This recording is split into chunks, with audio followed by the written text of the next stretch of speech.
Welcome to the Pencil Bob channel. I hope you enjoy my stories. For decades, Gerald Meisler's attention had been consumed entirely by quantum signals and their interactions with causality. He didn't study particles in the conventional sense, nor was he concerned with ordinary energy transfer or observable phenomena. His focus was entirely on information itself, on patterns, correlations, and the potential states that defined a system at its most fundamental level. He wanted to know what happened when information was pushed to extremes, when it was compressed, manipulated, or constrained beyond anything anyone else had attempted. Could it behave in ways that seemed to defy the normal progression of time? Could signals, under certain conditions, be delayed or distorted to mimic temporal displacement? Questions like this occupied him constantly, shaping not just his work but the rhythm of his life. He worked in isolation, in labs that hummed with the precise control of energy and the faint, constant whine of cooling systems. Early experiments were small, almost imperceptible, measuring tiny deviations in quantum states. Each successful trial emboldened him. Over time, the experiments grew in scale, in ambition, and in risk. He developed increasingly complex apparatuses to pack quantum information into tighter and more controlled regions of spacetime. The mathematics suggested that beyond a certain threshold, information itself could become trapped, forming what Meisler called a signal horizon, a boundary beyond which data no longer propagated outward normally, behaving less like a transmitter and more like a sink. He never attempted to receive messages from the future. That was not his goal. He wanted to understand how extreme compression affected the propagation of quantum signals. Could information exist decoupled from the conventional constraints of space and time? The idea was radical, but his methods were rigorous. He designed equipment with exacting precision, adjusted every variable meticulously, and monitored the results for anomalies that would indicate the system was nearing instability. With every iteration, he inched closer to the boundary where theory and catastrophe met. "Have you considered the possibility that the system itself might resist your adjustments?"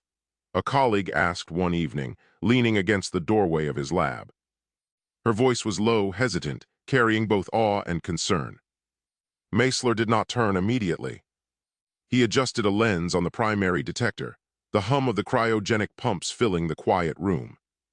"I've considered it. That's the point. If the information refuses to conform, it tells me something fundamental. I'm not here to coax it into obedience. I'm here to understand what it does when it cannot escape." She frowned. "But at some point there's a threshold. You can't just keep pushing the compression indefinitely.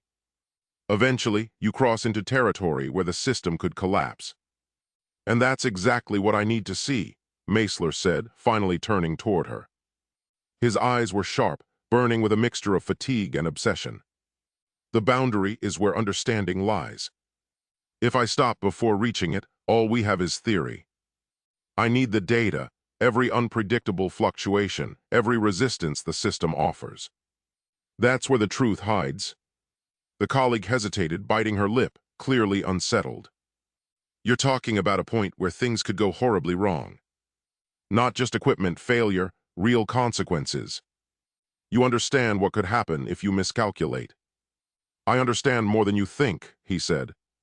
He moved back to the console, where streams of data scrolled across multiple monitors. "Every variable has been calculated, every scenario tested.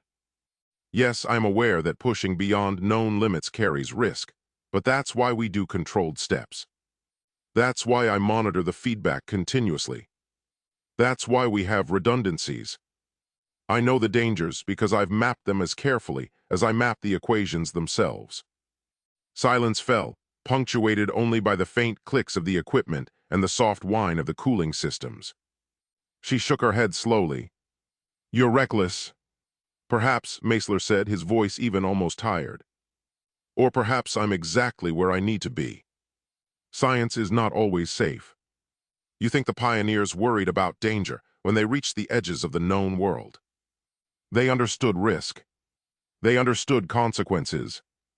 They also understood that if you never push the limits, nothing new is ever discovered. He returned his attention to the monitors. Tiny deviations in quantum states scrolled by, patterns forming and dissolving faster than the human eye could process. Each one represented information compressed to an extreme degree, held together by protocols he had spent years refining. The goal was simple in concept, but devilishly complex in execution. Compress information until it no longer behaved like a conventional signal and observe what happens. Could it be manipulated safely? Could it exist as something quasi-independent, outside the normal constraints of spacetime? If so, it could change everything about communication, navigation, and even the fundamentals of travel itself. What if it refuses to cooperate at the next stage? She asked finally after several minutes, her voice lower this time, edged with genuine fear. What if the system breaks down entirely? Meisler smiled faintly, almost without humor. Then we learn from the failure. That is the point. Every step teaches us something, even the missteps. The only mistake would be not taking the next step at all. I cannot know what will happen until we push forward, and no matter the outcome, the data will teach us more than any theoretical paper ever could. She exhaled slowly, looking at him as though weighing his sanity. You realize what you're talking about could have consequences far beyond this lab. Not just broken equipment or failed experiments, something worse. You've run simulations. You've seen the scenarios. I have seen them, he said. And yes, I know the risks. That is why I have not proceeded lightly. I have calculated every variable to the best of my ability. The laws of physics do not bend lightly, but they do bend. What we observe here is the first glimpse of what information does when it is pushed beyond linear spacetime. It is not reckless if it is done methodically. It is inevitable if we stop too soon. She shook her head again, stepping back toward the door. I don't know how you do this, Meisler. I can't imagine the level of concentration it must take. Every calculation, every measurement, every tiny adjustment, it must be exhausting. It is, he admitted. Exhausting, consuming all of it. But that is the price of discovery. If we settle for less than the edge, we settle for ignorance. For Meisler, the work was all-consuming. Years of his life had been devoted to understanding extreme-density information states. He had developed multi-stage compression matrices, entangled streams across previously unimaginable scales, and devised feedback mechanisms to monitor the system in real time. Every adjustment was critical. One error could cascade uncontrollably. Yet he was driven not by ambition, fame, or recognition, but by the belief that information itself held the key to understanding the universe at a level no one else had dared explore. He often spoke to himself aloud during long hours of calibration, muttering equations and theoretical outcomes as if the words could coax insight from the instruments themselves. You will not break apart under my watch, he said one night, pacing the lab floor, because I have measured every fluctuation, every possible decay mode. You may resist, you may distort, but I will observe, I will record, and I will understand. His colleague watched in silence, torn between admiration and apprehension. Meisler's intensity was frightening. There was a calmness in his focus, but beneath it lay a barely contained tension, a knowledge that he was working with forces that could easily spiral beyond control. Yet he was methodical, patient, and relentless. He understood the stakes in ways few others could, but even he could not know the full consequences of pushing information beyond the bounds of classical spacetime. That uncertainty was part of the fascination, part of the thrill, part of the obsession. Even the simplest adjustment could produce unexpected behavior. A small change in the entanglement matrix might produce ripples across the entire system. Data streams could loop back on themselves, creating patterns that defied ordinary causality. Sometimes, instruments would register phenomena that seemed almost alive, reacting to observation in ways that suggested emergent behavior. To the untrained eye, these might appear as glitches or malfunctions. To Meisler, they were proof that the system was approaching a boundary, approaching a point where information was no longer bound by ordinary laws. He sometimes spoke aloud to these patterns, as if the data itself could respond. You see what I see, don't you? He would murmur, eyes scanning the constantly shifting streams. You resist, you rearrange, but you cannot escape the rules I impose. And yet, you behave like a living system. Not like matter, not like energy, but something else entirely. His colleague often left before the end of these sessions. She could not endure the intensity, the endless streams of information, the constant dialogue between man and machine.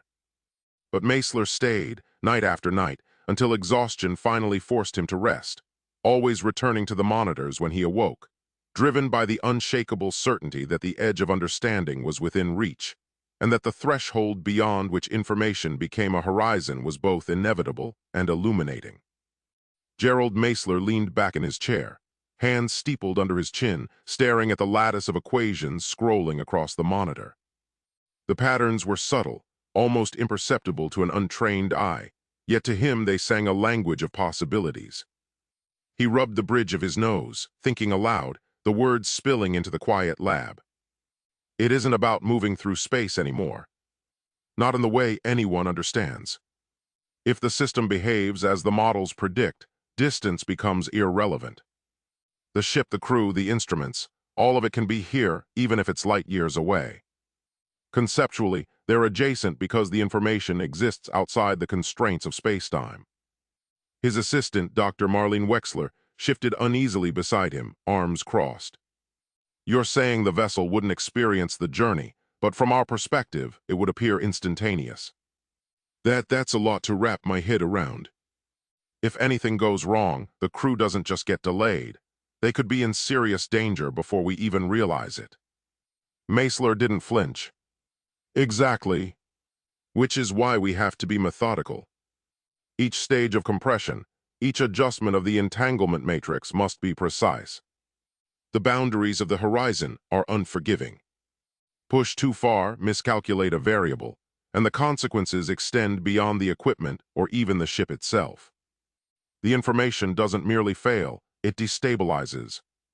Everything it interacts with begins to behave unpredictably, even the surrounding environment. Marlene shook her head. You always say that, and yet you proceed anyway. How do you reconcile the theoretical elegance with the very real possibility of catastrophe? Meisler exhaled, leaning forward, elbows on the console. Because theory is meaningless if we never test it. The elegance tells us what might happen, the experiment tells us what does. Without stepping into the extremes, we remain blind to reality. And the extremes are where the horizon exists. If we stop short, all we have are equations and speculations. If we cross the line, we gain knowledge. Knowledge that changes the fundamental understanding of motion, communication, and even causality itself. He swiveled the chair to point at a diagram on the holoscreen, a spiraling network of nodes representing compressed quantum states. Think of it like this: the ship isn't traveling in the conventional sense. Its information is mapped, isolated, and reconstructed. For the crew, everything feels normal. Their clocks tick normally, their surroundings feel contiguous. From our perspective, it appears as if they vanish and reappear instantly. We are not moving mass, we are moving, or rather accessing, their state. That distinction is critical. Marlene frowned. Accessing the state. But that implies you can observe it without collapsing it into a standard measurement. You're working at a threshold where observation itself changes the outcome. One wrong calculation, and the system could behave completely differently than predicted. Yes, he admitted, rubbing his jaw. It is a delicate balance. Observation must be indirect, controlled. Instruments must interface without imposing classical constraints. The system reacts to the parameters we set. Too much interference and the horizon becomes unstable. Data loops into itself, and the consequences ripple outward. That is why redundancy and feedback are built into every stage. But even redundancy cannot eliminate all risk. The unpredictability is inherent to the nature of extreme information density. Marlene paused, staring at the display, absorbing the gravity of his words. So what we're doing is rewriting the definition of proximity, communication, even motion itself. If this works, a message could be transmitted light years away, and the receiver would perceive it instantly, because in effect, there is no distance between sender and receiver. Meisler's eyes glimmered. Exactly. And it doesn't stop with messages. Telemetry, command signals, navigation updates, all instantaneous. We could coordinate fleets across stellar distances, observe distant phenomena in real time, and interact with systems that would otherwise take decades to reach.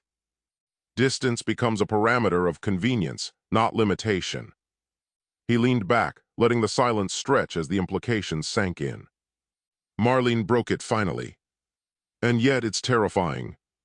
The mathematics lines up beautifully, but the practical reality, we've never dealt with anything like this. Any instability in the horizon could cascade, could tear apart systems we never imagined it could touch. And you're going to proceed anyway. I have no choice, he said simply. Science does not accommodate hesitation at the edge. We map the consequences, we calculate, we build in fail-safes, but we cannot shrink from the horizon itself.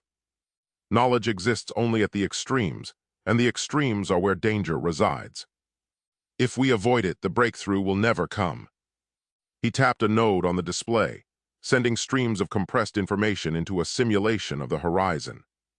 The lattice shifted in real time, feedback looping through multiple layers of virtualized spacetime. Every anomaly is a lesson, he said quietly. Every fluctuation, every resistance, every unexpected behavior tells us something we cannot learn from theory alone. We are observing what happens when information approaches a state of near-total independence from classical spacetime. The horizon behaves almost like a living system. It reacts, reorganizes, resists. And that resistance is where the truth hides. Marlene watched, both impressed and unsettled. You talk about it like it has intent. Like it's alive. It's just data. It is just data, he admitted, voice low, but it behaves as though it has agency. Patterns emerge spontaneously, loops stabilize themselves, and yet the system cannot be fully predicted. It obeys the rules we impose only partially, bending them in ways that challenge intuition. That is the nature of extreme information density. He stood, pacing along the edge of the lab. The practical applications are immense. Ships no longer need to accelerate through space conventionally. Crew members will experience continuity, unaffected by relativistic drift. Commands can be issued from Earth and resolve instantaneously across any distance. Exploration, colonization, defense, they all become limited only by our ability to manage and interpret information, not by distance or time. Marlene frowned again. And yet, for all that promise, it still feels like walking a tightrope over a void. One misstep and everything collapses. You've run models, sure, but models can't account for emergent phenomena. You've seen what happens when feedback loops spiral. He nodded. I know. And that is why we proceed incrementally. The horizon is contained, monitored, and isolated. But I cannot pretend that total certainty exists. It does not. There is only probability, observation, and control. The breakthrough requires stepping into the unknown, carefully, with eyes wide open. She exhaled slowly, tension easing slightly. When you explain it like this, I understand why you are compelled. It is the closest thing to touching the edge of reality itself. But it's still frightening. You are not just challenging physics, you are challenging the very framework by which cause and effect operate. And that, Meisler said, is precisely why it must be done. If we succeed, we will have unlocked a principle that changes the way we understand information, time, and space. If we fail, we will learn something equally valuable about the limits of the universe, albeit at greater cost. There is no neutral path. Only progress or collapse, insight or disaster. He returned to the console, tracing streams of entangled qubits with a practiced hand. This is not theoretical hand-waving. Every pulse, every oscillation, every anomaly we observe is a data point. It represents the behavior of a system operating at the threshold of classical constraints. The horizon is real. It exists and it can be manipulated. That is why we must be precise, why we must respect the mathematics, and why we must accept that the consequences extend beyond mere equipment failure. Marlene swallowed, her unease lingering, but she could not deny the fascination. And the crew of a ship, if one were to exist, would be effectively safe in their own frame, even while the horizon isolates them from conventional spacetime. Yes, he said, eyes still on the monitors. From their perspective, everything continues normally. They experience continuity, even as the system we manipulate appears instantaneous from the outside. We are not moving matter in the classical sense. We are accessing a state that exists beyond normal temporal and spatial limitations. And that is why the principle is both revolutionary and dangerous.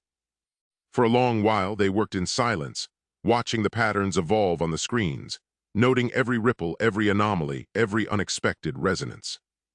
Each fluctuation reminded them of the immense power and fragility of the horizon, and of the delicate balance Meisler had to maintain between observation and interference. Finally he spoke, his voice quiet but resolute. The horizon is not just a tool. It is a boundary, a measure of what is possible, and a test of our understanding. The consequences of manipulating it ripple outward, but within those ripples lies insight. Every controlled test teaches us how information behaves when unbound from linear spacetime. Every anomaly is a glimpse of the edge of reality itself. Marlene nodded slowly. And if we push too far? Meisler looked at her, expression steady. Then we learn painfully. But even then, the lesson is as valuable as success. That is the nature of discovery. We stand at the boundary. Beyond it lies knowledge or chaos.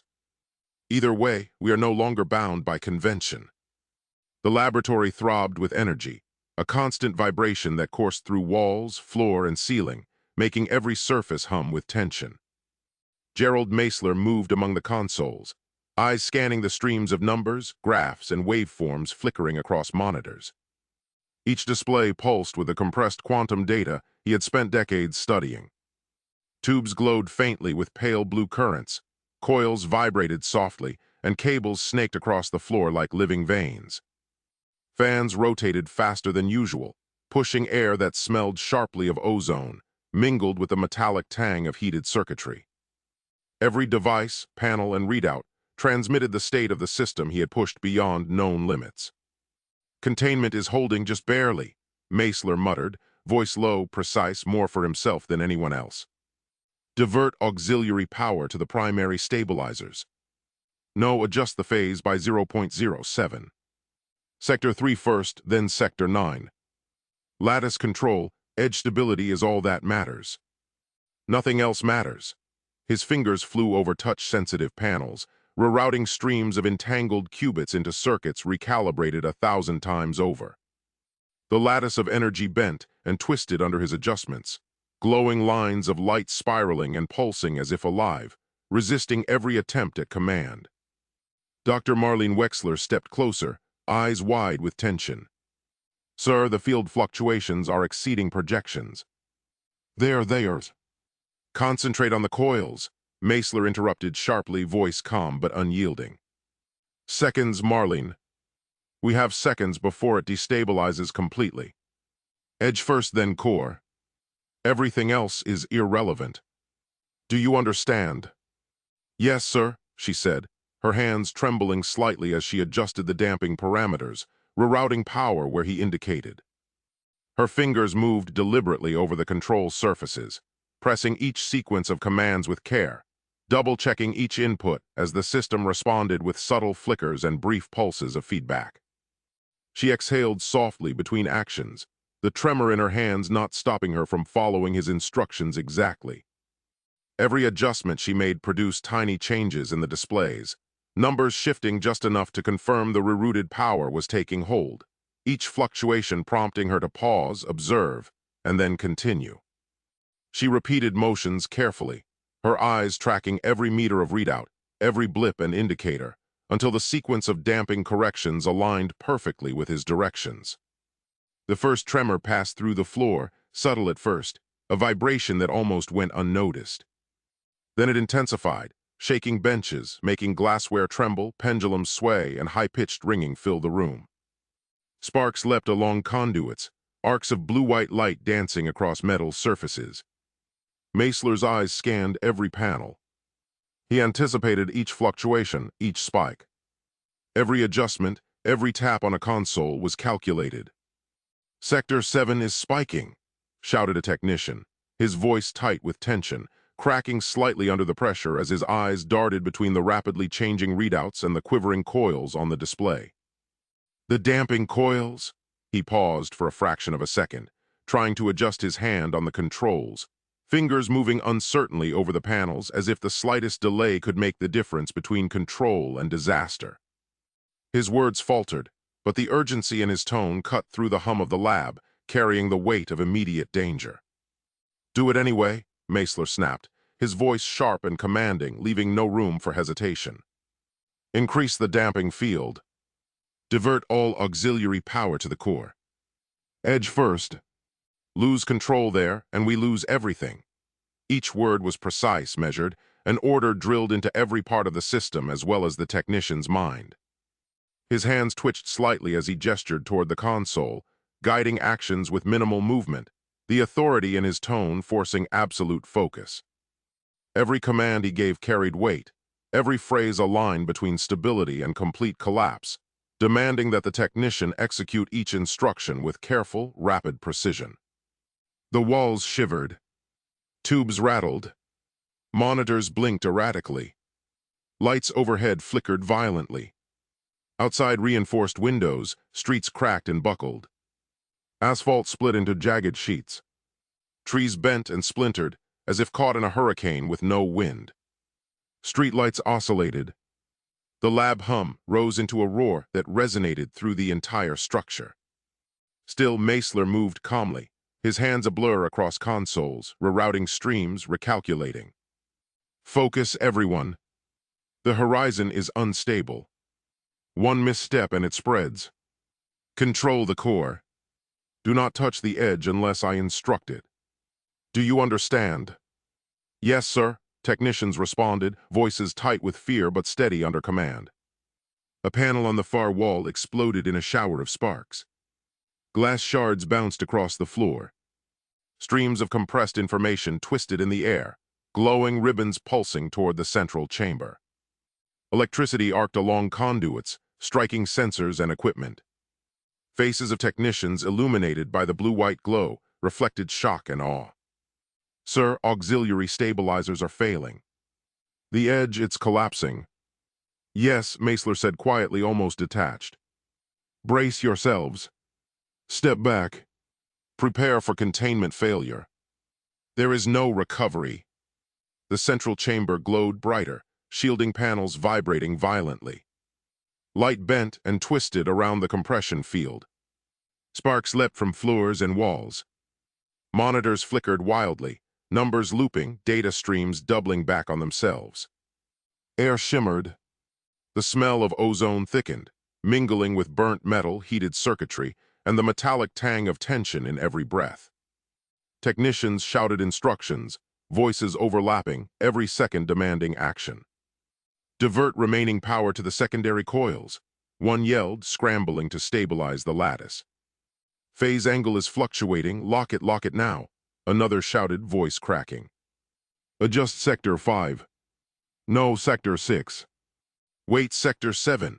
The commands blended, overlapping the oscillating hum of the lab, every operator moving with rapid precision, hands flying across panels, eyes darting across multiple readouts. Meisler remained calm. His mind ran 1,000 sequences ahead, recalculating every quantum flux, every potential collapse, every ripple in the lattice. "Edge first, core second. Focus," he barked. "Nothing else. Keep the lattice under control." Then the system shifted violently. Tubes rattled like fine crystal under pressure.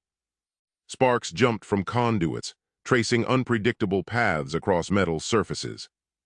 Panels bent slightly, twisted under forces invisible but undeniable. The vibration intensified, shaking floors and walls. Outside the lab, streets cracked further, steel beams groaned and glass shattered in cascading patterns. Asphalt lifted in curling sheets. Trees splintered. Cars were thrown from streets onto sidewalks and then overturned. Air itself seemed to distort, bending unpredictably as the horizon's pull reached farther. "Sir, the core's feedback loops are gone," shouted Marlene, her hands gripping a console to keep balance. "We can't stabilize anything." "Focus," Meisler yelled over the roar. "The auxiliary field is gone. We maintain edge control. That is all. Keep the lattice stable. One misstep, everything ends." A conduit overhead snapped, arcs of electricity striking the floor and sending sparks into technicians' protective suits. Some screamed. Some dove for cover. Meisler ducked under the snapping metal, moving rapidly toward the emergency containment area. His eyes scanned each readout, noting every microsecond of failure, every irregularity, every pulse of energy escaping the lattice. "Everyone to the safe zone," he shouted. "Seal compartments. Move now." Technicians scrambled, suits hissing as compartments sealed around them. Alarms blared, monitors flickered, panels warped and failed, but Meisler's focus never wavered. He cataloged every anomaly, every microsecond of the collapse, the precise sequences of energy and matter drawn toward the horizon. Outside, the city convulsed. Buildings bent unpredictably. Bridges twisted and crumbled. Streets folded, asphalt peeling and cracking. Cars were hurled like toys. Utility lines snapped, igniting fires that spread uncontrollably. Subways derailed, train carriages slamming into tunnel walls. Water mains ruptured, geysers shooting skyward, steam rising in blinding columns. Every moment brought a new horror, a new failure, a new crack in reality itself. Inside, Meisler ducked another snapping conduit. Sparks danced inches from his face. He moved through the lab toward emergency shields, reinforcing what could be reinforced, rerouting remaining power to secondary containment.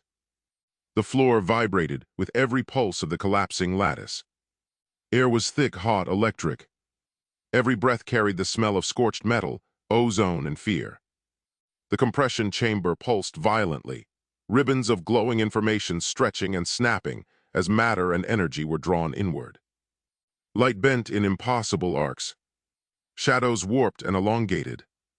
Sparks and flames twisted unpredictably through the corridors. Panels exploded, sending shards flying. Alarms screamed. Meisler's hands were steady. He cataloged every sequence, every interaction between energy, matter, and information. Numbers on monitors danced, twisting back on themselves in impossible patterns. Every second, new structures outside the lab collapsed. Bridges fell into rivers, buildings imploded in strange curves, streets buckled into jagged waves. Cars and trucks were lifted, crushed, flung, destroyed. Fires spread across city blocks, smoke thickening into an almost solid cloud. Then the core of the chamber erupted. A blinding flash expanded outward, tearing through the lab, scattering instruments, panels, and monitors in showers of glass and metal. Energy radiated outward, flattening walls, bending reinforced steel, obliterating equipment. Outside, city blocks were reduced to rubble. Streets folded in jagged, unnatural angles. Bridges collapsed into rivers and streets. Fires ignited spontaneously, spreading across neighborhoods. Dust, smoke, and debris filled the sky, blotting out sunlight. Meisler understood immediately. The horizon had grown beyond control. Energy, matter, and information were drawn together in a miniature, unstable region where physics no longer applied. The laboratory survived only because of deliberately engineered safety measures. The city had no defense. He stood in the middle of the chaos, cataloging every anomaly with detached focus. The boundary of the horizon pulsed, reached its maximum extent, then slowly subsided. Silence followed, punctuated by the smell of burnt metal, scorched concrete, and acrid smoke. Meisler's hands were steady. His mind recorded every detail, the precise sequence of failures, the reactions of instruments, the interactions of energy and matter, the collapse of infrastructure. He had survived. The city had not. The experiment had proven the principles he had studied for decades, but at a cost no one could have imagined. Nothing outside the lab remained intact. The destruction of the city dominated every channel of communication, every headline, every casual conversation in homes and workplaces alike. Morning newspapers arrived with front-page photographs of fractured bridges, collapsed power lines, and mangled streets, accompanied by smaller images of citizens huddled in makeshift shelters, families embracing amid debris, and first responders laboring against impossible odds. Television coverage played continuously, footage looping through slow-motion panoramas of collapsed buildings and burning infrastructure. Anchors repeated the details relentlessly, voices tense with the gravity of events, describing lives lost, services disrupted, and neighborhoods obliterated.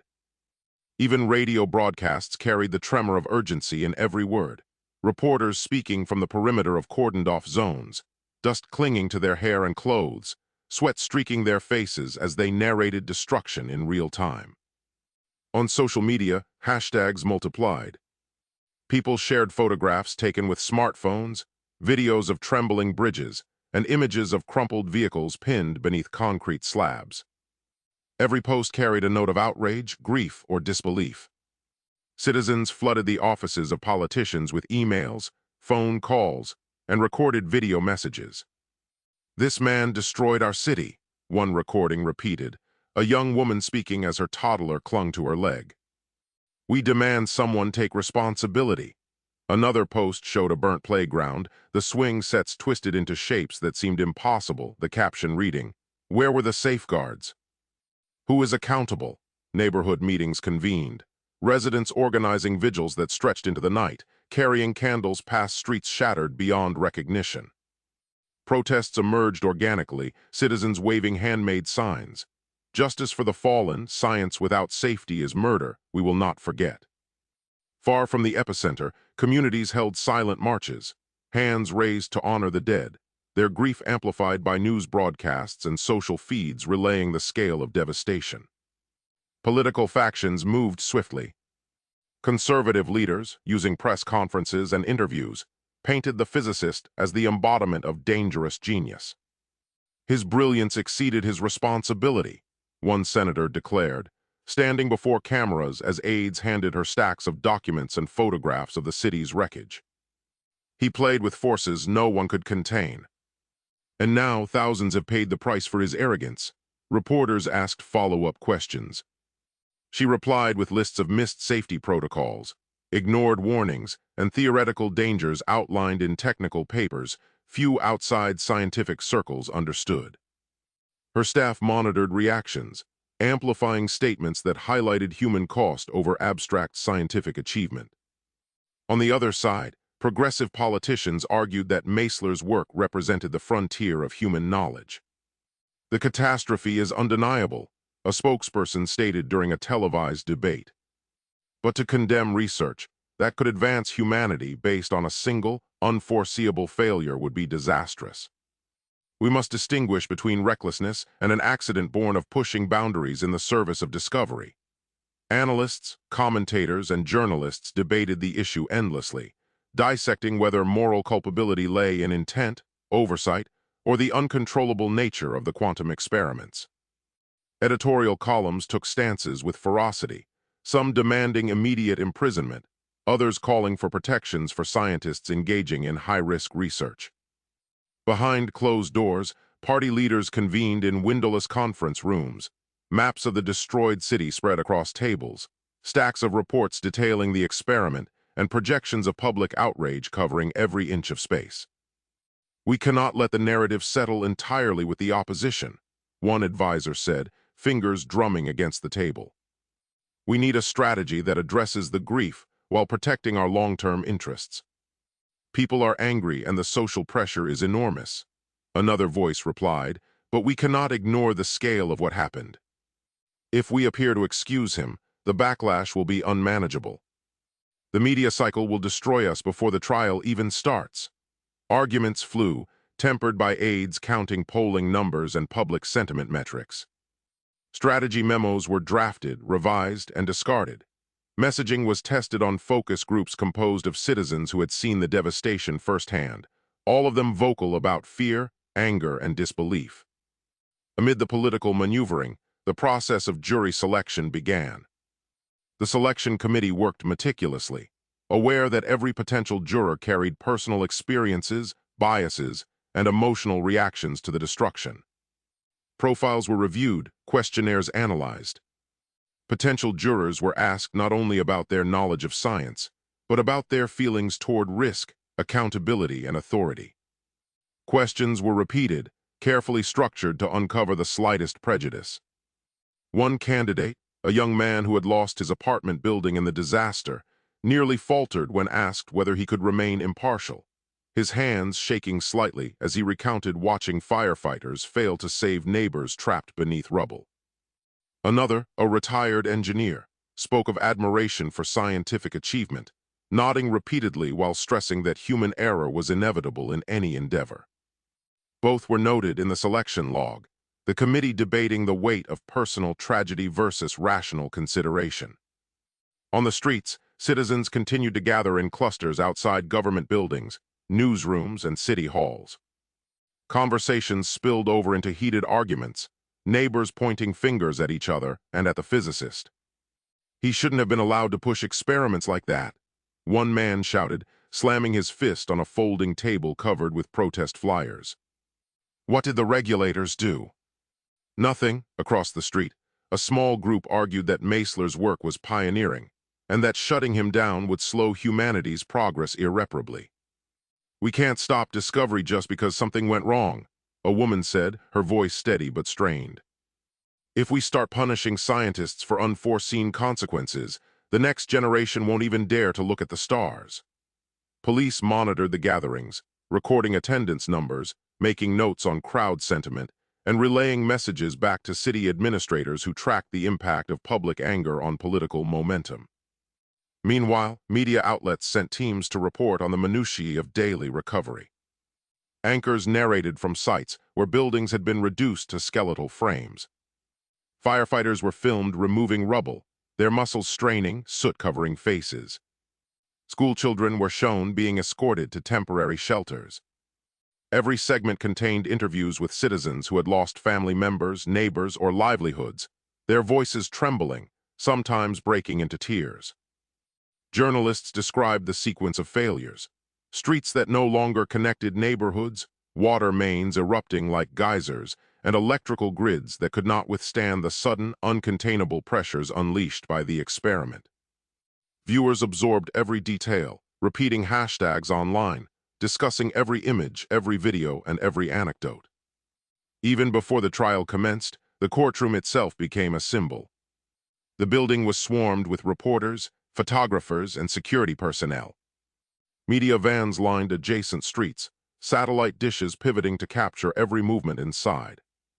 Citizens arrived early, some to catch a glimpse of the physicist, others to protest, holding banners and chanting in rhythm.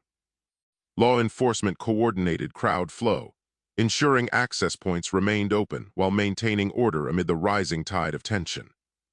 Inside, decorators and administrative staff prepared spaces for jury deliberation, seating arrangements and media access, the hum of printers and the clatter of keyboards filling the hallways. Every detail was recorded, documented, and broadcast, amplifying the sense of anticipation and dread that permeated the air. The jury pool continued to be scrutinized day after day. Each individual's history, education, and personal connection to the disaster were dissected. Prospective jurors were asked to reflect on whether they could separate the magnitude of human loss from the scientific principles at play. "Could you consider the work itself apart from the destruction?" one attorney asked repeatedly, pacing the room. Candidates hesitated, their hands tightening on chair arms, eyes darting toward the door. Some faltered, unable to reconcile the potential for advancement with the tangible cost of the city's obliteration. Others remained stoic, nodding slowly, carefully balancing the abstract significance of Meisler's work against the visceral imagery of streets torn apart.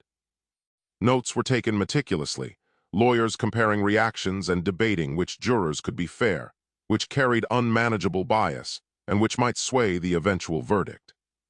By the time the jury was nearly finalized, the atmosphere outside and within the court had become suffocating. News coverage continued around the clock. Citizens spoke in urgent tones about accountability and justice, and political factions were deeply entrenched in messaging campaigns. Every day without a verdict heightened tensions, and every public statement, protest, or news report added another layer of pressure. Even those who had no direct connection to the disaster could feel the weight of expectation, the silent demand for answers, for responsibility, and for some resolution to the chaos that had been unleashed. Through it all, Gerald Meisler remained a subject of fascination, debate, and vilification. His name appeared in every broadcast, in every article, and in every conversation about the disaster. Citizens, politicians, and journalists alike attempted to understand not only what had happened, but why, seeking to place blame, assign responsibility, and make sense of a calamity that seemed to exceed ordinary human comprehension. Yet in the midst of public outcry and political pressure, the jury selection, the media frenzy, and the waves of citizen indignation, the first steps toward the trial of the century were being laid, each day meticulously preparing the stage for the proceedings that would ultimately decide his fate. The defense did not begin with spectacle. There was no dramatic pacing, no raised voice meant to seize the room. Instead, it unfolded methodically, almost deliberately restrained, as if the lawyers understood that excess would only harden the resistance already present in the courtroom. The destruction outside these walls was still too fresh. No one needed to be reminded of it. From the outset, the defense framed the case around a single axis: intent. Not outcome, not consequence. Intent. They acknowledged the scale of the catastrophe without hesitation. Entire districts erased. Infrastructure rendered unusable. Emergency systems collapsing in sequence. They did not argue those facts, because to do so would have been pointless. The city's absence was evidence enough. What they challenged was the idea that the physicist had acted with disregard. They presented him as a man shaped by decades of controlled work, incremental progress, and institutional oversight. A scientist whose career had been defined by caution as much as curiosity. The defense laid out his history piece by piece, not as a resume but as a pattern. Every prior project, every approval process, every instance where he had halted experiments when projections strayed too far from tolerances. "This is not a man who rushes," one of the attorneys said quietly during an early session. "This is a man who waits." The physicist himself remained largely still throughout these proceedings. He listened. He took notes. Occasionally, he leaned toward his attorneys to clarify a technical phrasing, then returned to his neutral posture. His expression did not shift when the prosecution replayed footage of collapsed streets or projected casualty estimates onto courtroom screens. Not because he was unmoved, but because he had already seen them. Over and over. In isolation, without the buffer of public outrage. When it came time for him to speak, the defense did not rush him to the stand. They spent days building context first. They explained the environment in which the experiment had been conceived, a world pressing against physical limits it barely understood. Communication delays measured in minutes becoming fatal margins. Navigation errors compounding across distances where correction came too late to matter. Only then did they call him forward. He did not embellish his credentials. He stated them plainly, then deferred back to the questions. His voice was steady, not rehearsed, not theatrical. He spoke the way he always had, as though explaining to a room of colleagues who simply lacked the same background. He described quantum signal compression not as a breakthrough, but as a response. A solution proposed because existing methods were no longer sufficient. He explained how information, when forced through conventional channels, degraded or arrived too late to be useful. He talked about density, structure, and limits, grounding each concept in physical behavior rather than abstraction. The system was designed to resist instability, he said at one point, hands resting on the stand. Not to provoke it. He explained the signal horizon carefully, taking time to correct misunderstandings when they arose. He did not describe it as a barrier or a threshold meant to be crossed recklessly. He framed it as a boundary condition, something that could be approached, measured, and contained under the right circumstances. The defense emphasized that no experiment of this nature could be fully simulated. Models failed to account for emergent behavior once physical constraints were involved. At a certain point, theory required contact with reality. The physicist did not deny this risk. He acknowledged it openly. Yes, he said when asked directly. There were variables we could not resolve in advance. The courtroom shifted at that admission. The prosecution seized on it immediately, pressing him on why those variables had not stopped the experiment entirely. Because uncertainty does not disappear when ignored, he replied. It accumulates. That answer echoed far beyond the courtroom. It appeared in headlines, in editorials, dissected and reframed depending on the speaker's position. Some called it arrogance. Others called it honesty. Inside the courtroom, the defense returned again and again to preparation. They described the safeguards in narrative form, not as lists. How teams rotated through reviews. How independent oversight committees flagged issues and demanded revisions. How entire test cycles had been scrapped when stability margins dipped too low. This was not recklessness, they argued. This was the opposite. When the prosecution introduced testimony from survivors and emergency responders, the defense did not object.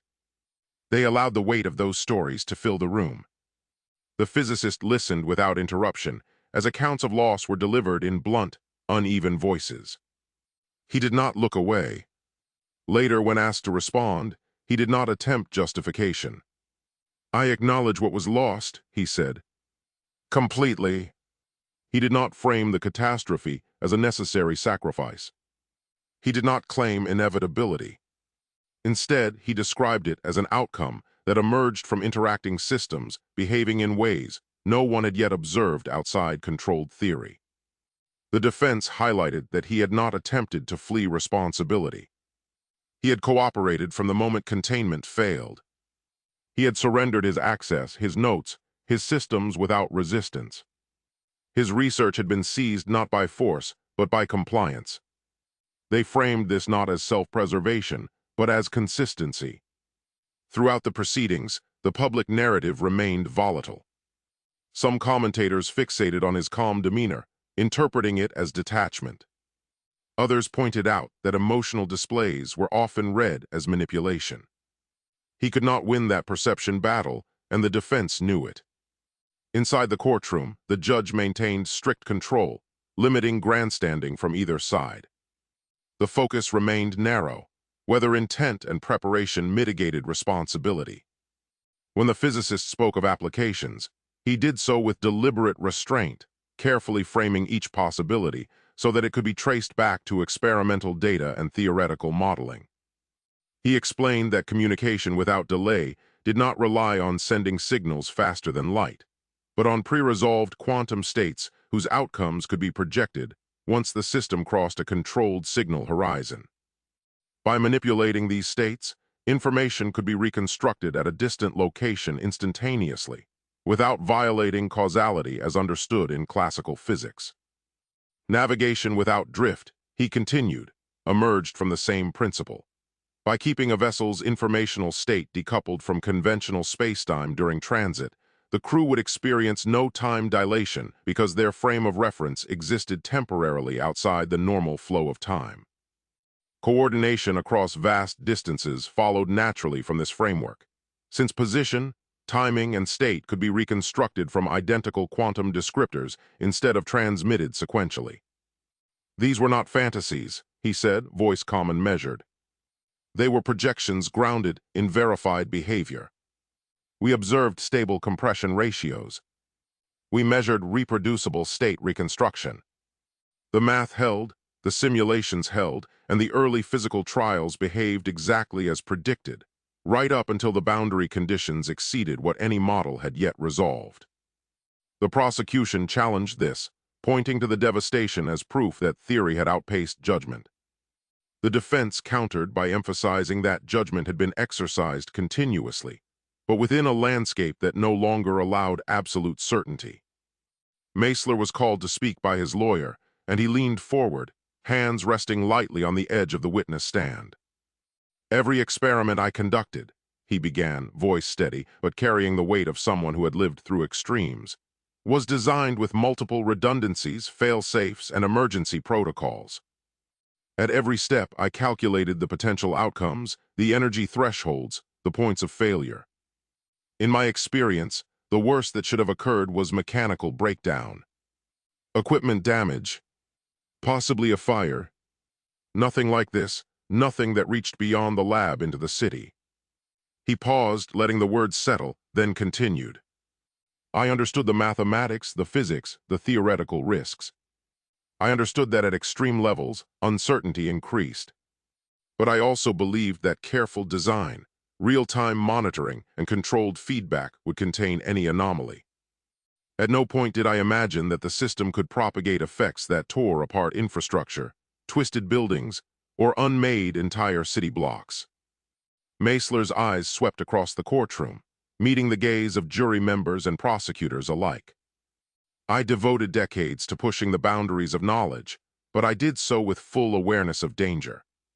Yet all of my calculations, all of my simulations, all of my prior trials suggested that containment was possible. I was preparing for equipment failure, for localized disruption inside the laboratory. I was never preparing for an event that exceeded every physical limit known to science. What happened was not a failure of judgment. It was a failure of the universe to behave according to expectations derived from known physics." By the end of this section of the trial, the courtroom was no closer to consensus. The defense had succeeded in one critical respect. They had complicated the narrative. The physicist was no longer a single-dimensional figure. He was neither villain nor martyr. He was something more difficult to categorize. He was a man who had pushed his understanding as far as it could go, following theory and evidence step by step, until there was nowhere left to stand, but at the very edge of what was known. He had believed, sincerely and without shortcuts, that careful preparation, layered safeguards, and disciplined control could contain uncertainty long enough to make progress possible. Now he stood trapped between what he had intended and what had occurred, caught in a space where explanation could describe the path that led here, but could never undo the distance between cause and consequence. After weeks of testimony, arguments, and mounting public pressure, the courtroom held its breath as the jury filed back. Gerald Meisler sat straight-backed, hands resting lightly on his knees, eyes scanning the faces of the jurors. Each step they took across the polished wooden floor echoed, resonating in the hushed room.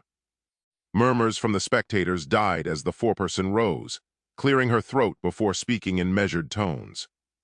"We, the jury, find the defendant, Gerald Meisler, guilty of criminal negligence," she announced. The words fell like stones into the tense silence. A few gasps rose from the gallery, while others nodded, as if vindicated by the decision. Meisler's expression remained unreadable, the calm mask he wore for decades of experiment and observation now protecting him against the swell of emotion that threatened to surface. The judge leaned forward from the bench, his robe brushing against the desk, his eyes fixed on Meisler with a mixture of gravity and procedural solemnity. "Mr. Meisler," he said, voice firm, "you have been found guilty of criminal negligence in the conduct of your experiments, which resulted in the catastrophic destruction of a city and the loss of thousands of lives.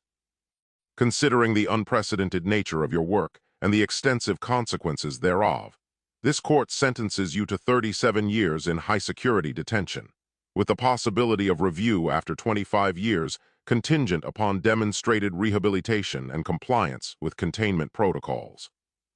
A low murmur ran through the courtroom. Some observers nodded in approval, convinced justice had been served.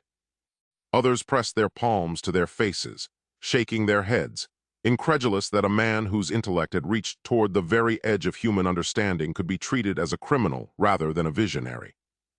Outside the courtroom, reporters were already preparing their statements for live broadcasts. Genius or reckless, physicist convicted in catastrophic experiment, one headline would read. 37 years for a man who reached beyond time, another questioned. Meisler listened without comment, though inside he catalogued the procedure, the precise arrangement of the courtroom, the timing of each step in the announcement, the faint vibration from the HVAC system beneath the floor, and the subtle shift of temperature caused by the gathered bodies. Every sensory detail registered, not for fear, but because his mind remained as analytical as ever, even under judgment. Alongside the sentencing, the court issued a ruling concerning the containment of his research. An official read aloud the provisions. All experiments, apparatus, data, and related documentation from the Meisler Quantum Research Program are hereby seized and placed under strict governmental control. Access shall be limited to authorized personnel, approved by the Department of Advanced Scientific Oversight. All physical and digital records will be stored in isolated, fortified facilities with multi-tiered security protocols. No experiment or device may be replicated or employed outside controlled conditions without express court and federal authorization. A lawyer from the defense leaned closer to Meisler, whispering urgently but quietly enough for him alone. They are treating it as a weaponized asset now, Gerald. Every piece of your work will be locked away, monitored and analyzed. They won't allow it to see light outside of strict control. Meisler nodded faintly, his eyes tracing the outlines of the courtroom, noting the placement of security personnel, the position of clerks with stacks of sealed documents, and the motion of court officers filing away the records. "I understand," he replied quietly, voice level, almost clinical. "It is what must be done. The mathematics, the principles, they remain valid. But left unchecked, no system can guarantee containment against a failure of this magnitude." A representative from the Federal Oversight Office approached the bench, reading aloud the logistical protocols. All chambers and laboratories used in Meisler's experiments will be decommissioned. Active devices will be dismantled or isolated. Data servers storing experimental logs will be secured in vaults with redundancies spanning 3 separate sites. Physical schematics, computational models, and supporting documentation will be restricted, with access granted only via dual authorization and under continuous surveillance. Violation of these protocols will result in immediate seizure and legal prosecution. The gallery buzzed with whispers. Some visitors questioned whether this was scientific censorship. Others applauded the preventative measures. One voice, clearly a reporter, murmured to a colleague, "They're locking down decades of research, effectively erasing any chance of replication." But what happens if someone outside the law tries to recreate it? Meisler caught the concern in the tone, but did not respond. He remained seated, noting the verbal cadence, the pauses between words, the emotional weight behind each statement. His thoughts returned briefly to the experiments themselves, the careful calibration of lattices, the redundancy of coils, the thousands of hours spent modeling the quantum horizons and signal compression dynamics. All of it, he realized, now inaccessible under lock and key. Yet even in confinement, the logic, the structure, and the science remained as clear to him as ever. When the judge finally called for the formal removal, Meisler rose. He walked down the aisle toward the exit, escorting officers flanking him, each step precise and measured. The courtroom seemed to expand and contract around him with every footfall, the sounds of whispered conversations and clicking cameras creating a living record of tension and observation. He noted the gaze of journalists, the subtle shift of body language from the spectators, and the subdued tension of legal staff ensuring protocol was followed. As they passed the public seating, Meisler heard fragments of conversation. 37 years, that's insane for an accident. Accident or not, someone had to be held responsible. Another voice, trembling with emotion, added, "It's like punishing the future for exploring knowledge we barely understand." Each statement he cataloged not for judgment, but as part of the human data surrounding the trial. Each represented the societal interpretation of his work. Fear, admiration, misunderstanding, and outrage, all intertwined. Outside the courthouse, media crews crowded the steps, microphones extended, cameras focused. A reporter shouted, "Mr." Meisler, do you have any comment on your sentence? On the containment of your research? Meisler raised his eyes, momentarily meeting the lens of a camera, his voice steady as he replied. The measures taken are necessary. The work is too volatile to allow unfettered replication. Science advances, but with responsibility comes restraint. This is the only way to ensure safety while preserving the principles behind the research. An aide stepped closer to whisper instructions to the escorting officers, guiding Meisler into the transport vehicle. As the doors closed, he felt the weight of the finality of both his personal freedom and the inaccessibility of decades of work. The hum of the engine, the vibration of the tires over pavement, and the scent of diesel filled his senses, yet his mind remained focused, cataloging possibilities even within confinement. Inside the secure vehicle, he was seated alone, hands resting on his knees, observing the dashboard lights, the pattern of shadows cast by passing streetlights, and the precise way the seatbelt tensioned as the vehicle accelerated. The conversation over radio between the officers was clipped and procedural. All systems operational. Route confirmed.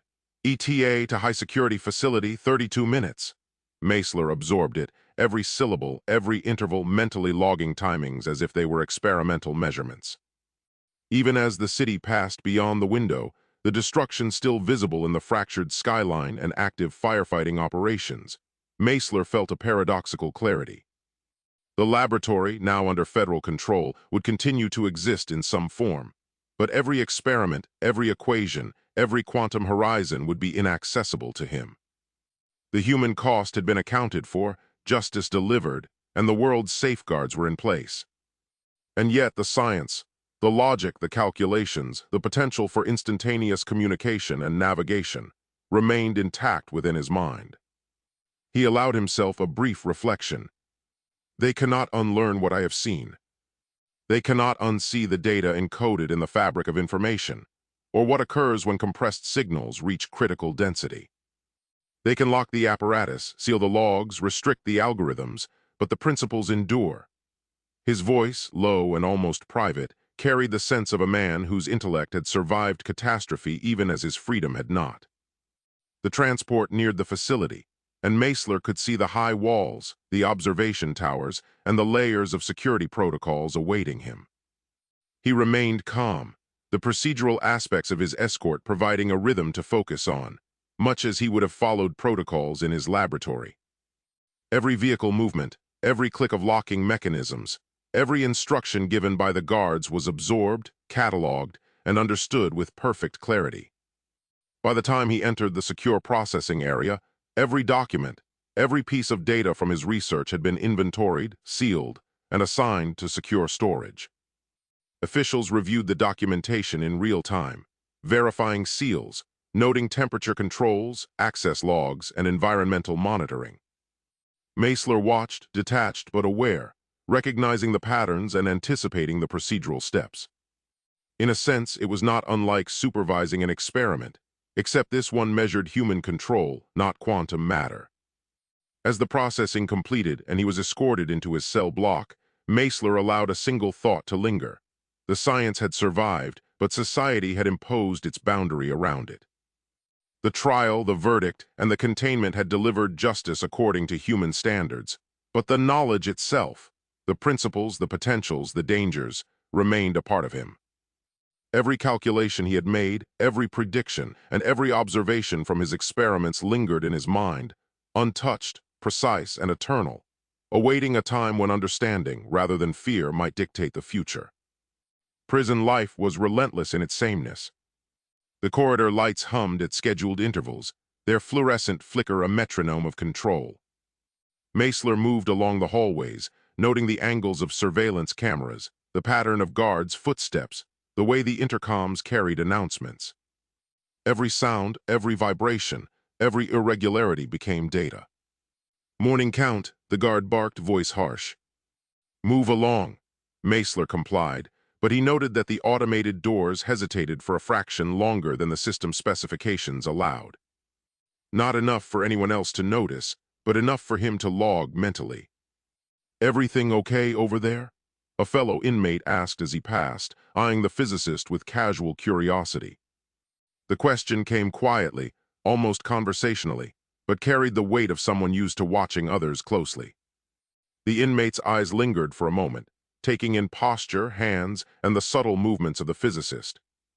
His tone remained neutral, lacking judgment, only interest in what might be unusual or noteworthy in the silent, controlled way the physicist responded. "Yes," Meisler said quietly, his voice calm, neutral. "Everything operates within the expected parameters." But in truth, he was already calculating. That slight delay, that imperceptible pause, was the sort of thing that would never have been in the logs of an experiment, but it felt mathematically familiar. The first anomaly that caught his attention was subtle. A static burst on the guards, handheld radios, precisely every 37 seconds. Guards grumbled about old equipment acting up, while Meisler watched the repeating pattern like a hawk. The timing was too exact to be random. He whispered to himself, 52 iterations, all identical in phase. That cannot be coincidence.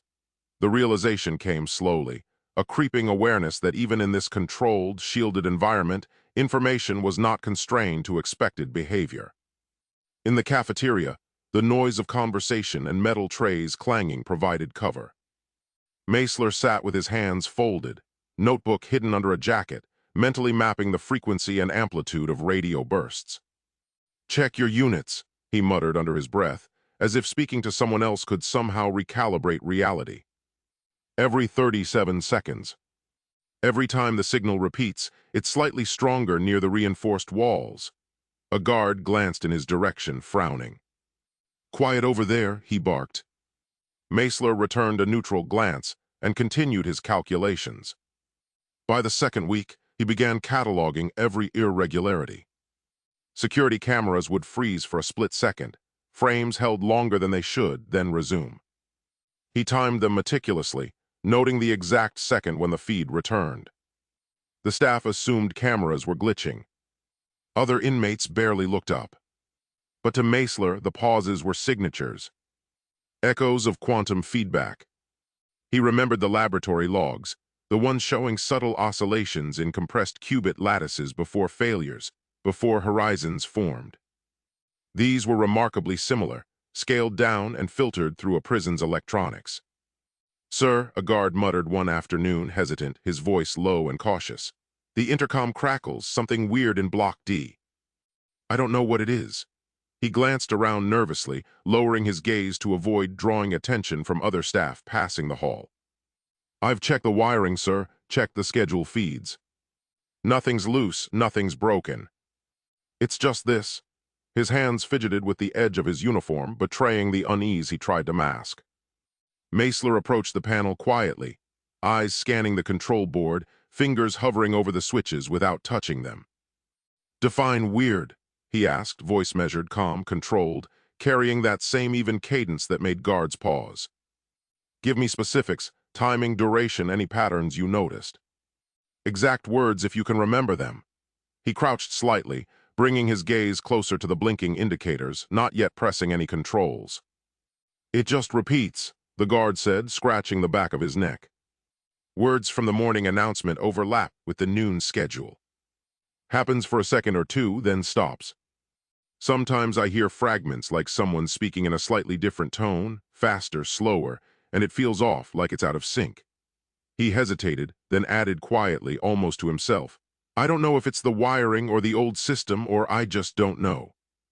Meisler crouched, examining the wiring schematics taped to the wall. Every 0.43 seconds within the repetition, yes. He scribbled numbers in his notebook. That is exactly the interval predicted by the signal compression model. These are feedback echoes, not failures. Controlled oscillations. The guard blinked, his eyes wide as if Meisler's calm assessment contradicted everything he had just experienced. "Controlled.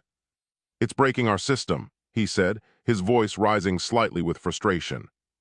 "Every indicator I've checked, every loop, every feed, things flicker, overlap, misalign. I can't hold it steady. I don't understand how any of this could be controlled.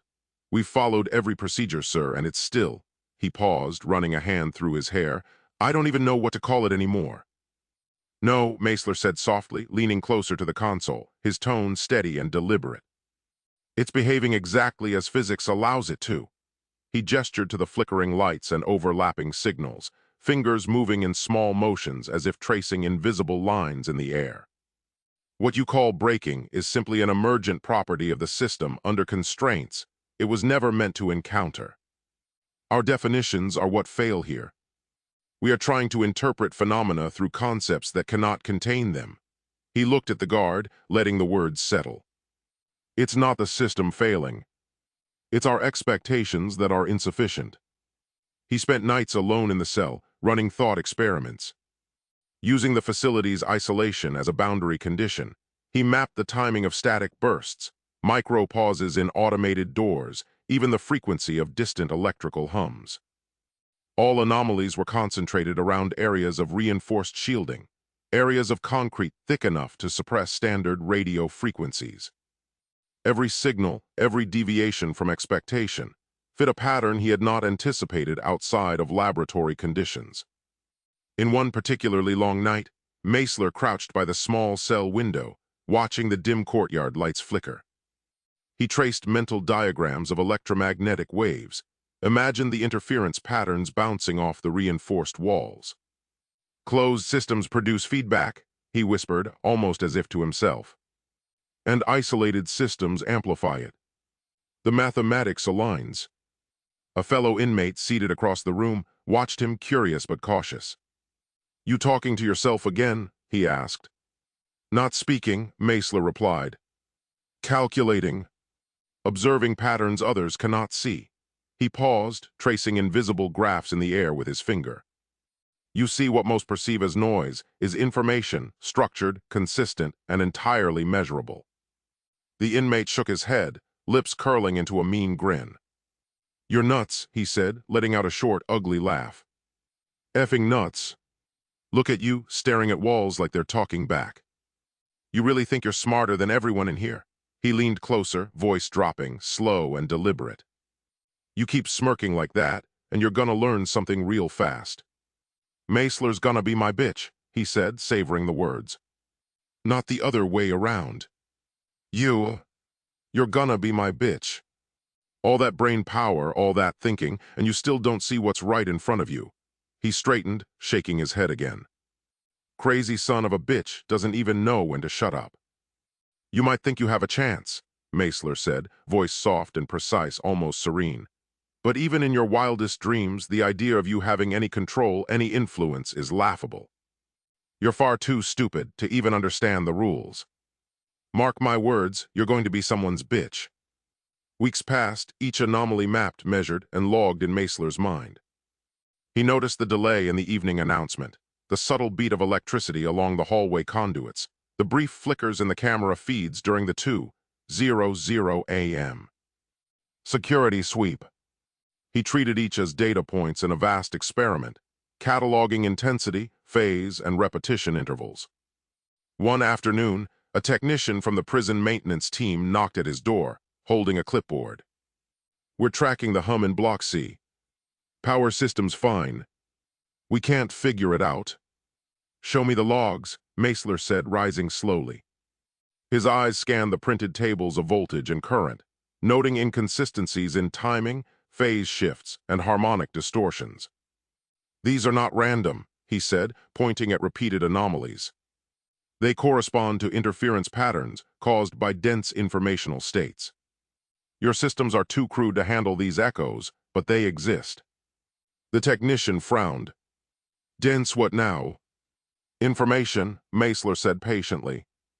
When a system is isolated and signals of sufficient complexity are introduced, feedback manifests as precisely what you see.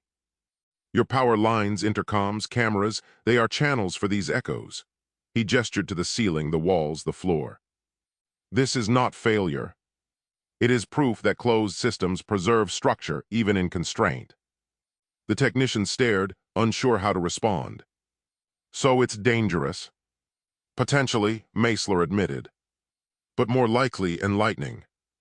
We observe without interference. We document. By the end of the month, Meisler had mapped nearly every recurring anomaly in the facility. He could predict when a static burst would occur, where a camera would pause, and even how a low-frequency hum would shift based on door cycles or elevator movements. The patterns aligned with nothing random, nothing coincidental. They mirrored experiments from his lab that had approached, but never reached catastrophic thresholds. One evening, while tracing the subtle electromagnetic variations near the infirmary, he spoke aloud, a habit he had begun to maintain. If these patterns persist without external input, then what we observe is a closed-system echo of prior informational states. Evidence that even constrained, information propagates, echoes, and persists in ways classical observation fails to detect. He paused, listening to the distant clanging of the night guard's keys. No one else will see this. They cannot. But it is real. And it is measurable. His cellmate, a young man who had been silent for weeks, finally spoke. You really think your math is alive?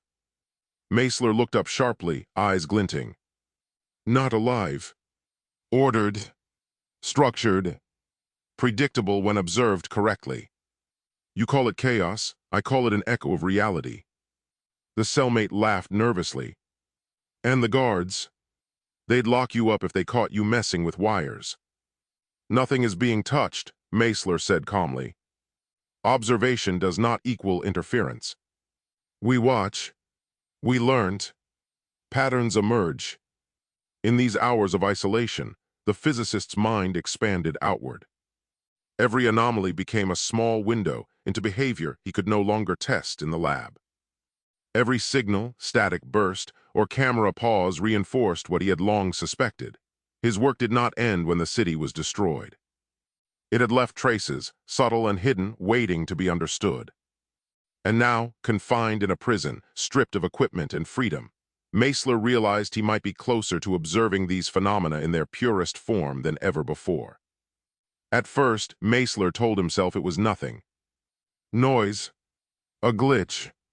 Old infrastructure finally failing under strain. Prison had a way of twisting perception, of turning the mundane into patterns that seemed deliberate.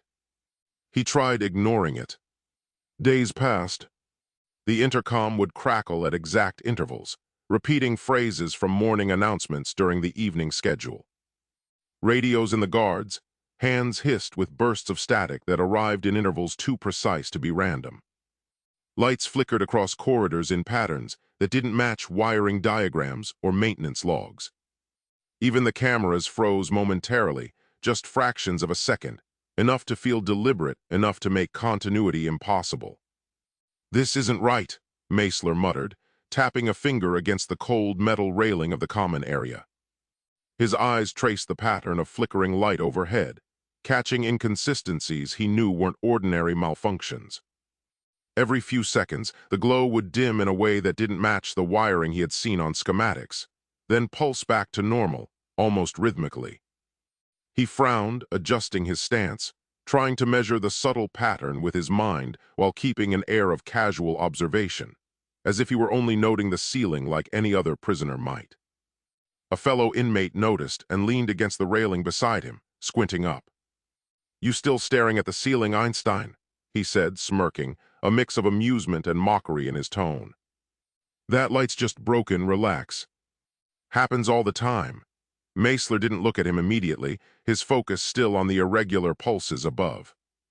The man's voice cut through the quiet hum of the common area, and Meisler finally glanced sideways. Broken, he repeated softly, testing the word. Or simply behaving differently than expected, the inmate shrugged, laughing low. Call it what you want, buddy. Either way, it ain't your problem. Broken, Meisler asked softly, almost to himself. Broken repeats nothing. Broken drifts. Broken doesn't talk back. He traced the rhythm in his head, plotting each flicker, each pulse, each crackle. It formed a sequence. The intervals were small but consistent. Each anomaly seemed to influence the next, a whisper of communication where none should exist. He began to catalog the anomalies mentally. Times, locations, frequency bands. Certain areas of the facility seemed more affected. Blocks reinforced with deep concrete, corridors near the old generator banks, sections with the thickest shielding against external interference. The patterns clustered around certain hours, almost as if the prison's own schedule were interacting with something outside itself.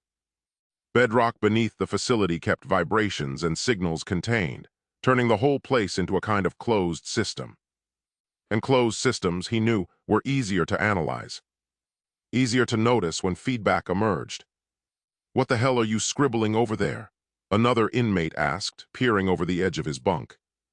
His eyes narrowed at the pages spread across the table, filled with tightly drawn lines, tiny annotations, and curves that twisted in patterns most prisoners would never bother to notice. "Graphs of what the pipes," he added, smirking, tapping a finger against the edge of the table. "Or maybe blueprints for a little breakout, huh? Planning tunnels or something." Meisler didn't look up, his pencil moving steadily across the page as if the act itself grounded him. "Patterns," he said calmly, voice even measured, almost serene. "Feedback loops. Delays. Signals echoing through the wiring." His eyes remained on the charts, tracing the lines with his finger, mapping invisible movements only he could perceive. "You wouldn't understand," he added, not with arrogance but with quiet certainty, aware that the subtle interplays he tracked were far beyond the crude assumptions of anyone else in the room. The man snorted. "Yeah, right. You're seeing ghosts in the wires, buddy. You always were nuts." "Perhaps," Meisler said, voice soft, almost serene, "or perhaps the world is more orderly than we allow ourselves to admit. These signals follow laws, I know. They obey sequences, not chance. And these sequences, they speak." He allowed a faint, almost imperceptible smile to cross his face. "You, on the other hand, too dumb to have a clue. You think you see control, but all you see is reflection. Reflection of what I already know." The other inmate laughed, loud and ugly, the sound meant to draw attention. "Yeah. Reflections," he sneered. "Keep telling yourself that. One of these days you'll figure out how this place really works, and when you do, you'll be answering to me." Meisler's expression didn't change, but something sharpened behind his eyes. "That's the mistake everyone makes," he said, voice low, almost conversational. "You assume hierarchy is enforced by noise and threat." He leaned back slightly, unbothered. "Control comes from timing, from knowing when something will break before it does."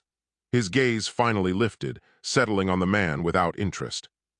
"You don't even know what you'd be holding, let alone how to use it." The moment passed, the inmate laughing and shaking his head as he wandered off, muttering curses. But Meisler's attention returned immediately to the anomalies. They persisted, changing phase, drifting, and overlapping in ways that suggested interaction rather than decay. The signals were not random. They were deliberate, or at least the product of deliberate constraints. They hinted at something active, something that responded. He considered the most terrifying possibility. Someone else might be probing the same frontiers. Not duplicating his exact experiments, those were sealed, but exploring adjacent territory. Quantum signal compression, the limits of causality, high-density information systems. These areas, once academic curiosities, had become public knowledge following the catastrophe and the trial. Interest was inevitable. Even without full understanding, others could push the same thresholds, producing measurable feedback that reached even here. Enough to leave fingerprints. Enough to whisper in the right conditions. He drew diagrams in his mind, visualizing the prison as a giant sensor. Each corridor, each reinforced block, each electrical junction became part of a lattice. Signals that would normally dissipate in open space were reflected, reinforced, amplified. The anomalies he observed were local consequences of global activity, or something like it. The prison itself, meant to isolate and suppress, had become a perfect observation platform. "See that?" he whispered one night, speaking to the empty cell, tracing imaginary lines between the flickers in the intercom and the bursts in the radios. "Patterns are overlapping. Feedback. And it isn't mine anymore. Not just mine. Someone else's work is intersecting. And I can measure it." A guard passed by, glancing at him with suspicion.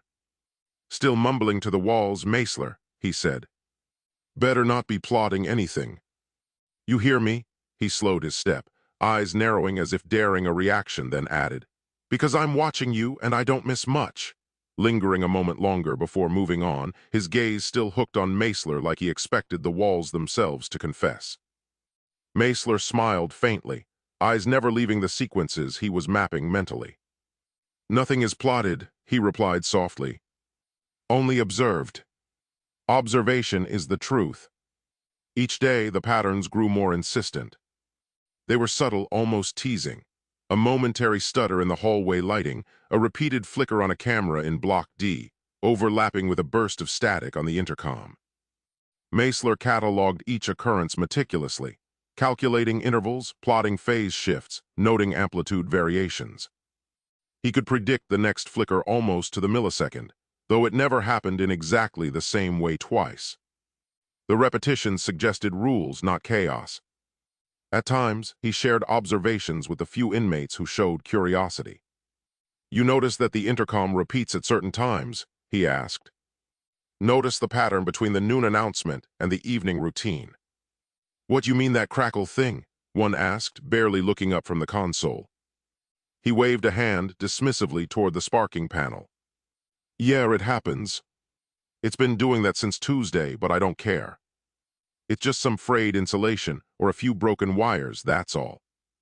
If the whole board isn't glowing red, it's not my problem. Just kick the casing if the noise gets too loud. That usually settles the arcs for an hour or two." "Broken wires obey rules too," Meisler said, watching the way the man's brow furrowed. "Even chaos is constrained. Even randomness has structure. You just can't see it." By the third week, the anomalies were impossible to ignore. They followed rhythms too precise, created interference too coherent to be dismissed as coincidence. They overlapped. They resonated. They suggested multiple sources interacting across space and time. Meisler began to entertain a grim thought. If the disturbances were not originating inside the prison, then they were evidence of something unresolved, something active, ongoing. The boundaries he had crossed, the edges of quantum information density he had explored, might not have been erased by the trial, the lockdown, or his incarceration. The work had left a mark on the world, and that mark might now be speaking back to him. He spent hours tracing imaginary circuits along walls and floors, mapping the facility like a lattice of nodes and conduits. Every flicker, hiss, and stutter became a point of data. "If I chart the amplitudes, overlay the phases, I can predict the next occurrence," he murmured to no one, scribbling invisible diagrams in the air with a finger. "And if I'm correct," his voice trailed off, heavy with implication. The fear in him was tempered by fascination.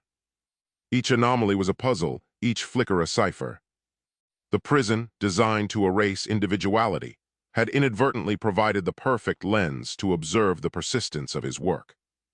Ideas, he realized, could not be imprisoned the way people could. The mathematics, the signals, the boundaries, they had a way of resurfacing, of asserting themselves even in isolation. Without the tools he had once relied on, Meisler was forced to improvise. His cell offered little more than concrete, a steel bed, and a small, barred window. Yet in that austerity, he found a strange clarity.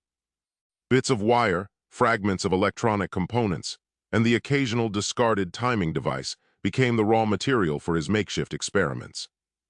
Each item, traded quietly from other inmates or scavenged from prison refuse, was examined meticulously before he allowed it to become part of his network. Nothing resembled a laboratory, but he did not need a proper lab to track signals, map delays, and measure resonance. He only needed observation, patience, and careful thought. He began by isolating timing. Meisler recorded the schedule of the prison, lights flicking on and off, meal deliveries, cell inspections, guard rotations. Each minute, each action was logged in his mind, cross-referenced with his improvised sensors.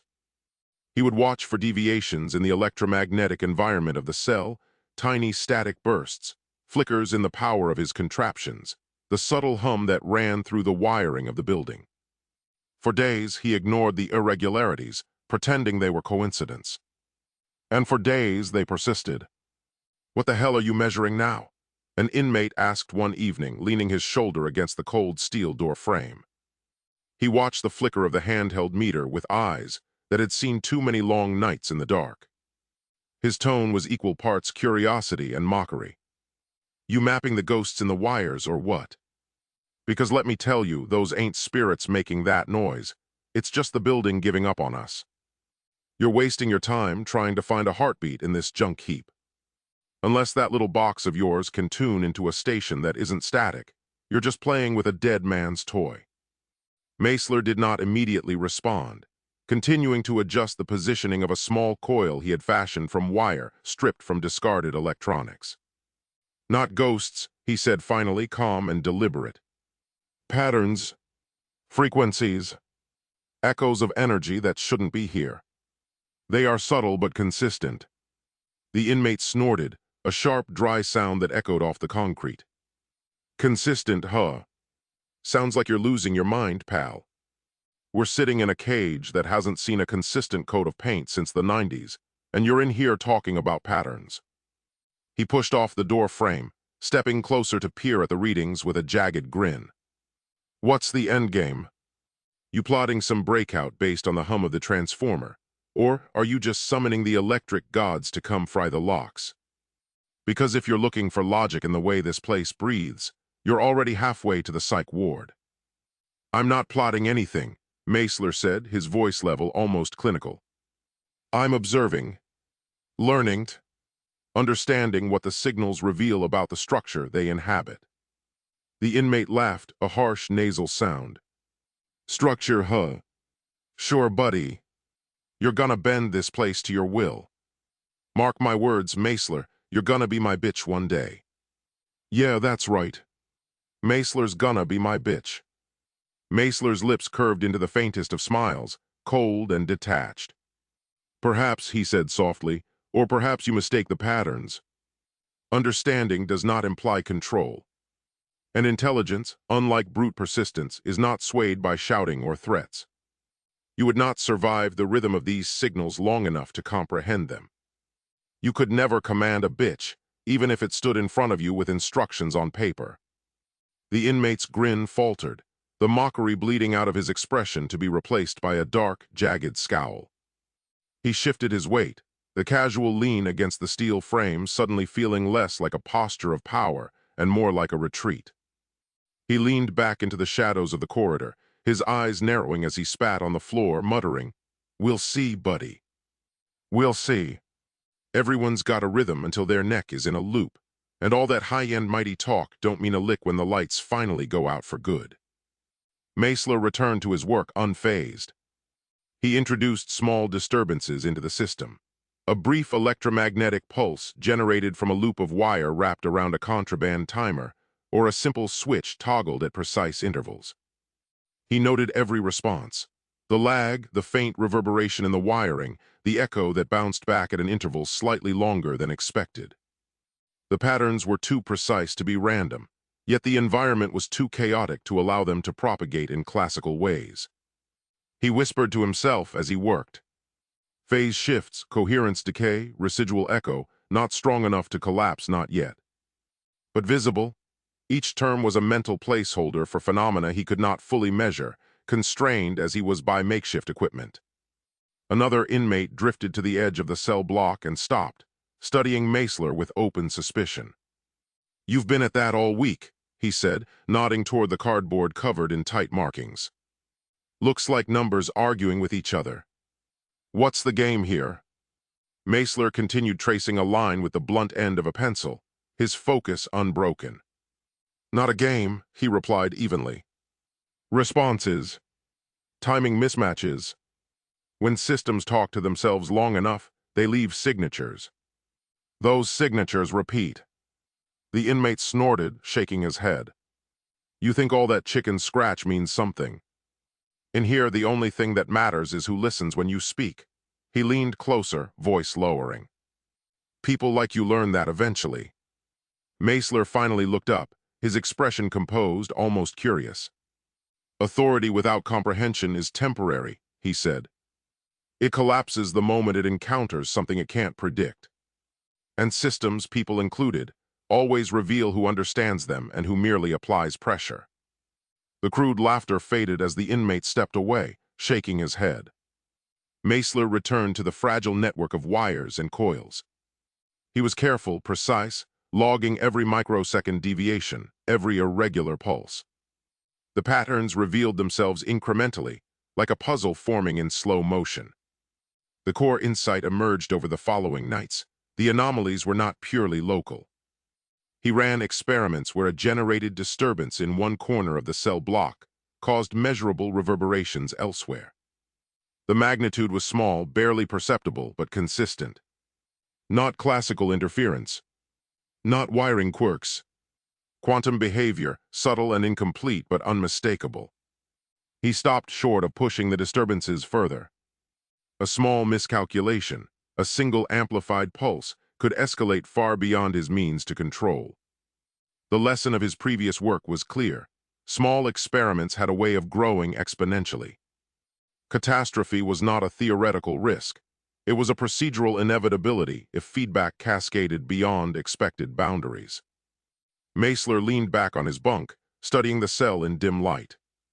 Shadows shifted under the flicker of overhead lamps, electronic hums and metal groans punctuating the quiet.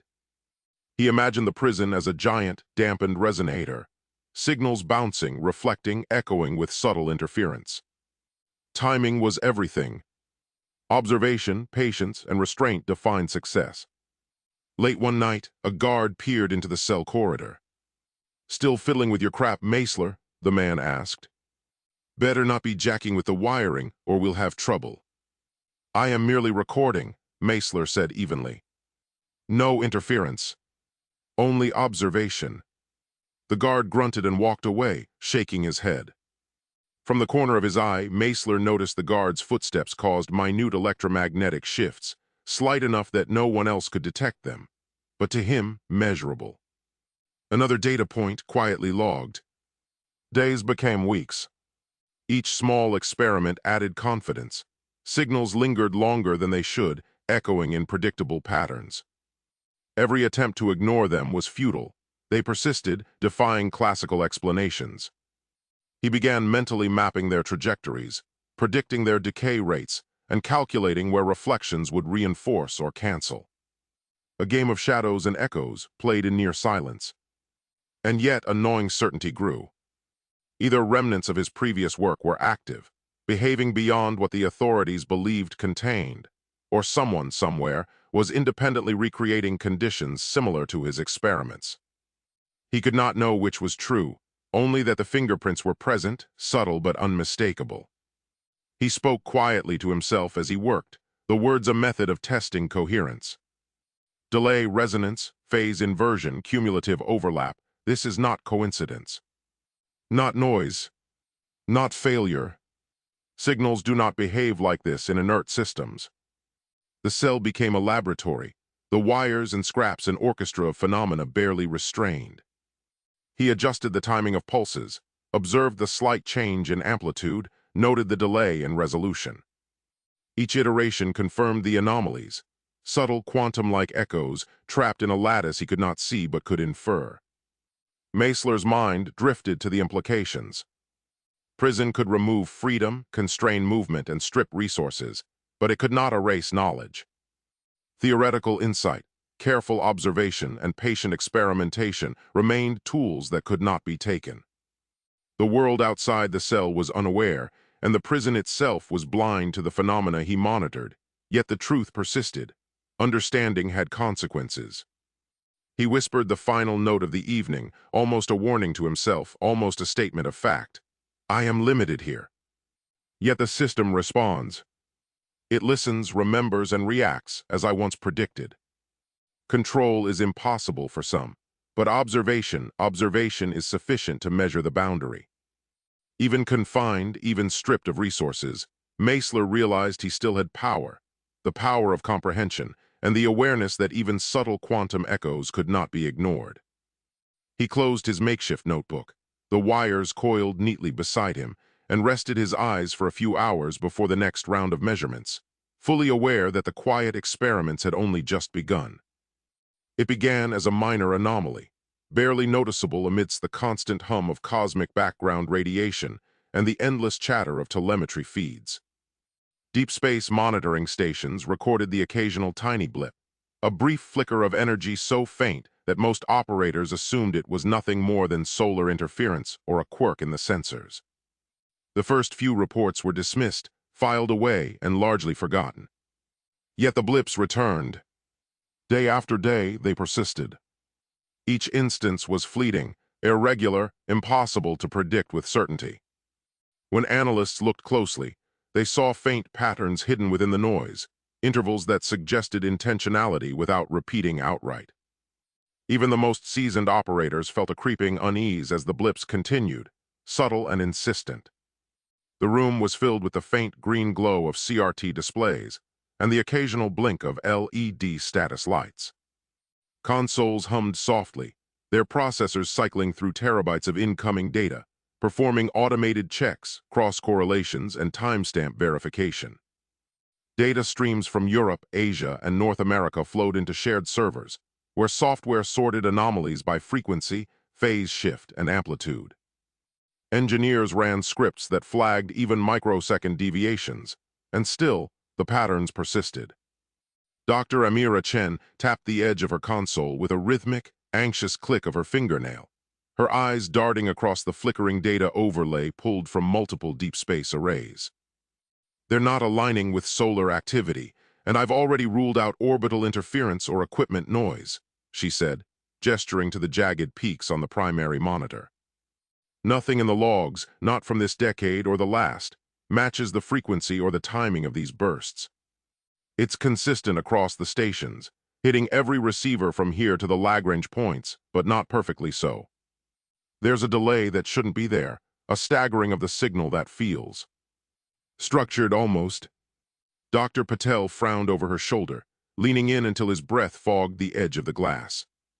He adjusted his glasses, squinting at the erratic pulses that seemed to defy standard wave mechanics. Structured. You're treading on dangerous ground with that word, Amira. You mean organized by design, or just a complex enough anomaly to trick us into thinking it is? Natural phenomena can be hauntingly repetitive without being sentient. Organized, Chen insisted, her voice dropping to a low, taut whisper that barely carried over the hum of the server fans. It shifts the moment we try to pin it down. Look at the delta here. It's as if the signal reacts to the observation itself. Each attempt to isolate the source or narrow the bandwidth produces a slightly different result, a subtle pivot in the modulation. I've checked the calibration 3 times, cross-referenced the feeds from the polar sensors, and it persists. It isn't a glitch in the hardware, it's a behavior in the broadcast. Patel leaned back, running a hand through his hair. So it's responding to us? That's impossible. A signal like this shouldn't change because we look at it. Chen shook her head, staring at the screen. I don't know why it does. But the waveform shows internal oscillations, subtle structures within the blips themselves. There's coherence here, even if we can't decode it. Something is happening. Across the room, Ortega muttered, maybe it's interference from the satellites themselves. Reflections, harmonics, whatever. Chen shook her head. We've checked that. Multiple arrays, different continents, independent systems. The underlying pattern is the same. The more we probe, the more it shifts, but the order is persistent. Patel exhaled sharply. So whatever it is, it exists in multiple places, behaves consistently, and changes when we try to understand it. What does that leave us with? Unknown physics. Chen did not answer immediately. She leaned closer to the console, overlaying feeds from Europe and Asia. Unknown physics or technology we don't recognize, she said finally. I can't explain it. None of our models account for behavior like this. Ortega crossed his arms, watching silently. You're saying it's intelligent then? Reacting? No, Chen said, voice firm. Not intelligent, not in any sense we can define. Reactive. Adaptive. Resistant to observation. Every measurement produces a subtle change. Every dataset reveals patterns that weren't apparent before. Patel rubbed his temples. So we have something that behaves like a system, but isn't part of any system we know. Great. That's useful how? Chen's gaze was fixed on the waveforms. It's not about usefulness yet. It's about acknowledging that it's there. It exists. We can't ignore it. Whatever it is, it's persistent, precise, and beyond current classification. A senior technician, sitting slightly apart, spoke without looking up from his console. And it's spreading, right? Across all arrays. Yes, Chen said. Different magnitudes, slight variations, but the structure persists. Nothing matches it. Not satellites, not stars, not any known cosmic event. Patel shook his head. I don't like it. We've triple-checked calibration, verified timing, even isolated equipment chains. And it still behaves this way. That's unprecedented. Chen nodded slowly. Unprecedented and persistent. I've logged every deviation, every subtle shift. Cross-verified with Europe, Japan, and North America. Every lab confirms it. The signal is coherent but resistant. The more you examine it, the more it evades complete understanding. Ortega leaned closer to Patel. So what, we just keep watching it? We document, Patel said, voice tight. We monitor. We do not speculate publicly. We verify, cross-check, and observe. That is all we can do until someone figures out what it is. Chen whispered almost to herself, tracing the faint oscillations across multiple screens. It's organized chaos. Structured noise. Precise yet mutable. Every observation reinforces its existence and yet denies comprehension. It reacts but not consciously. Somehow it adapts. Patel glanced at her. Adaptation in a signal. That's a category error. Signals don't adapt. Not unless... Chen cut him off. I know. That's why it's alarming. I've never seen anything like it. Nothing in our physics, our models, or historical data behaves this way. Not natural, not artificial, something else entirely. And it persists. Hayes, the lead operations officer, finally spoke from the center of the room. All right. Let's not overreach in interpretation. Document everything. Every blip, every oscillation, every deviation. Cross-verify internationally. No conclusions until data dictates. But yes, whatever this is, it's real. And it isn't going away. The night wore on. Analysts hunched over screens, eyes adjusting to the faint glow. Waveforms flickered, tiny spikes appeared and vanished, patterns that seemed deliberate yet unreadable. Measurements produced small but consistent differences. Observation alone altered the signal's behavior. As additional observatories came online for synchronized monitoring, confirmation arrived in steady, unemotional bursts of data. Facilities in Chile reported the same faint oscillations, delayed only by propagation and local noise. A station in South Africa confirmed matching deviations in phase and amplitude. Each dataset differed slightly, shaped by distance, equipment, and timing, yet the underlying structure remained intact, stubbornly recognizable beneath the static. Technicians compared notes over secured channels, voices restrained but tense. Same interval drift here, one reported. Minimal but repeatable, another followed minutes later. We're seeing the same internal modulation. It's subtle, but it's there. No one claimed certainty. No one dismissed it anymore. Within days, internal memos replaced casual comments. Language grew cautious, stripped of speculation, heavy with qualifiers. The word anomaly appeared less often, replaced by terms like phenomenon and persistent signal of unknown origin. Requests for additional observation time were approved without argument. Priority access to high-resolution instruments was quietly granted. Outside the labs, the signal's presence was becoming a quiet obsession. Technicians began cataloging every microsecond deviation, every barely perceptible change in the blip's amplitude. Heat maps were generated, spectral decompositions performed, and statistical models tested. Entire nights were spent layering feeds atop one another, watching oscillatory patterns shift across time zones. The faint energy bursts revealed subtleties previously unconsidered, a rhythm within the randomness, a hidden tempo, a pulse that appeared almost conscious in its stubborn persistence. Late one evening, Chen stared at a long-duration composite, hours of data compressed into a shifting lattice of light. "It's not random," she said softly, though no one had asked. "Randomness doesn't hold shape like this." Patel studied the same image. "Then what is it holding to?" Chen did not respond. She marked another deviation, another minute adjustment appearing only when the resolution crossed a certain threshold. The signal did not vanish under scrutiny. It changed carefully, as if sliding sideways just beyond reach. The lab became a quiet theater of patient observation. Computers whirred, fans spun, and the faint hum of electrical current under fluorescent lights became a background percussion. Analysts rotated in shifts, eyes fatigued but alert, fingers tracing cursors across grids of data that refused definitive interpretation. No one slept more than 4 hours at a stretch. The signal demanded vigilance, even if no one fully understood why. By the end of the first week, the scientific community had reached one quiet consensus. This was no anomaly they could ignore. It was precise, structured, and persistent in a way that defied conventional explanation. Whatever it was, it existed. And it was impossible to classify.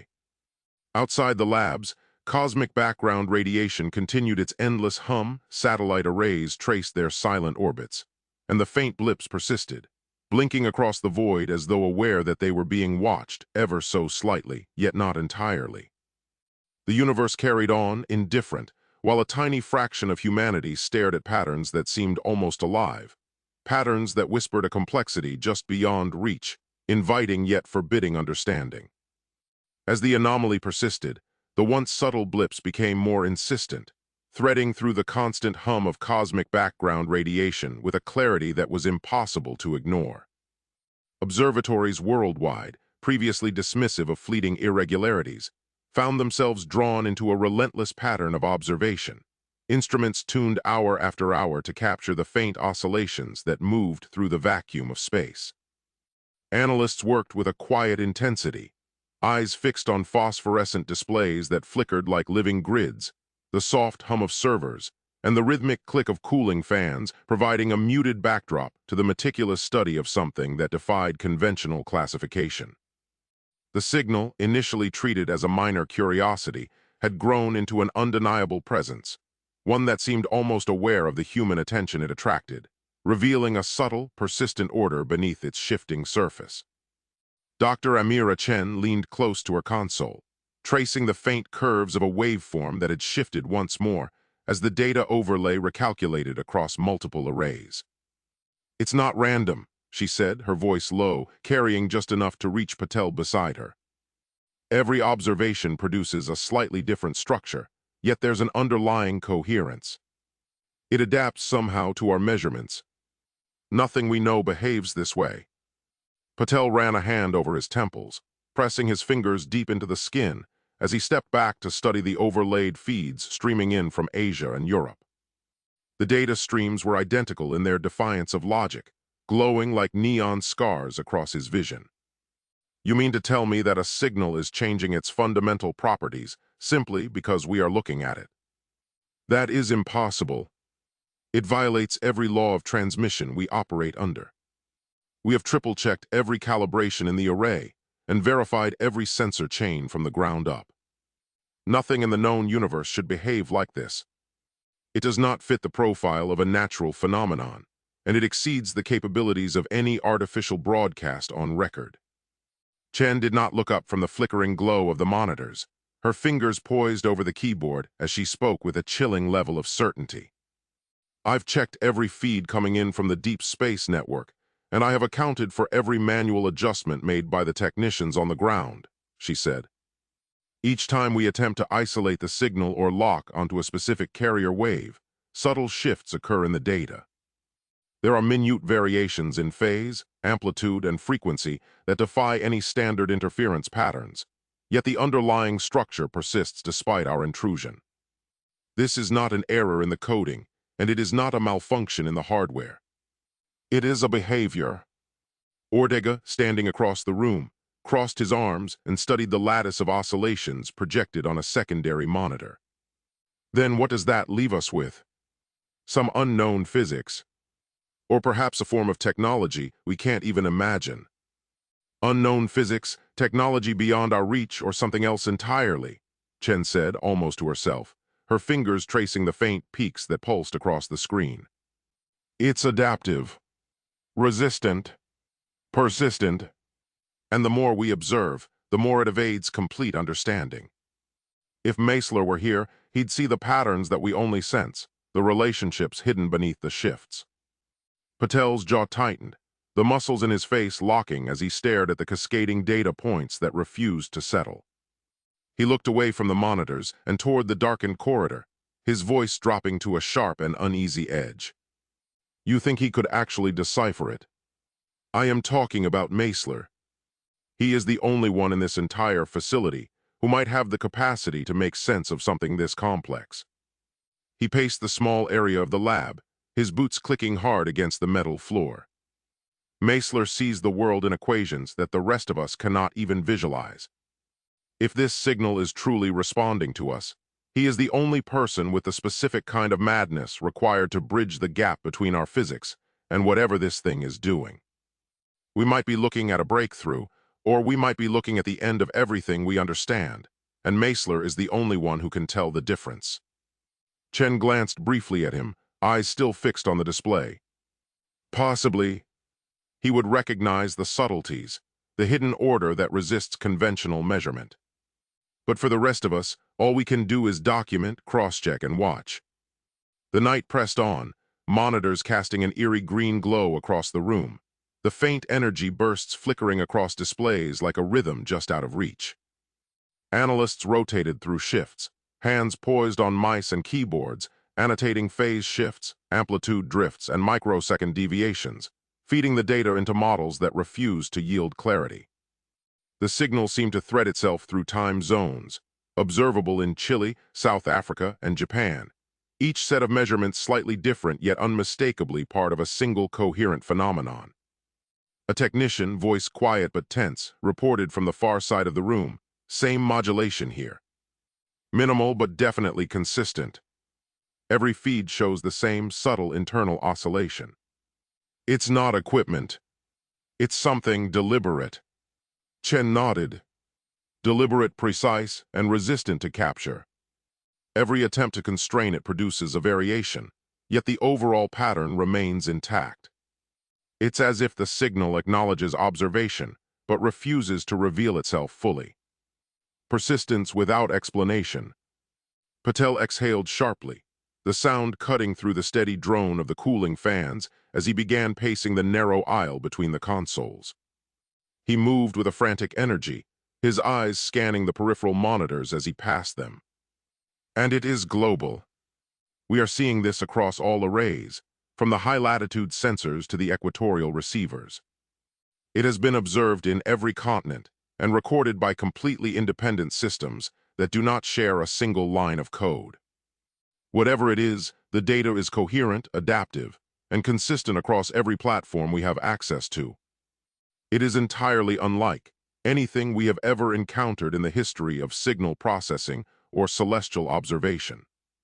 It acts with a level of synchronicity that should be physically impossible for a signal covering this much ground. Ortega added, we're cataloging deviations, phase shifts, and propagation delays. All feeds align in pattern but differ in microstructure, as if the signal is aware of each station, responding subtly to local conditions. Not sentient, maybe, but adaptive. Resistant. Chen leaned back in her chair, eyes briefly closing, letting the faint hum of servers and cooling fans wash over her. Persistence alone doesn't define it, she said softly, speaking to the room and perhaps to the signal itself. It's structured persistence. Oscillations folding into one another, nested patterns across milliseconds and seconds that no natural source should generate. Every observation reveals a layer that wasn't apparent before, a complexity that teases understanding and refuses full disclosure. The analysts rotated shifts without interruption, annotations accumulating across spreadsheets, overlaid plots, and composite charts. Each microsecond deviation, each imperceptible shift in amplitude became a measured trace, catalogued with meticulous care. Even as exhaustion weighed on their bodies, their eyes, trained to detect subtle changes invisible to the casual observer, remained vigilant, scanning for new oscillations, phase anomalies, or structural deviations that might provide a clue. By midweek, the international collaboration had formalized observation schedules, prioritizing high-resolution instruments for continuous monitoring. Observatories in Japan, Germany, and Chile communicated through secure channels, comparing measurements, aligning data, and confirming consistency in the subtle structural changes observed in the signal.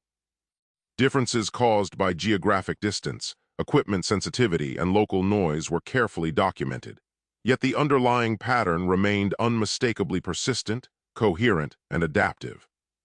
Chen gestured to a composite of several days' worth of overlays, each waveform stacked atop the other, shifting just enough to suggest movement within the pattern itself. "Look at it," she said. "Every refinement of measurement produces a new shape. The overall structure remains, but detail shifts. It resists capture, yet validates its existence. It's alive in structure, not thought. It's waiting for comprehension." Patel studied the lattice, tracing the peaks with a finger. "And Meisler," he murmured, his voice almost lost in the soft whir of servers. "If anyone could discern what's hidden here, it would be him. He would read the relationships, the nested signals, the order beneath the apparent chaos. We only glimpse it." Ortega added quietly, "Our job is observation. Verification. Documentation. Speculation is dangerous. But watching it move and shift, acknowledging its persistence, it's like witnessing a new form of existence. Not life, perhaps, but undeniable structure and method." The night passed in quiet focus, the lab bathed in soft monitor light. Analysts annotated minute phase shifts, measured fractional amplitude variations, and compared subtle differences across stations, layering data like sheets of transparent material, each revealing glimpses of the elusive order beneath the apparent randomness. The faint blips, persistent yet shifting, seemed to thread through space itself, binding the international observatories into a single extended perception of the phenomenon, observed but never fully understood. By the end of the second week, the scientific consensus had solidified into a cautious acknowledgement. The signal existed, it was precise and persistent, and it resisted all attempts at classification or isolation. Analysts whispered Meisler's name as a marker of hope, the one mind capable of decoding patterns that defied human comprehension. Until then, observation and documentation remained the only tools, and the signal continued to shift subtly, persistently, teasing comprehension while remaining frustratingly beyond reach. Outside the lab, cosmic background radiation continued its endless hum. Satellites traced silent orbits, and the faint blips continued, threading across the void with deliberate ambiguity, observed but unbroken, persistent yet ever elusive, a reminder that the universe still held secrets beyond even the keenest human intellect, waiting for the rare mind capable of understanding them fully.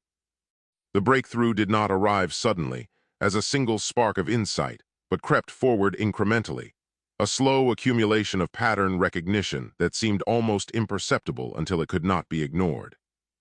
Analysts seated in dimly lit labs across multiple continents pored over the signal with a level of concentration bordering on obsession, screens displaying reconstructed waveforms and faintly mapped structures that pulsed and shimmered in a way no human eye could entirely comprehend.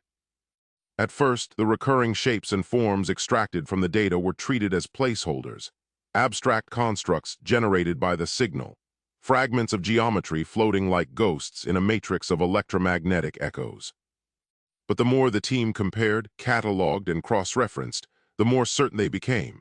These were not generic forms, not the kind of random hull outlines or arbitrary deck layouts that a machine might conjure without context.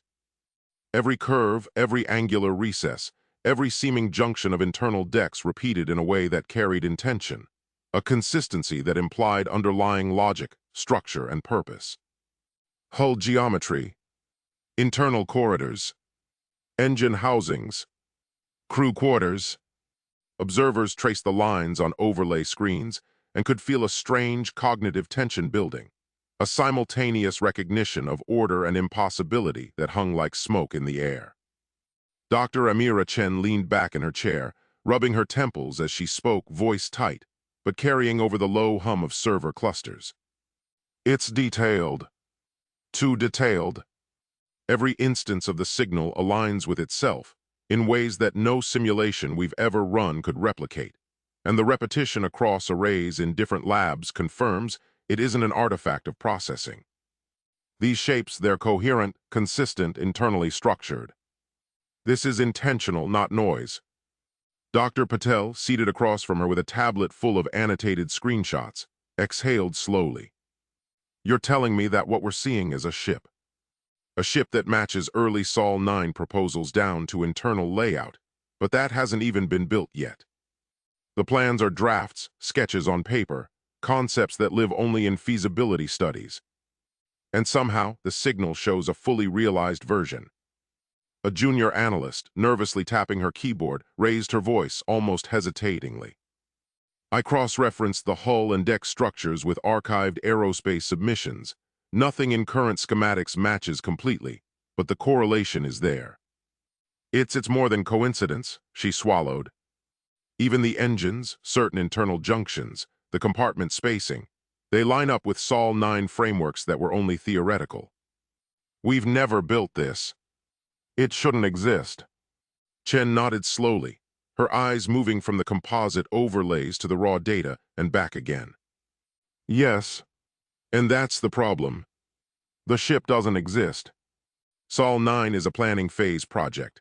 Budget proposals, engineering compromises, political negotiations, unresolved technical hurdles. Yet what we're seeing is operational.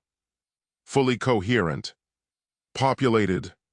Internal movements, life support activity, the corridors flowing as if it's inhabited. Patel rubbed his chin, leaning closer to the screen. We could try rationalizing this. A future leak, a predictive simulation. But the level of detail surpasses anything we've generated, even with the most advanced modeling software. Features exist that the design team hadn't even solved for yet. Others contradict current assumptions entirely, and yet everything is internally consistent. We're looking at something beyond our present capabilities. Ortega, seated slightly apart with his own display, shook his head. If this is real, it's not a question of origin anymore. Extraterrestrial signal. Random anomaly. That's irrelevant. The real question is when. When does this ship exist? Because the only thing we have that matches this is Sol 9, as it might be decades from now. Not a prototype, not a concept, it's fully realized. Chen's voice dropped to a near whisper, as though speaking the truth aloud might fracture it. I've checked and double-checked. Every array, every timestamp, every phase variation, every amplitude deviation, coherent. Cross-verification with Japan, Europe, North America, and now Chile and South Africa. It's consistent globally. The implication is clear, even if no one says it outright. Patel leaned back in disbelief. Anchored to the future. That's impossible. It defies causality, physics, everything we base our understanding on. We are watching something that hasn't happened yet.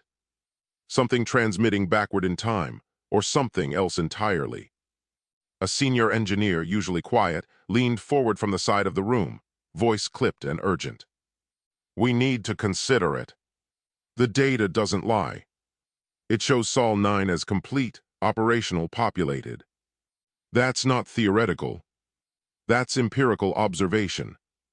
If we dismiss it, we ignore a phenomenon that, objectively, violates every principle we thought immutable.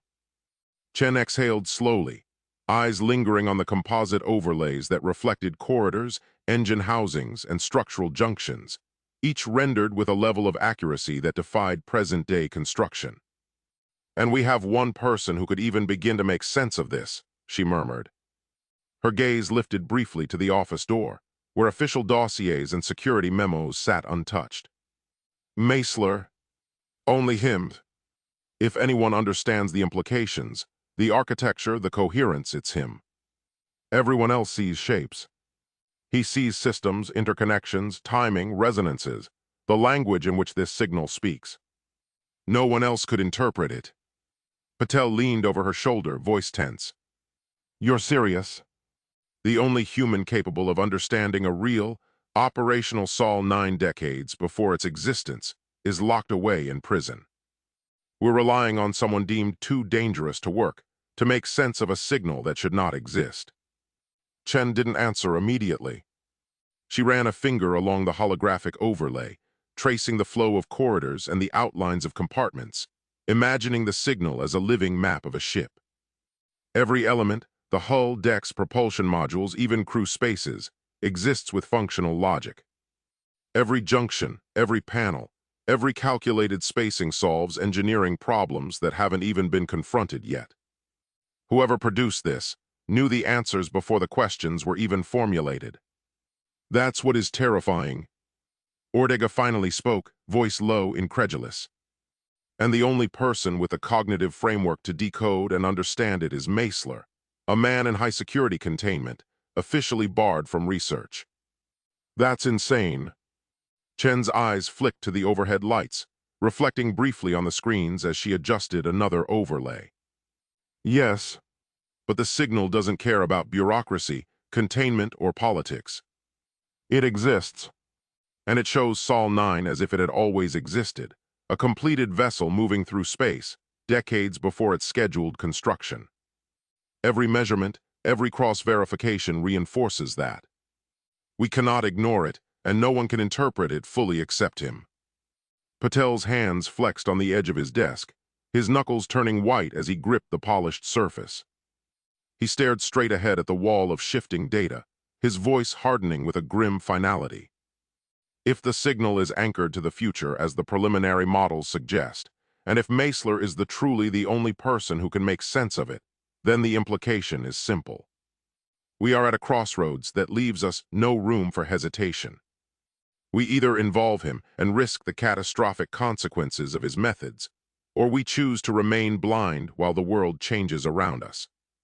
And remaining blind is no longer an acceptable option for this department or for anyone else.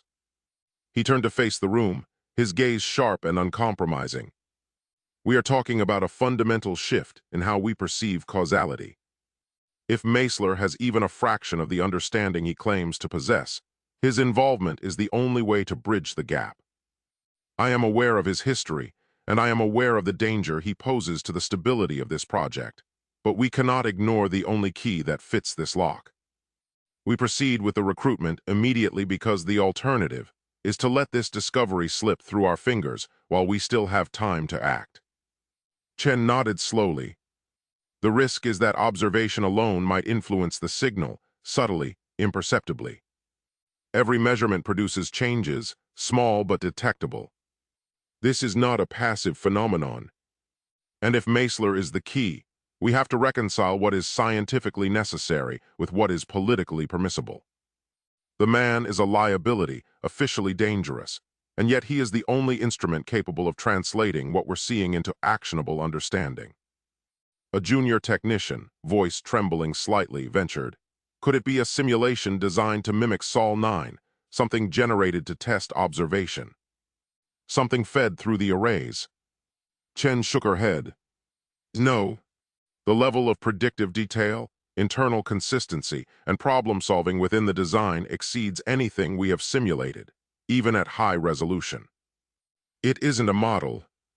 It isn't a projection. It's reality, but reality decades ahead of us. And if it is, then we are dealing with information that should not exist yet. A causality violation. A temporal anomaly embedded in the signal. Patel looked around the room at the gathered team, Everyone quiet, tension palpable. We need to prepare for the next step. Documentation alone isn't enough. Full cross-verification, continued observation, and consideration of involving Meisler. That man holds the only key to comprehension, and the window for understanding this, if it's truly anchored to the future, may be narrower than we realize. The room fell silent, the only sound the faint electronic hum and the rhythmic flicker of displays rendering a ship that should not exist. Every observer felt the weight of it. A Sol 9 fully realized, moving through corridors populated by a crew that could not exist yet, and a physicist whose expertise might be the only thing standing between incomprehension and revelation. In that stillness, it was clear that nothing about this signal was ordinary, nothing about the evidence approachable through conventional reasoning, and nothing about the choice facing the team, whether to involve Meisler or remain blind, was free from consequence.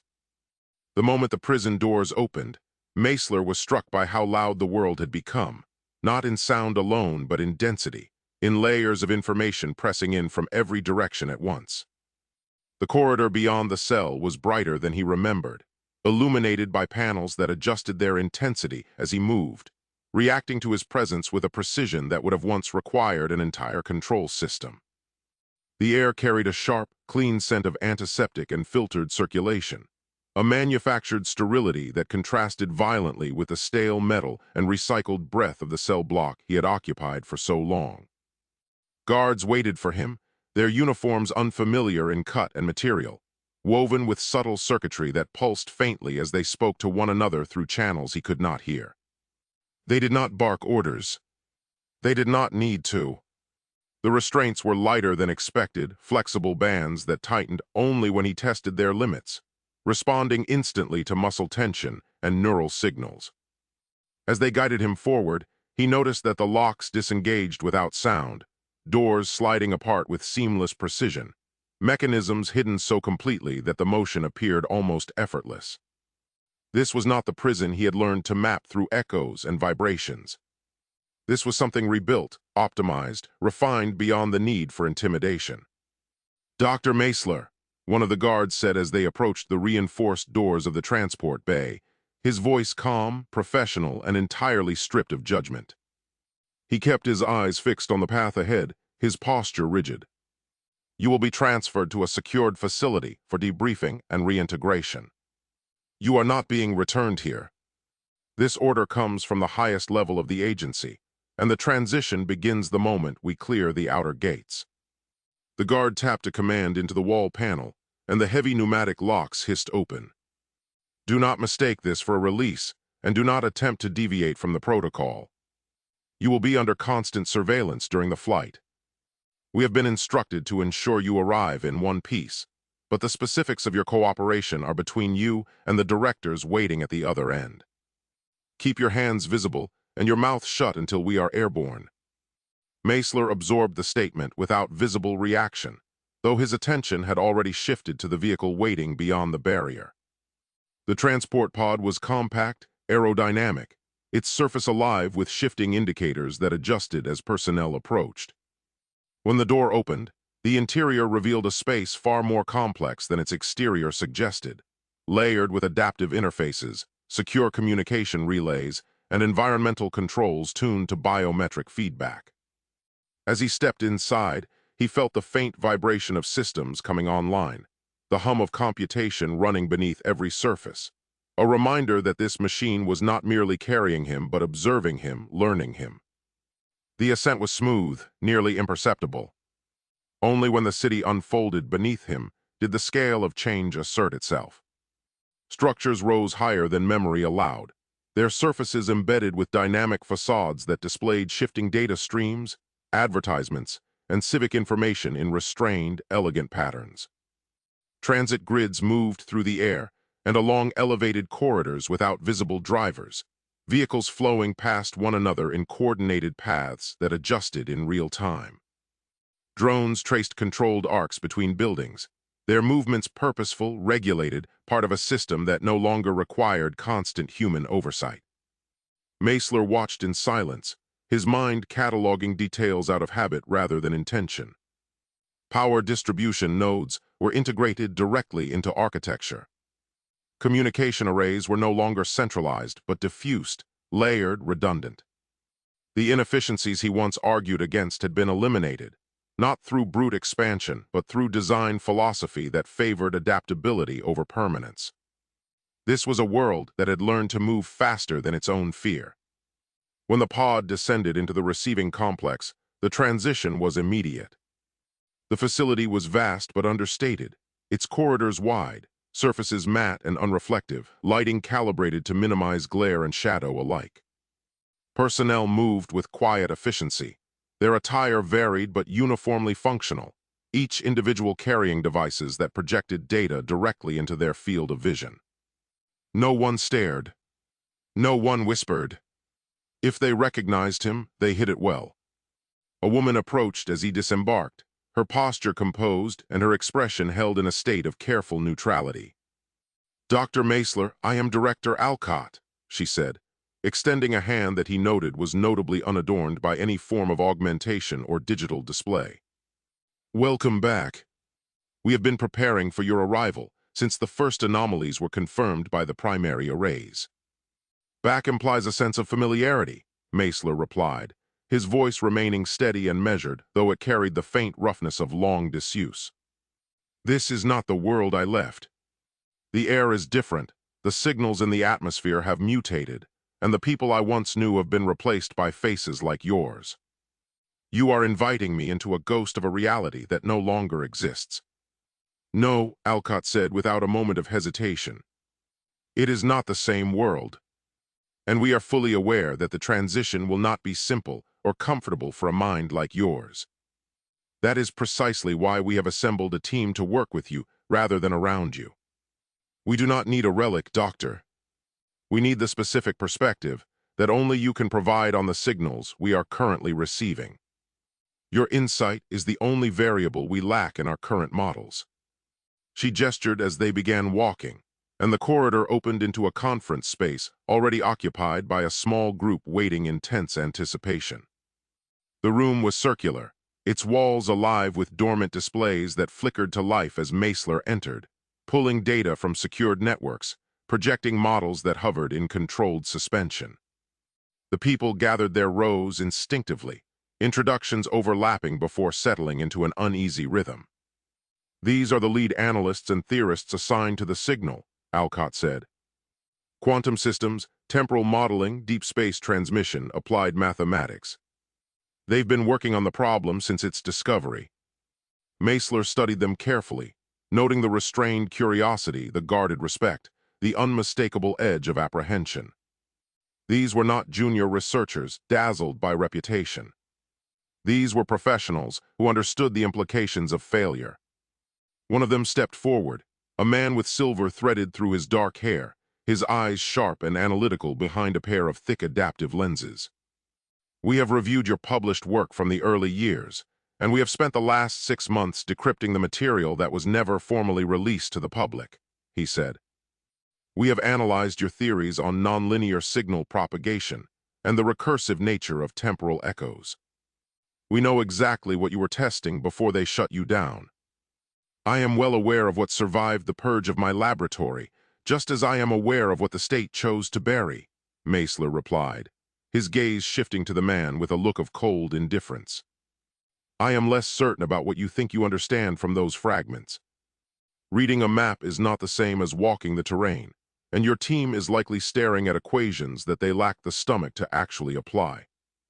You are looking for a key in a room where the door has already been turned into smoke." A ripple of discomfort passed through the group. Another researcher spoke, her tone controlled but urgent. "The signal behaves like a system under observation. It adapts not randomly but within constraints. We've exhausted conventional models." "Of course you have," Meisler said, moving toward the central display as if it were instinctive. He stood before the flickering data feeds, his shadow stretching across the consoles as he watched the numbers cycle. "You have spent all this time trying to classify this as a phenomenon or a static anomaly, instead of engaging with it as a process. You are treating it like a star or a pulsar that just happens to be acting out, But that is your first and most fatal mistake. You are trying to measure its weight and its distance when you should be measuring its intent. This is not something that is just happening to the universe. It is something the universe is doing. If you continue to look at it through the lens of traditional observation, you will remain trapped in the foyer while the actual event takes place behind closed doors. You need to stop recording and start responding. Alcott raised a hand slightly.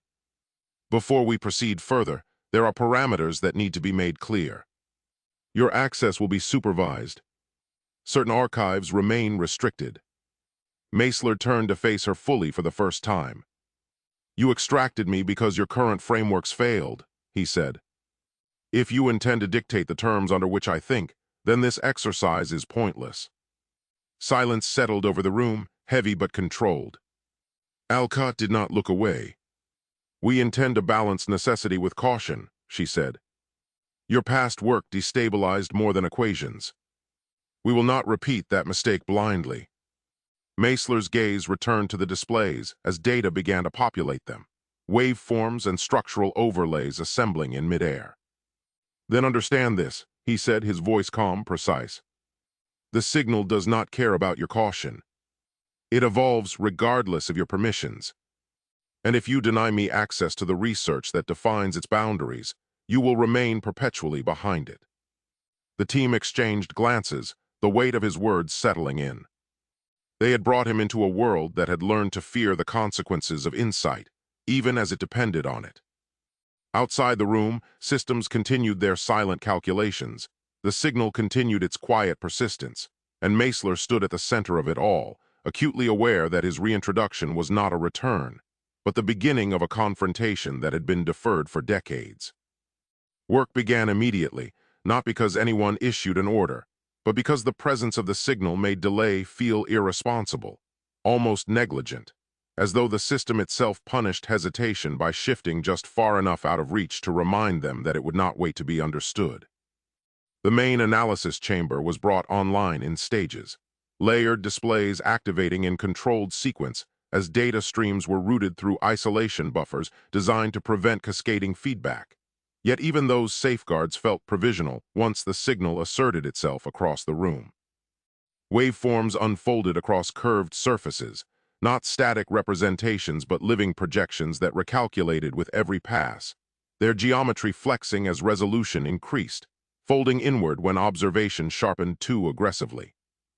Meisler stood at the center of the space, hands loosely clasped behind his back, his attention moving across the displays with a focus that made the rest of the room feel secondary.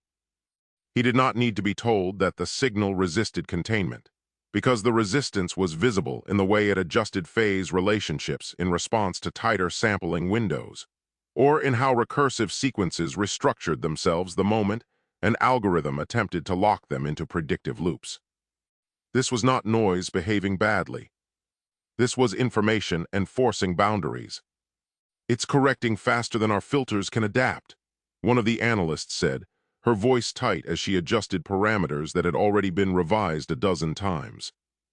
Every time we narrow the bandwidth, the internal structure reorganizes. We're not collapsing uncertainty, we're provoking it. Meisler nodded slightly, his gaze fixed on a lattice of shifting geometries hovering above the central console. Because you are treating it as a transmission, he said, his tone even unhurried as though explaining something long settled. It is not broadcasting in the way you expect. It is compressing state information across observation thresholds, and it is doing so with an awareness of the limits you impose. That implies agency, another researcher replied, folding her arms as she studied a scrolling array of failed projections. Or at least intent. It implies constraint, Meisler corrected, turning to face the group. Intent requires preference. Constraint requires survival. The signal behaves as though it exists at a boundary it cannot afford to breach, so it adapts to remain coherent when you push against it. Screens shifted again, recursive sequences looping back on themselves, then resolving into new configurations that preserved relational integrity while abandoning previous symmetry. The room filled with quiet activity, analysts murmuring updates, fingers moving across touch surfaces as models were revised in real time. No one attempted to pause the signal anymore. They had learned within the first hour that interruption only caused it to fragment into higher dimensional representations that took exponentially longer to reconstruct. A tall man near the back of the room leaned forward, eyes narrowed behind augmented lenses. "We tried modeling it as a quantum feedback network," he said, addressing Meisler directly. "Self-referential loops, observer-influenced state transitions, dynamic correction. It fits up to a point. Then it diverges." "Because your models assume equilibrium," Meisler replied, walking slowly toward the display where the divergence first appeared. "This system never seeks equilibrium. It enforces continuity instead. Look at the boundary conditions here. Every time the state threatens to decohere, it redistributes complexity rather than collapsing." One of the engineers brought up a layered visualization, internal structures resolving into something that resembled architectural frameworks, though distorted, incomplete, and constantly in motion. Corridors appeared and vanished, deck-like strata forming momentarily before dissolving back into abstract geometry. Several members of the team stared in silence, the implications beginning to press in from directions they had avoided naming. "We are seeing repeated structural motifs," the engineer said carefully. "Not stable enough to lock down, but consistent enough to map statistically. These are not arbitrary shapes." Meisler studied the display, his expression unreadable. "They are reference frames," he said. "Compressed representations of internal layout, encoded in a way that preserves relational priority over fixed dimensions. The system does not care whether you see them as corridors or vectors. It cares that their relationships survive translation." A low murmur passed through the room as analysts cross-referenced the emerging structures against existing databases, early-stage design archives, and speculative frameworks that had never been intended for implementation. The matches were incomplete, yet disturbing in their coherence, resolving into a form that hovered uncomfortably close to recognition without fully surrendering to it. "This aligns with Sol 9 conceptual geometry," someone said quietly, the words landing with deliberate restraint. "Not the finalized proposals. The early feasibility models. The ones that never left internal circulation." Meisler did not respond immediately. He turned back to the primary display as the signal reacted to the increased attention, shifting again, tightening internal loops as though bracing itself against scrutiny. "Sol 9 was designed to function across extreme informational gradients," he said at last. "Its architecture was never purely physical. It was meant to survive coherence loss, temporal drift, and observer-induced instability. If the signal references it, then it is not doing so symbolically." Director Alcott, who had been observing from the periphery, stepped forward, her expression carefully composed. "Are you saying the signal contains an operational model of the vessel?"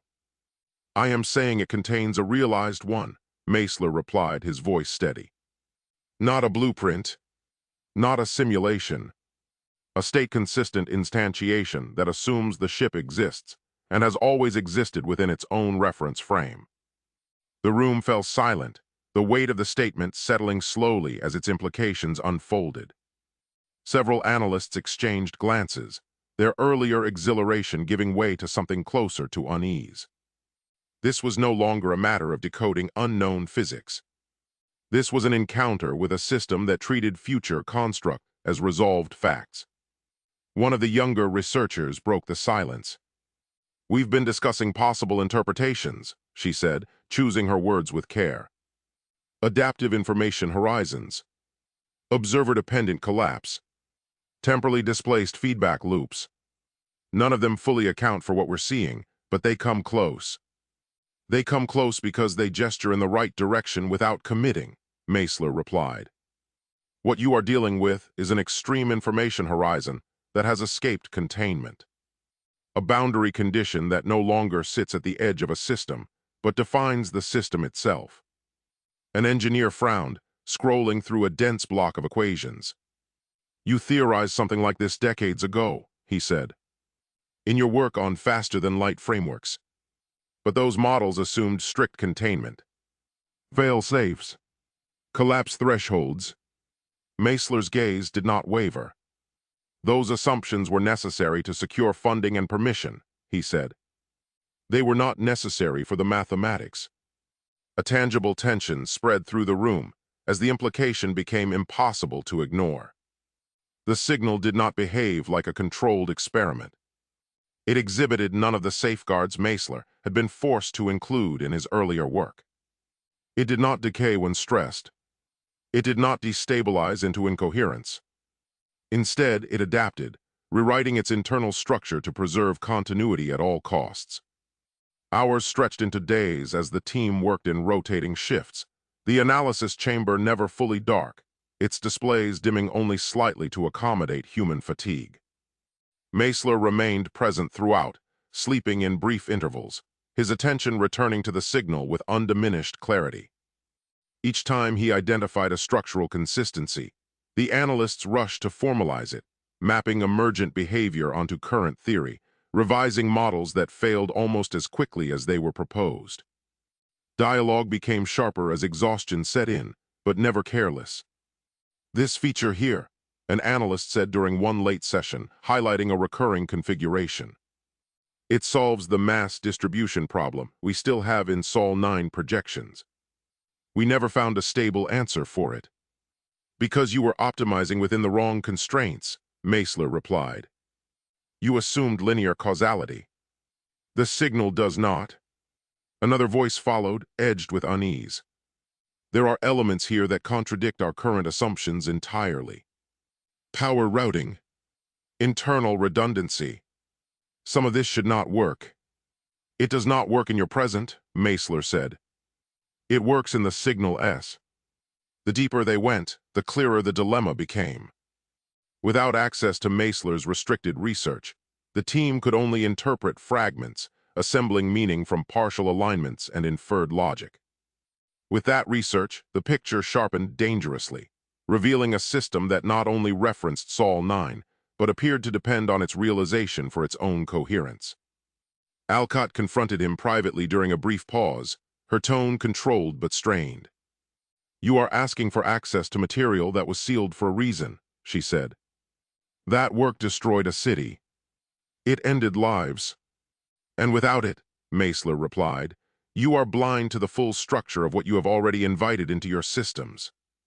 The signal does not care about your reasons. It already incorporates outcomes you are still debating." She held his gaze, the weight of responsibility visible beneath her composure. "If we give you that access, there is no pretending this remains theoretical." "There never was," Meisler said quietly. When the next analysis cycle began, the signal shifted again, internal structures resolving momentarily into something unmistakable before folding back into abstraction, as though acknowledging recognition without allowing possession. The team watched in silence, understanding finally aligning with fear. This was not a puzzle awaiting solution. It was a system asserting inevitability. And at the center of it stood a man whose knowledge bridged the gap between what had been imagined and what now insisted on being real, a physicist whose past had been locked away precisely because it threatened to make futures unavoidable. The demand came less as a request than as an inevitability that everyone in the room had been circling since the moment the physicist was escorted into the facility. He waited until the third day of briefings, until the fourth revision of the same incomplete models, until another analyst admitted that they were extrapolating blindly from structures they did not truly understand. Only then did he speak, folding his hands on the table and leaning forward with a restraint that made the words heavier than any shouted accusation. "You are asking me to interpret a system built on principles I developed, under constraints I defined, using assumptions I already proved were insufficient," he said, his voice steady, controlled, sharpened by exhaustion rather than anger. "I cannot do that honestly without my original work. I need the calculations, the raw experimental logs, the unfiltered models. Not the summaries you have sanitized for policy review. The actual research." The room did not respond immediately. Screens continued to flicker with shifting geometries, the signal's internal logic mutating even as it was displayed, as though it were aware of the conversation unfolding beneath it. Several members of the team exchanged glances, scientists who understood exactly what he was asking for and why, and who also understood the weight of the refusal that was about to follow. When it came from the other side of the table. Legal counsel spoke first, her tone measured, precise, rehearsed through decades of doctrine. She did not look at him when she answered. "That material is sealed under multiple international accords," she said. "Your prior research is classified at the highest level, not because of its novelty, but because of its demonstrated capacity for catastrophic harm. Releasing it, even to you, would constitute a violation of standing law."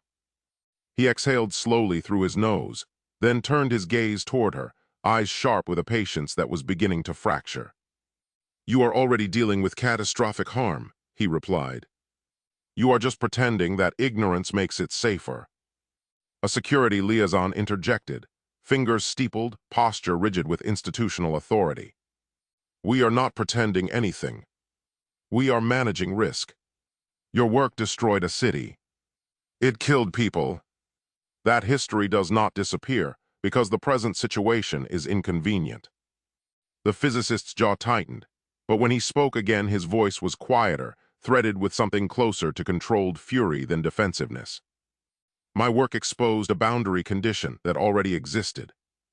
It did not invent it. The signal you are observing is operating beyond that same boundary, without containment, without supervision, without any of the safeguards I insisted upon even then.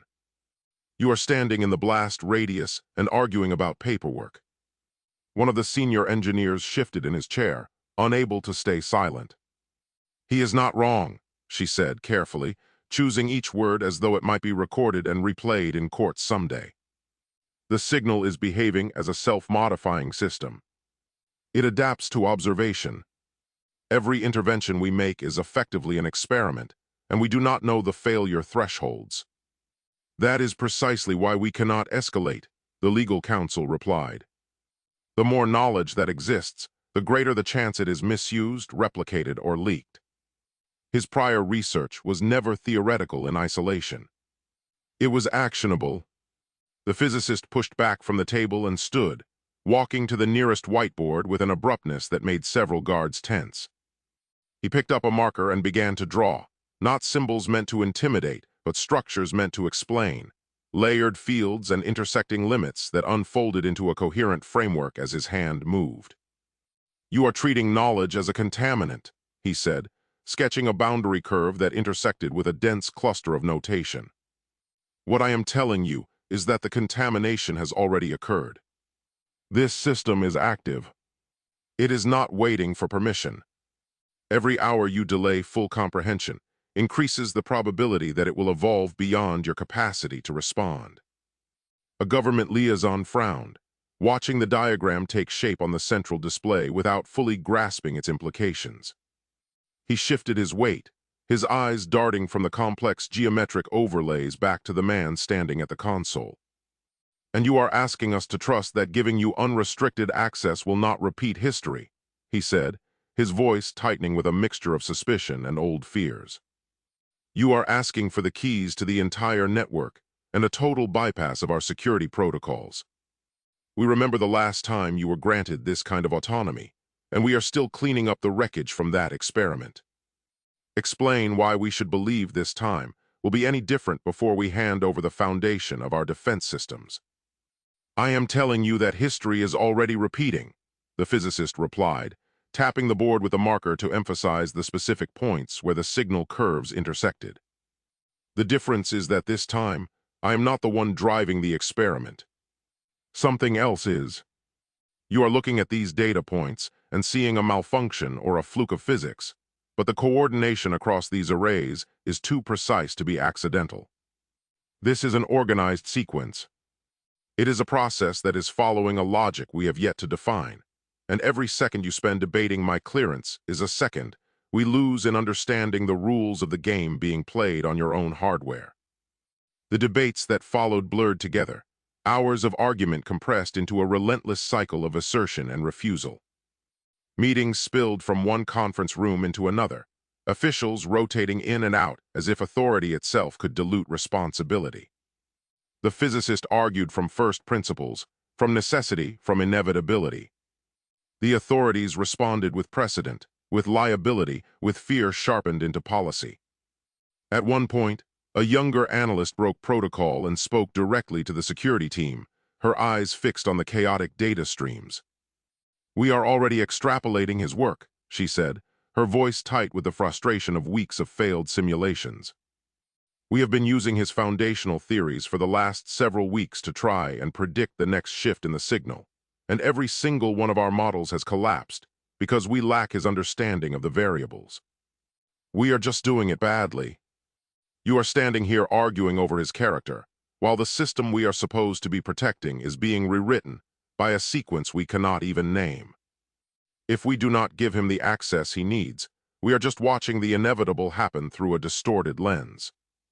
We have spent weeks chasing our own tails with his math, and it is clear that we cannot finish this without the man who started it." The room fell silent, not because she was wrong, but because she had said aloud what everyone understood and no one wanted recorded. The physicist did not look at her, but there was a flicker of something like grim acknowledgement in his expression. Later, alone with the core scientific team, he dropped the formality entirely. "You cannot keep pretending this is a question of trust," he said. "It is a question of competence. Either you allow me to work with the tools that exist, or you accept that every conclusion you reach will be provisional at best and catastrophically wrong at worst." One of the senior theorists rubbed her temples, exhaustion etched into her posture. "You are asking us to gamble the future on you." He shook his head. "No, I am telling you that the gamble has already been placed. The only choice you have left is whether to understand the stakes. You are acting like you can still walk away from the table, but the chips have been down since the first array went live. You can either let me tell you what you are actually risking, or you can wait for the consequences to show you. Do you want to know the price of this discovery, or do you want to keep pretending you are still in control of the outcome?" Still, the answer did not change. The archive remained sealed. The original notebooks, the experimental telemetry, the failed prototypes and marginal calculations that had never been meant for public eyes all stayed locked behind layers of encryption and legal firewalls. Access was denied not with malice, but with the cold certainty of institutions designed to survive their own mistakes by refusing to acknowledge them.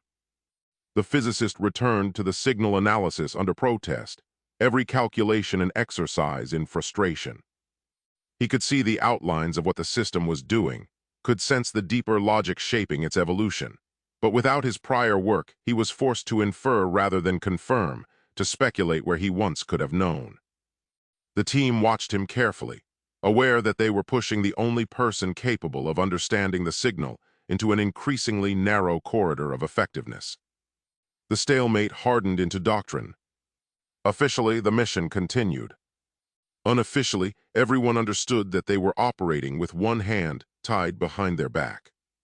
The physicist became both indispensable and contained, his insights filtered, his authority conditional, his past weaponized against his present necessity.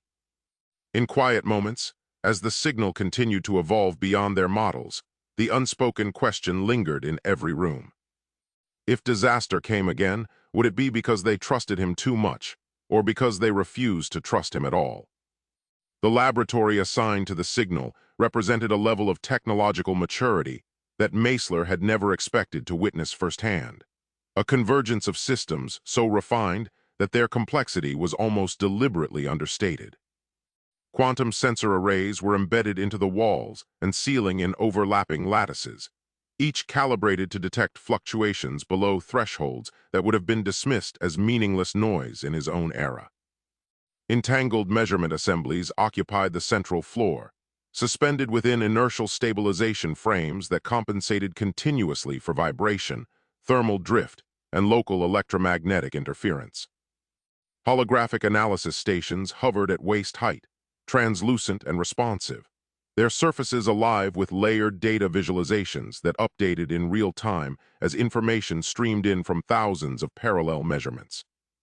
The room carried a low, constant hum, not the sound of machinery straining, but of systems operating at a sustained intensity that bordered on the theoretical limits of material endurance.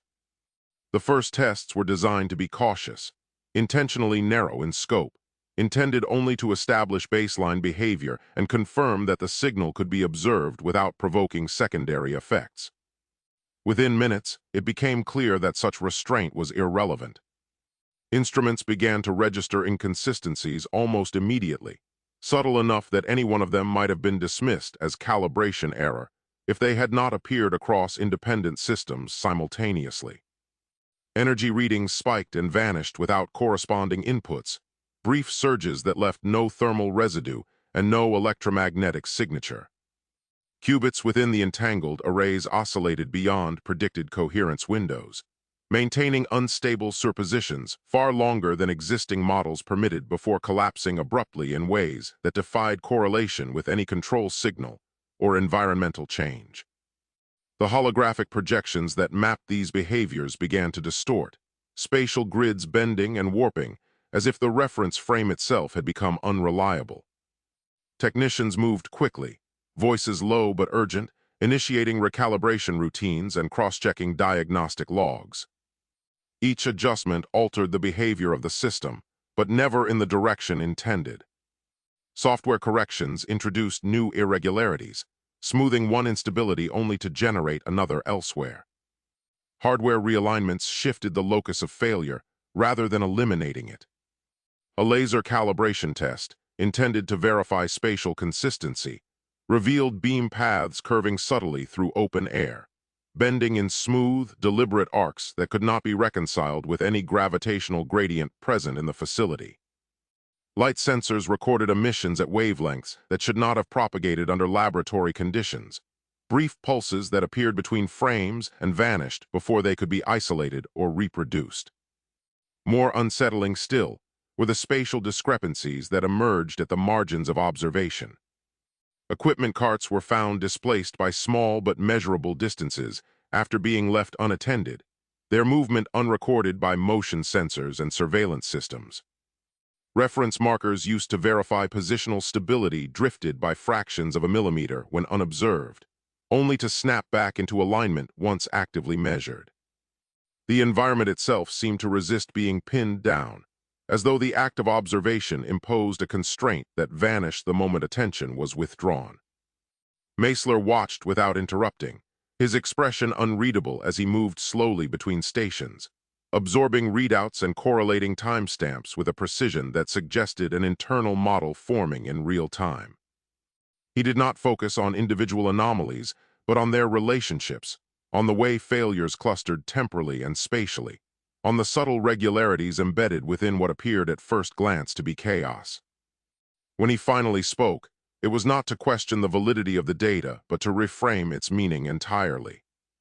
"You are treating these failures as malfunctions," he said, his voice steady but edged with intensity, "when what you are seeing is interaction. The signal is not being observed. It is being engaged." One of the senior engineers objected immediately, gesturing toward a series of energy graphs. "The scales don't support that interpretation. There isn't enough power here to influence the environment in any classical sense." Meisler nodded, acknowledging the point without conceding it. "Energy is not the operative variable," he replied. "Information density is. You are compressing structured information into a regime where it no longer remains locally coupled to spacetime. Measurement stops being passive at that threshold. It becomes boundary negotiation." He moved to one of the holographic stations and overlaid several datasets, aligning qubit coherence curves with spatial drift readings and laser deflection data. Patterns emerged as he worked, subtle correspondences that had been invisible when each system was examined in isolation. The anomalies clustered around moments of increased observational intensity, spikes in analytical resolution that coincided with the most aggressive interrogation of the signal's structure. "This," Meisler continued, indicating a convergence point on the display, "is an information horizon forming under constrained conditions. Not a physical barrier, not in the conventional sense, but a boundary defined by how much structured data can be resolved before the system reconfigures itself to maintain internal consistency. A silence settled over the room as the implication sank in. Someone asked carefully whether he was suggesting that the signal was actively defending itself. Meisler chose his words with precision, letting the weight of the question hang in the air while he considered the exact phrasing needed to convey the severity of the situation without causing further panic. I am suggesting that the signal exists in a state where observation alters topology. It is not resisting out of intent, but out of necessity. You are forcing dense information structures into interaction with measurement frameworks that were never designed to accommodate them. As experiments continued, his predictions began to align uncannily with observed behavior. He warned against certain calibration sequences, explaining that small perturbations introduced at specific phases would cascade into larger disruptions as the system attempted to reconcile incompatible boundary conditions. When his guidance was followed, the resulting anomalies were less severe, more contained, their effects localized rather than systemic. When it was ignored, the instruments responded violently, coherence collapsing across entire arrays and forcing emergency shutdowns. The team watched him with a mixture of awe and unease. Each correction he suggested produced immediate, visible reactions in the data, confirming that his understanding of the signal's behavior extended beyond theory into something approaching intuition. He spoke of dense information states as though they were familiar terrain, referencing principles that had never been formally integrated into contemporary models. In doing so, he exposed the limitations of the frameworks the team had relied upon, not through criticism but through demonstration. At one point, a junior analyst asked how such a system could exist without collapsing under its own complexity. Meisler answered without hesitation, because collapse is only inevitable when information remains bound to spacetime. Decouple it and stability becomes a function of internal consistency rather than external constraint. As hours passed, the accumulation of anomalies forced an uncomfortable realization. The team was not equipped to interpret what they were seeing on their own. Their instruments were advanced, their models sophisticated, but they lacked the conceptual scaffolding necessary to navigate a system operating at this level of abstraction. Each fluctuation underscored the gap between what could be measured and what could be understood. Meisler did not conceal his concern. He explained that every action taken in the laboratory, every adjustment and recalibration, constituted an interaction with dense information structures whose behavior could not be reliably predicted without a comprehensive theoretical foundation. He emphasized that his prior work had explored these regimes only in controlled, isolated contexts, with extensive safeguards and termination protocols. What they were facing now was uncontained, autonomous, and orders of magnitude more complex. "You are attempting to map a landscape without a coordinate system," he told them during a tense exchange near the end of the session. "And every step you take reshapes the terrain. You are trying to chart a path across ground that is moving under your feet. Every time you try to fix a point or mark a boundary, the map becomes obsolete because the act of looking at it is what makes it change. You cannot find your way out of a maze that builds itself as you walk." The implication was unmistakable. Without access to the full body of knowledge that had led him to these conclusions, their experiments would remain reactive rather than deliberate, vulnerable to unintended consequences that no amount of technical refinement could prevent. Every adjustment to their instruments and every attempt to stabilize the field only served to highlight the gap in their understanding, leaving them to struggle with results they could neither predict nor control. The laboratory, for all its sophistication, was ill-prepared to host a phenomenon that blurred the boundary between observation and influence. Its walls, sensors, and protocols were built to contain a physical reality that behaved according to known laws.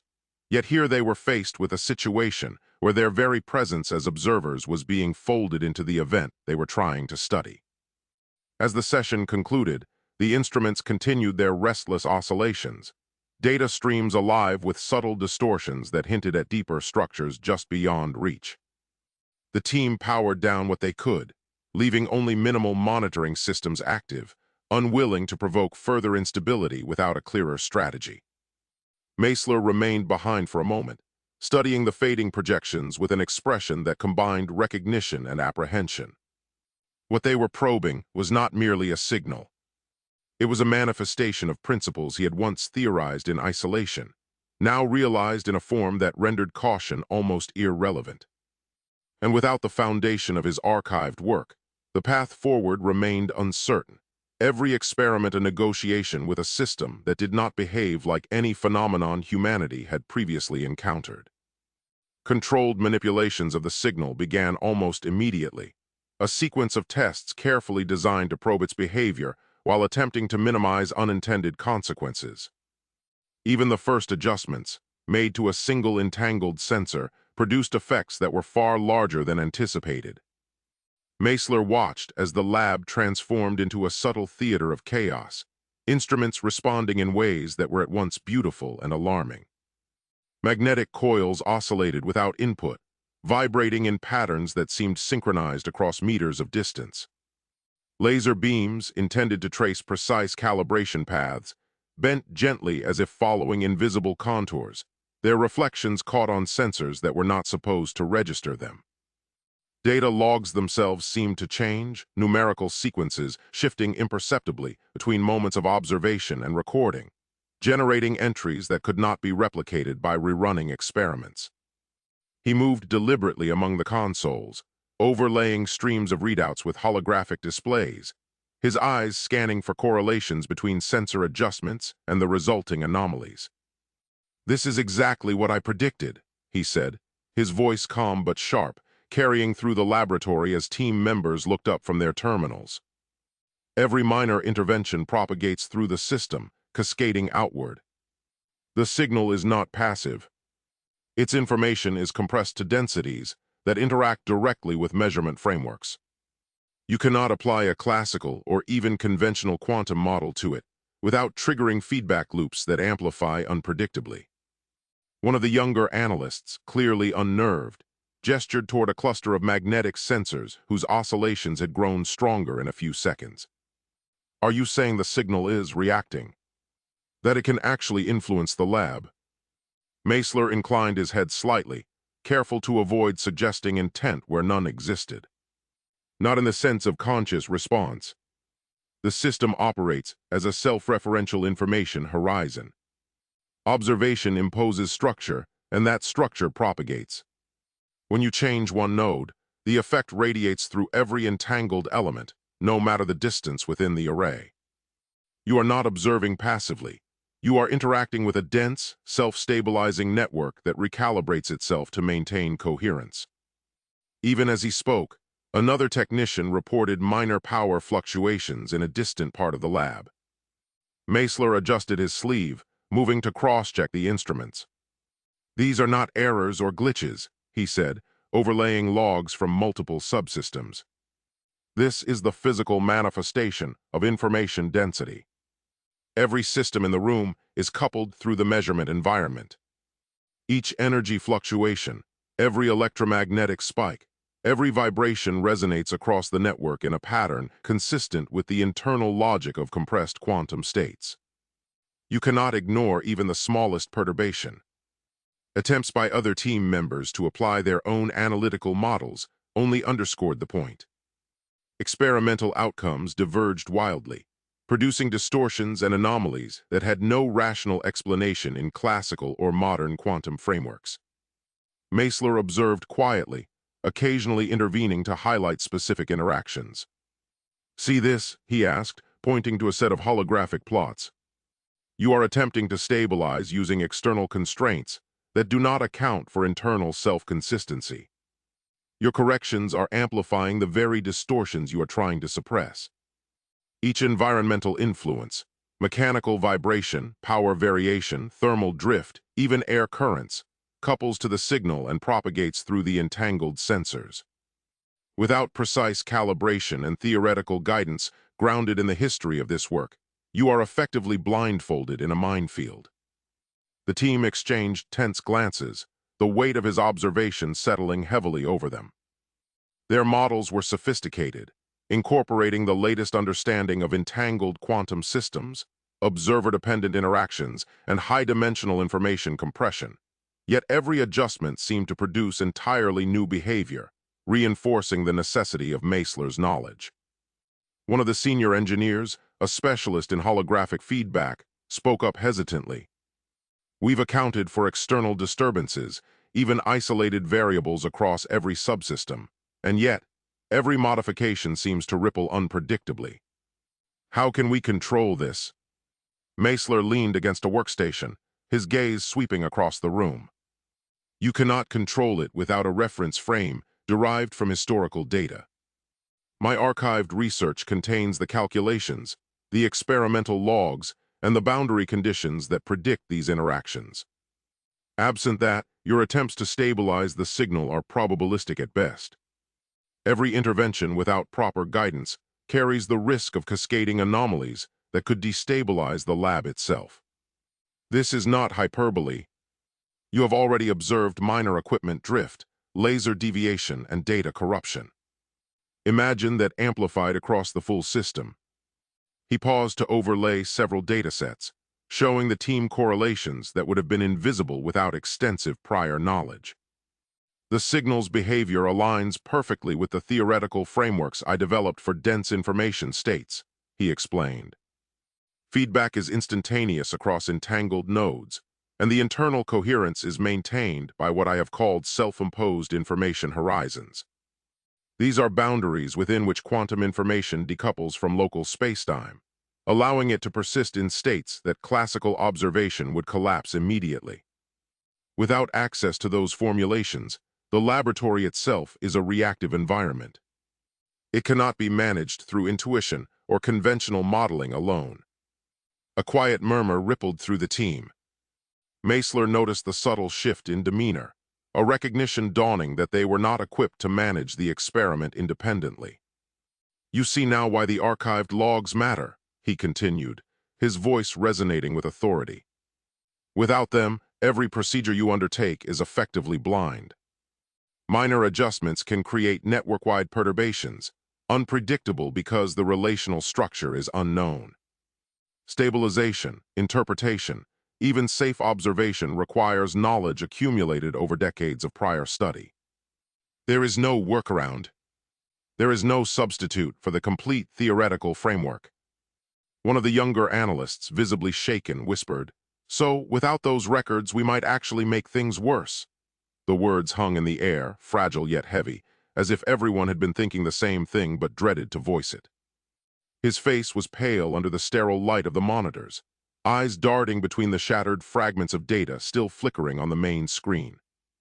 The room, once filled with the confident hum of routine analysis, now felt colder, quieter, each person suddenly aware of how blind they truly were without the missing information. "Yes," Meisler said bluntly, walking past the observer and pointing to a holographic display showing the latest experimental anomalies. "Every unchecked intervention has the potential to amplify distortions exponentially. You have already witnessed light beams bending, magnetic fields oscillating spontaneously, equipment displacing minutely, and data logs rewriting themselves. Each is a symptom of interaction between observation and the compressed quantum information of the signal. Extrapolate that across the full lab network, and the outcome becomes not only unpredictable but unsafe. Safety is a function of precision and prior knowledge. You cannot achieve either without my research." The tension in the room became almost tangible, a mixture of fear and awe settling over the team as the scope of the problem crystallized. Meisler demonstrated several test sequences, each carefully executed with guidance derived from his prior work. Predictable feedback patterns emerged in ways that confirmed his assertions. Minor perturbations, if applied with knowledge of internal boundary conditions, could be managed and contained. Without that guidance, identical procedures executed by others produced cascading anomalies that forced emergency shutdowns. "I need to stress the stakes," he said, turning to face the group fully. "The system is not an experiment in isolation. It is a network of entangled states, behaving as an autonomous, self-regulating entity. You are interacting with dense information at a scale, and compression I designed decades ago.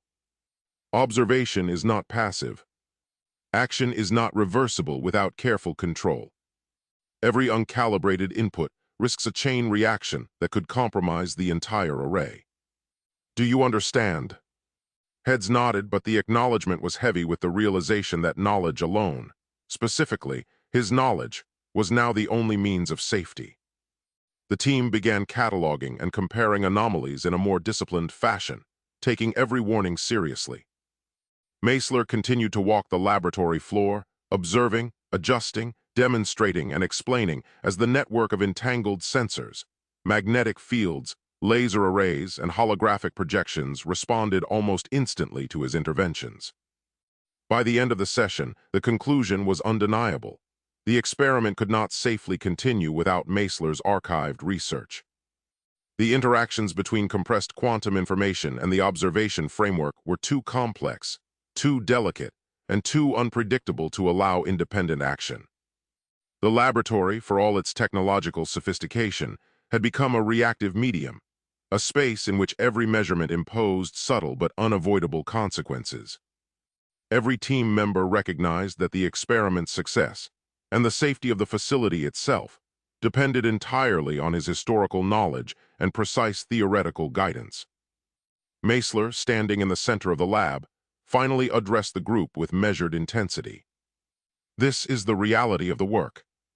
Without access to the full calculations and logs, you cannot safely observe, manipulate, or stabilize the signal. Every intervention is a negotiation with the system itself, and every misstep risks cascading failure. The choice is clear. Either we operate with complete understanding or we do not operate at all. The room remained silent, the low hum of equipment filling the space as each team member processed the implications. What they were attempting was no longer a controlled experiment in the conventional sense. It was a delicate negotiation with a living system of compressed quantum information, one that demanded both expertise and historical knowledge to navigate safely. The tension, now fully recognized, laid the groundwork for the confrontation that would define the next phase of their work. A confrontation in which access to Meisler's archived research would determine whether progress could continue or whether the experiment would be indefinitely stalled. The moment had come when Gerald Meisler made his position unequivocally clear, the words carrying the weight of decades of knowledge and experience compressed into a single, unyielding declaration. He would not continue the experiments unless granted full access to his prior research, and there was no room for compromise, no subtle negotiation, no possibility of partial allowances. Every gesture, every inflection of his voice underscored the gravity of the situation. The lab, with its humming arrays of quantum sensors and entangled measurement devices, seemed to pause, a collective acknowledgement from instruments and human minds alike that the stakes had reached a new plateau. "This is not optional," Meisler said, pacing slowly between two holographic consoles. His eyes followed the faint distortions in the signal that flickered across the displays, noting the sub-millisecond deviations that others were only beginning to register. "Every perturbation we introduce is a test against a system that evolves in direct response to observation.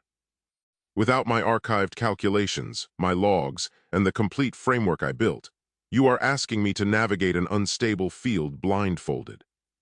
Cascading quantum instabilities will occur. Spatial distortions will propagate unpredictably. Equipment will fail. Every anomaly we witness now is merely the tip of what will manifest if we proceed without proper knowledge." The room remained quiet for a long moment. Technicians shifted uneasily at their stations, adjusting their interfaces and scanning their live feeds, but none dared challenge him. The monitoring displays hummed, projecting faint, shifting geometries that bent subtly under their own logic. Yet Meisler's gaze pierced each anomaly as if he could see their latent rules, the hidden threads connecting one distortion to the next. One of the junior analysts, still relatively new to the intense scrutiny of the signal, ventured cautiously, "Couldn't we proceed with smaller tests? Isolated adjustments? Maybe document each reaction carefully?" His question wavered somewhere between earnest reasoning and quiet desperation, a plea to restore logic to an increasingly volatile situation. The others turned toward him, some with faint traces of relief that someone had spoken, others with the tight, guarded expressions of those afraid to admit doubt. The monitors hummed softly in the silence that followed, their pale glow catching the nervous flicker in his eyes as he waited for approval or condemnation. Meisler's eyes narrowed. No, even minimal interference without full context is dangerous. These are not discrete events, and you are not merely observing a system with predictable responses. Every entangled sensor is linked to every other sensor, every laser path, every data node. A minor adjustment in one corner of the lab can trigger a cascade that alters measurements across meters, sometimes across the entire array. That is why I built the archive the way I did. It contains every nuance, every fail-safe calculation, every boundary condition necessary to predict these interactions. He paused, letting the weight of his words sink in. The authority figures, a mix of political overseers, security liaisons, and senior scientists, leaned back in their chairs. Some adjusted their glasses, others muttered under their breath. They had anticipated resistance, but the clarity and intensity of Meisler's stance made the risk tangible, almost physical. "I've seen what happens when even minor deviations go unchecked," he continued, gesturing to a holographic readout that displayed a previous series of experimental anomalies. Energy spikes, qubits oscillating beyond theoretical limits, subtle spatial distortions forming across the lab floor. I can predict the patterns, guide interventions, and stabilize reactions, but only if I have access to my prior work. Without it, any step forward is an uncontrolled gamble. A senior official interjected, voice clipped and firm. "Dr. Meisler, we understand the danger, but releasing your archival research carries historical risk. Your prior experiments, they carry knowledge," Meisler cut in, his voice sharp and unwavering. "Knowledge that is required to interpret the signal safely. I am not asking to rebuild the past. I am demanding the ability to prevent catastrophe in the present." The room fell silent again. The tension was palpable, a tangible vibration that seemed to echo off the walls of the high-tech laboratory. Team members exchanged glances, weighing their loyalty to protocol against the evident expertise of the man standing before them. Every instrument, every projection, every networked console reinforced the reality that the anomalies were not random, that they responded directly to actions taken in the lab, and that Meisler's guidance was the single variable capable of mediating them. A signal analyst leaned forward, her hands hovering over a console. "We've tried isolating the signal, rerunning simulations, applying theoretical models from current research. The inconsistencies are growing, and we can't stabilize the system. What exactly would change if you had access to your old research?" Meisler turned toward her, gaze steady, voice calm but unyielding. "Everything. Every sequence, every measurement, every reaction has precedent documented in my archives. The logs contain correlations, redundancies, and sequences that allow the prediction of cascading effects before they manifest. Without them, the anomalies will continue to compound, and we will be blind to the underlying structure that governs the signal. I cannot guarantee stability. I cannot prevent disaster without that access."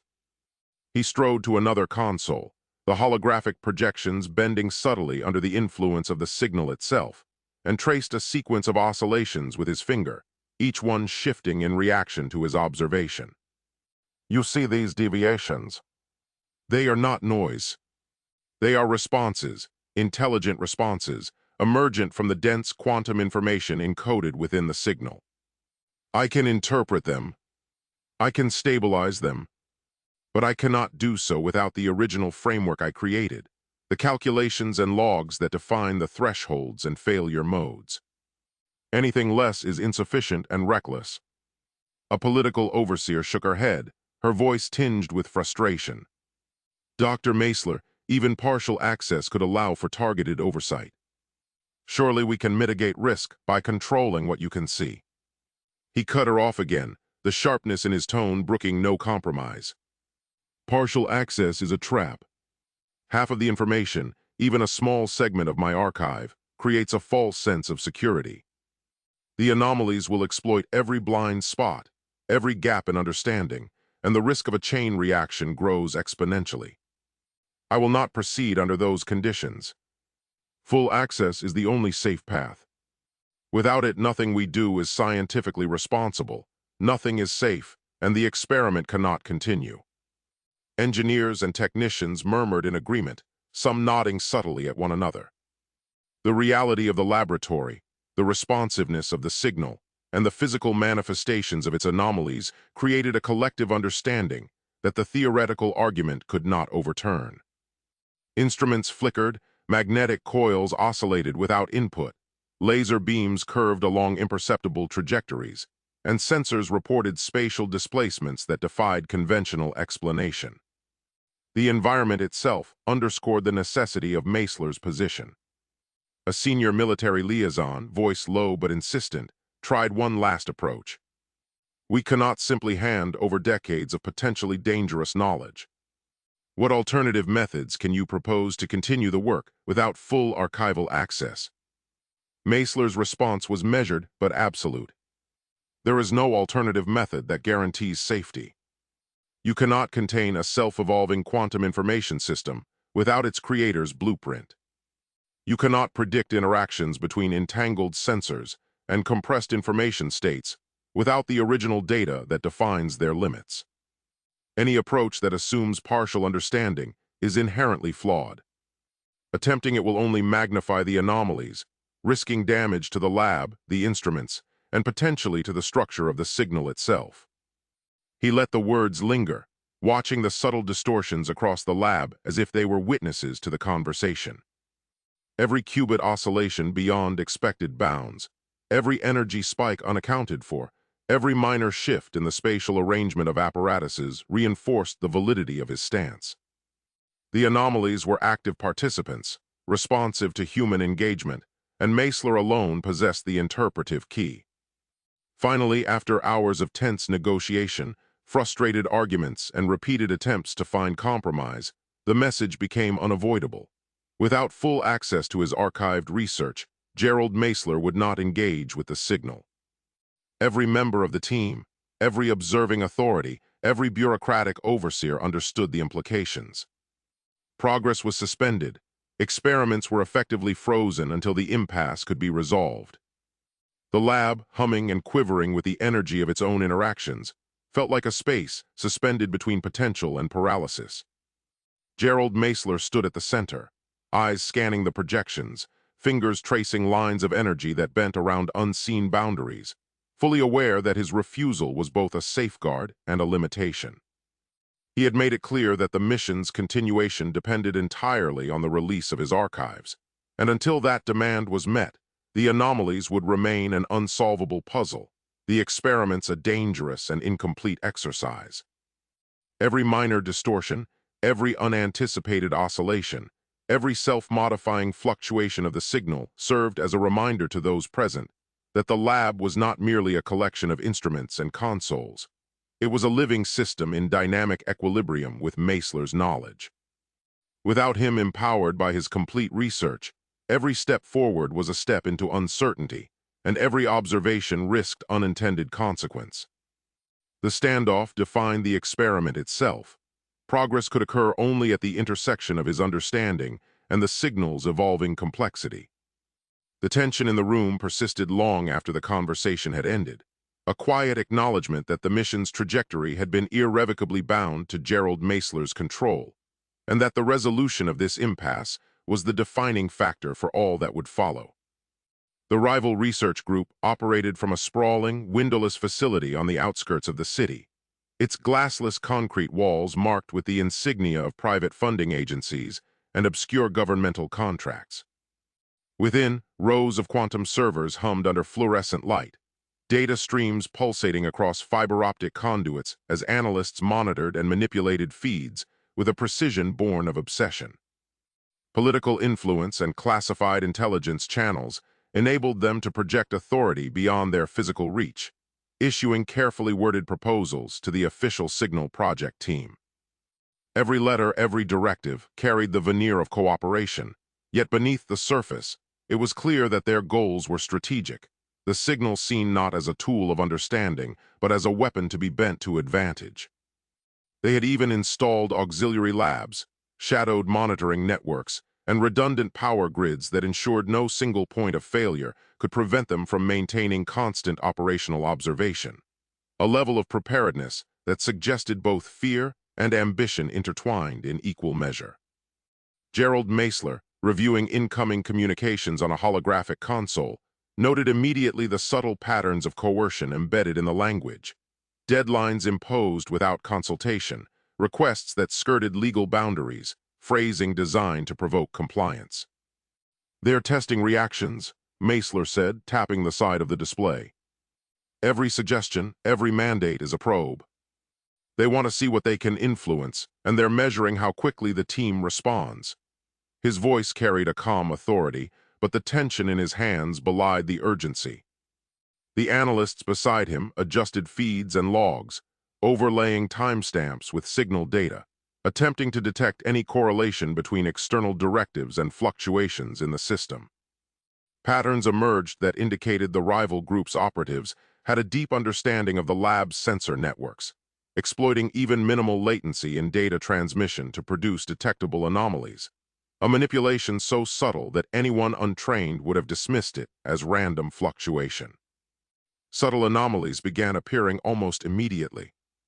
Sensors that had previously maintained stable qubit measurements began oscillating erratically, though only by fractions of a percent. Energy readings spiked unpredictably in sections of the lab untouched by recent tests. Holographic reconstructions of the signal exhibited distortions that were difficult to attribute solely to the signal itself. Meisler leaned closer to a floating projection, tracing the twisting geometries with his finger. "These shifts aren't intrinsic," he explained. "They're imposed externally, propagated through the infrastructure, but they interact with the dense information fields like a secondary system. Even without direct access, the rival team's interference is cascading through the experiment." The team paused, acknowledging the gravity of his observation.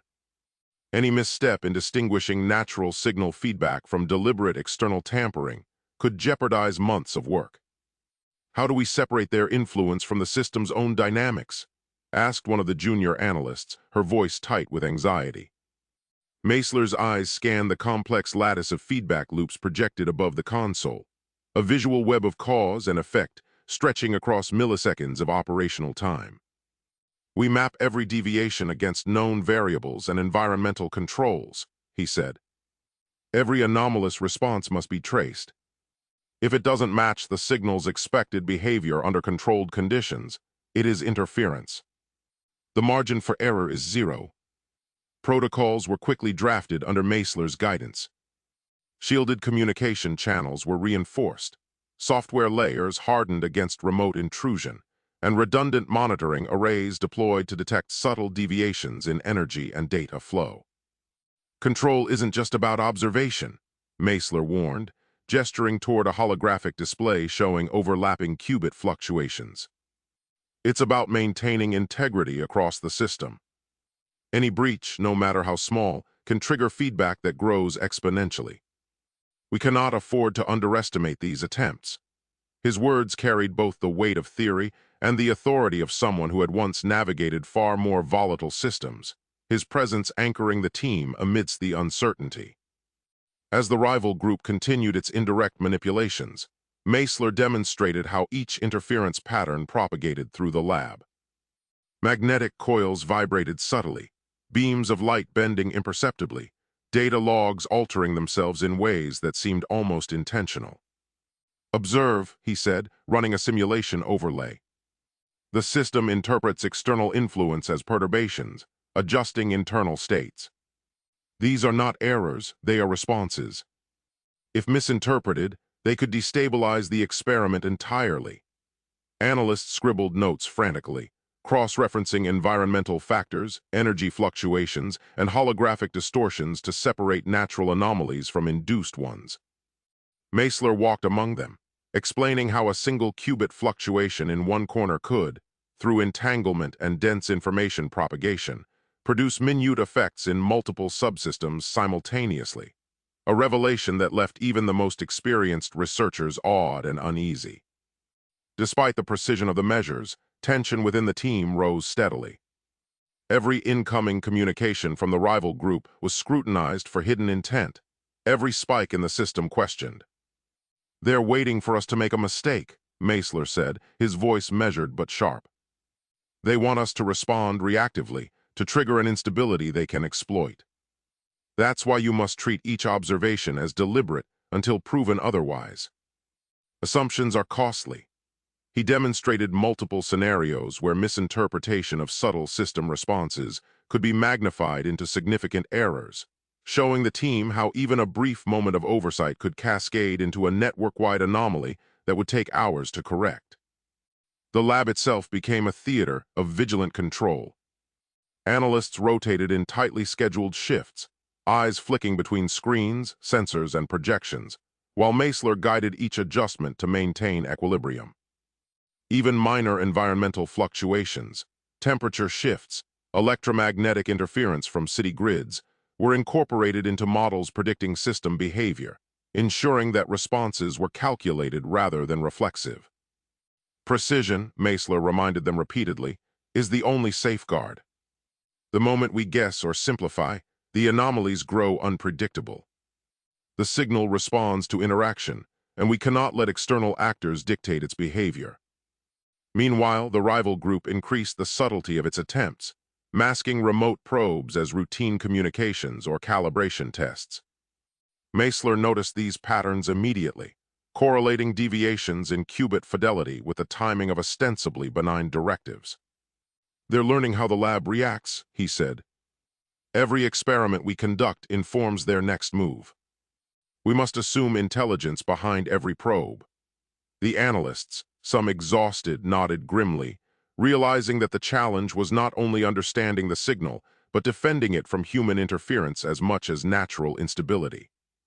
He scheduled continuous overlap shifts, ensuring that no single observer could miss even the smallest spike or fluctuation, weaving an intricate web of attention that paralleled the entangled structure of the signal itself. As the day progressed, Meisler's strategies began to stabilize the experimental environment. He overlaid multiple feedback models, predicting the propagation of induced anomalies and counteracting them before they could amplify. Holographic projections twisted and corrected themselves in real time, energy readings steadied, and data logs returned to consistency under his supervision. "We're not stopping the signal," he explained. "We're defending its operational integrity. That distinction is critical. It is not ours to control in isolation. It is ours to interpret and preserve." The external pressure from the rival group did not abate. They escalated with veiled threats and politically charged memos, seeking to apply pressure on oversight committees and the broader research community.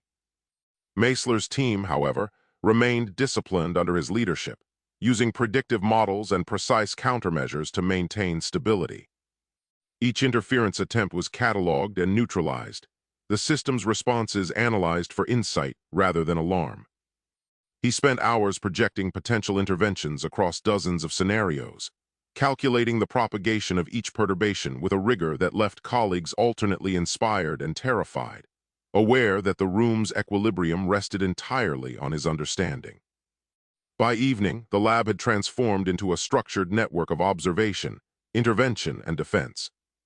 Every workstation pulsed with meticulously synchronized data streams, each pattern feeding into Meisler's overarching design. Screens reflected in glass partitions, casting faint grids of code across the faces of the analysts who worked in near silence. The hum of processed energy underscored everything, a kind of mechanical heartbeat that seemed to keep time with their collective concentration. Meisler moved among them, a quiet, commanding presence. "Keep the isolation layers active," he instructed one technician. "Any fluctuation in phase alignment needs to be logged before replication. Don't let small errors propagate." His tone was calm but absolute, every word tracing the perimeter between order and collapse. The team responded without hesitation, refining measurements, calibrating fields, and feeding observations back into the adaptive architecture. The rival group's attempts continued in the background, visible only as faint perturbations, spikes in the data stream that flared and dissolved like ripples meeting a shoreline. "They're persistent," one of the senior analysts muttered. "Trying everything short of fracturing their own model." Meisler didn't look up. "Persistence without precision isn't pressure," he replied. "It's noise. Let them make noise." He stopped beside the primary display as new readings stabilized. "They can push," Meisler said, reviewing the day's anomalies, "but we can anticipate and absorb." His reflection in the screen seemed to fold into the statistical diagrams, merging man with method.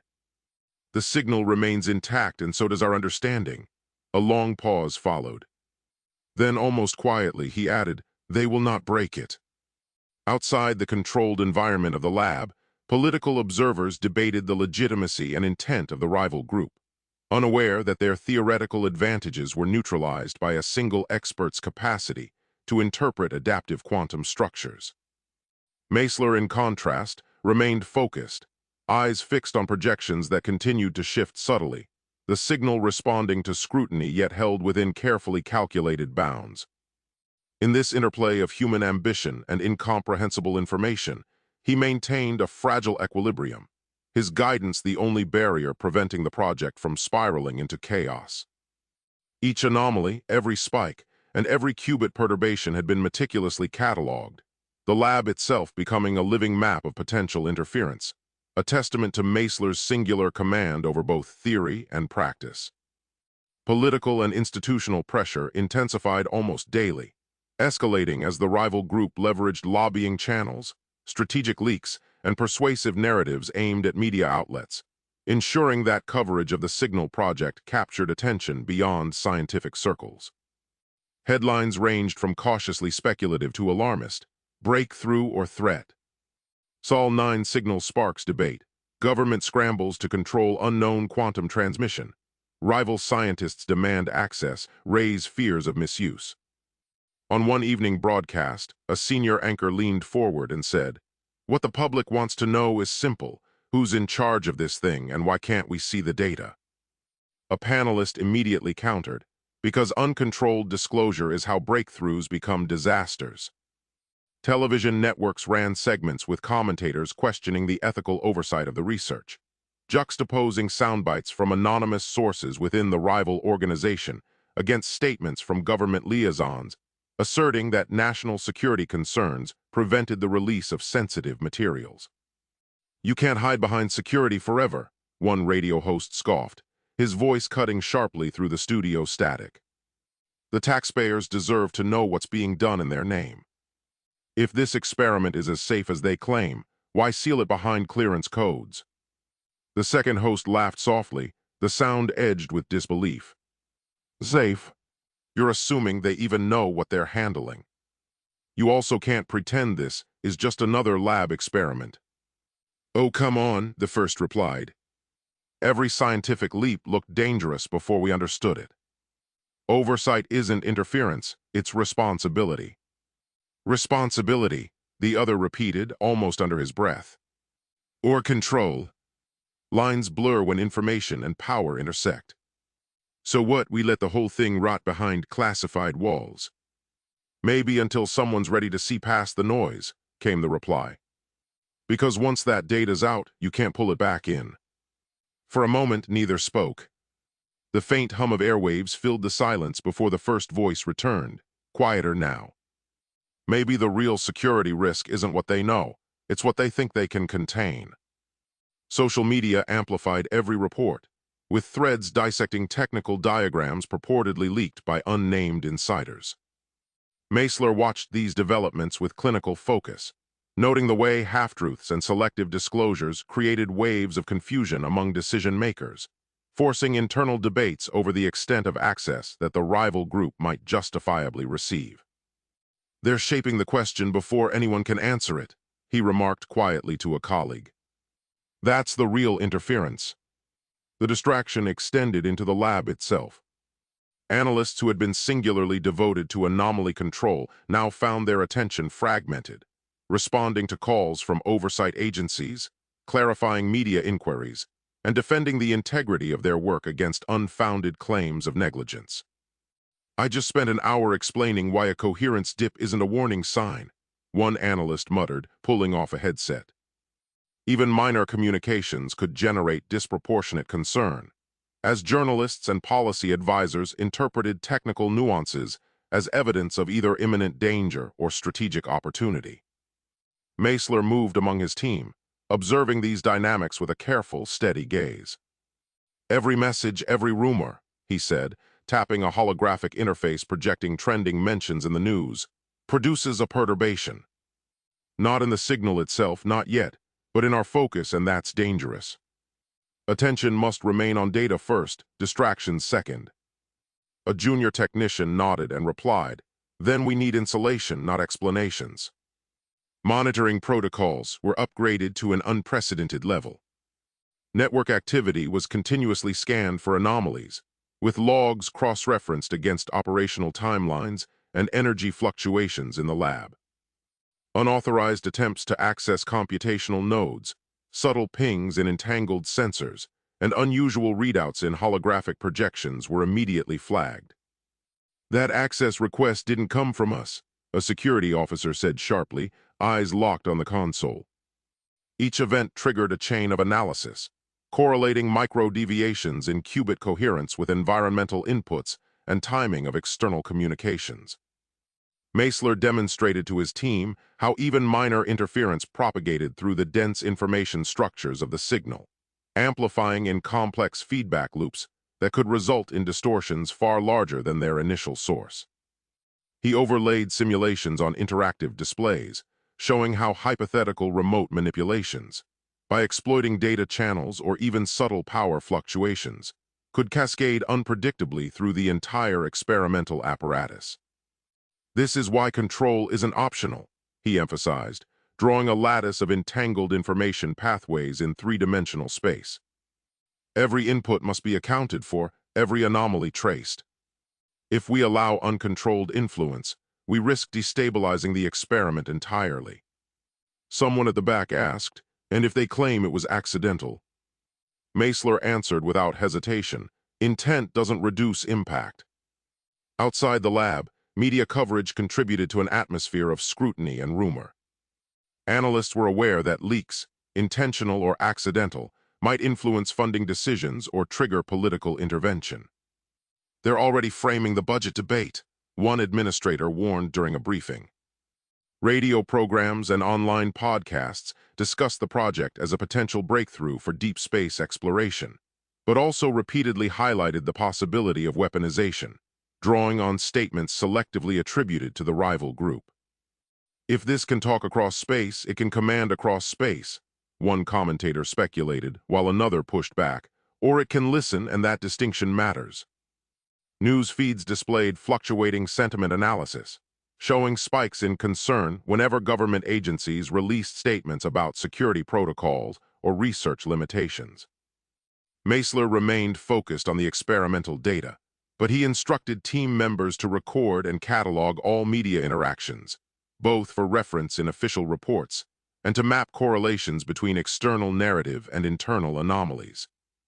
"Information doesn't exist in a vacuum," he told them. Even outside commentary feeds back into the system indirectly. "Perception shapes policy, and policy shapes what we can or cannot test." Meanwhile, the rival group escalated its tactics with careful subtlety.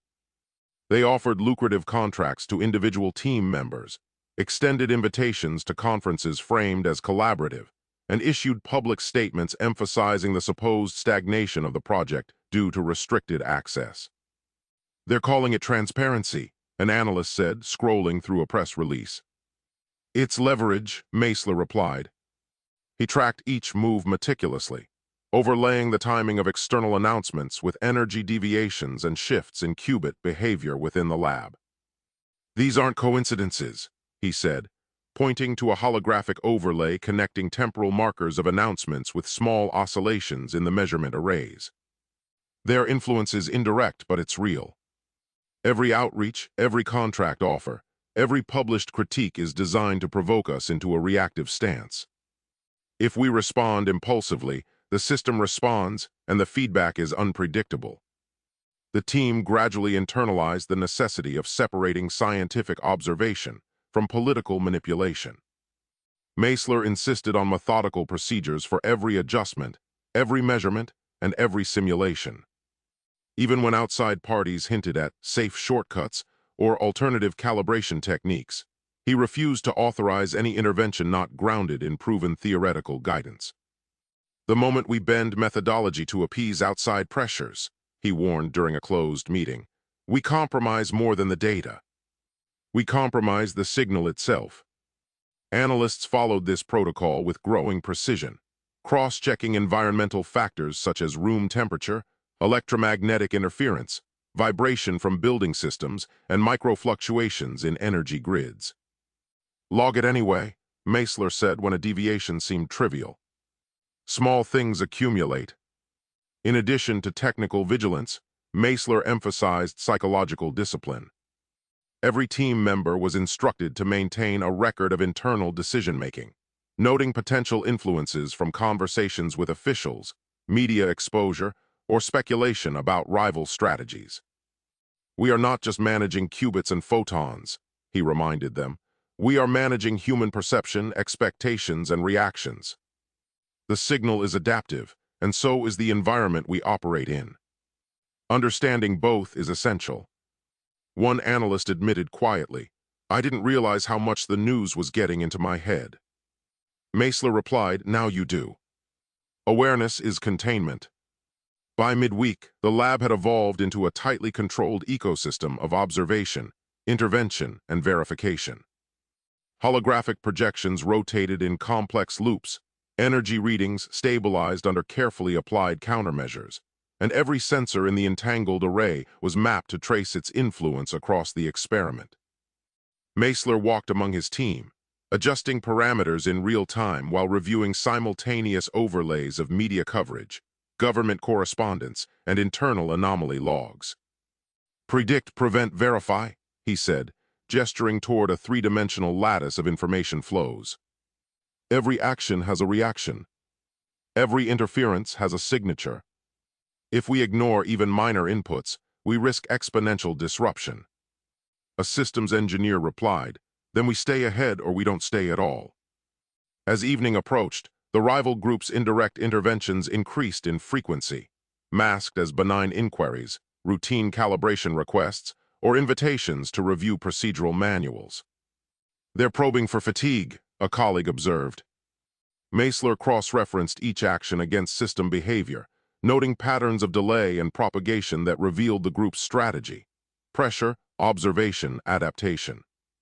"They test us," he said quietly to a colleague, "and they learn from our adjustments. They feed on our reactions, not the raw data itself. Awareness is the only buffer against escalation." Despite external pressures, internal focus and methodological rigor preserved the integrity of the experiment. Each induced anomaly was cataloged, simulated, and counteracted where necessary, preventing cumulative destabilization. Analysts recorded the timing, magnitude, and propagation of deviations, constructing predictive models under Meisler's supervision. One analyst sat hunched over the terminal, eyes bloodshot from the intensity of a long scan, before finally leaning back in the chair to announce, "We're holding." Her hands remained poised over the controls, fingers hovering as the words were spoken after hours of monitoring the flickering readouts. Holographic matrices corrected themselves in real time, energy spikes were contained, and data logs remained consistent despite subtle manipulations. Meisler reminded the team repeatedly, "We do not control the signal absolutely. We control our interaction with it. That distinction preserves stability and prevents catastrophe." As tensions escalated across both public and institutional spheres, Meisler took an unequivocal, visible stance. The Sol 9 signal could not be manipulated or interpreted under any form of external coercion. He called a briefing that was simultaneously transmitted to government oversight committees and the internal communications network of the lab. "Let me be clear," he began, eyes scanning the assembly of analysts, advisors, and remote observers. Any attempt to force interpretation or adjustment from outside these walls is a direct threat to the stability of the experiment. The signal reacts to observation, and external pressure is an observation we cannot control. His voice was calm but carried an unmistakable authority, leaving no room for argument. Immediately, the team moved to reinforce all defensive measures. Secure communication channels were consolidated, using multiple layers of encryption layered over quantum key distribution networks. Experimental logs were encrypted end-to-end and mirrored across redundant storage arrays in physically separated vaults, with only Meisler and 2 senior analysts authorized to make changes. Sensitive instruments, including entangled sensor arrays and holographic projection systems, were relocated to shielded enclosures, physically isolated to prevent any remote access or unintended feedback from external signals. Meisler stood with a rigid, commanding posture, watching with a steady gaze as the team meticulously moved devices into Faraday-shielded containment units. His voice remained calm and resolute, cutting through the mechanical hum of the laboratory to ensure every member heard him clearly. Isolation is not obstruction, he reminded them, his presence acting as an anchor while the heavy shielding doors were sealed shut. A male senior analyst stood over a workstation, his brow furrowed in concentration as he worked to calibrate the equipment. He reached out with steady, practiced hands, carefully adjusting a sensor housing to ensure the alignment was precise. Without looking up from the delicate task, he spoke in a low, gravelly tone to the others nearby. "It's preservation," he said, his focus remaining entirely on the hardware as he tightened the casing into place. "Exactly," Meisler replied. "Without it, even a single unauthorized input could cascade through dense information states like a shockwave." With his archival research now accessible, Meisler began systematically integrating decades of prior work into the ongoing experiments.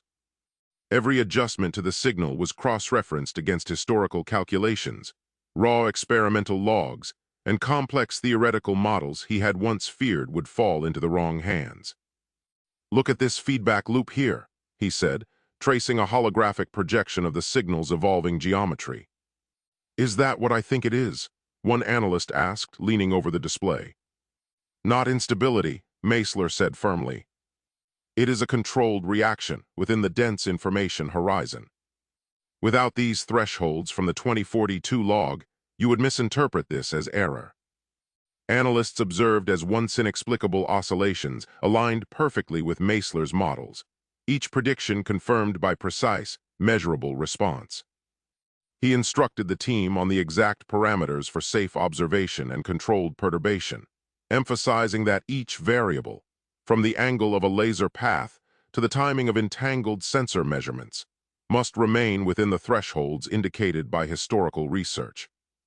"Do not attempt improvisation," he warned.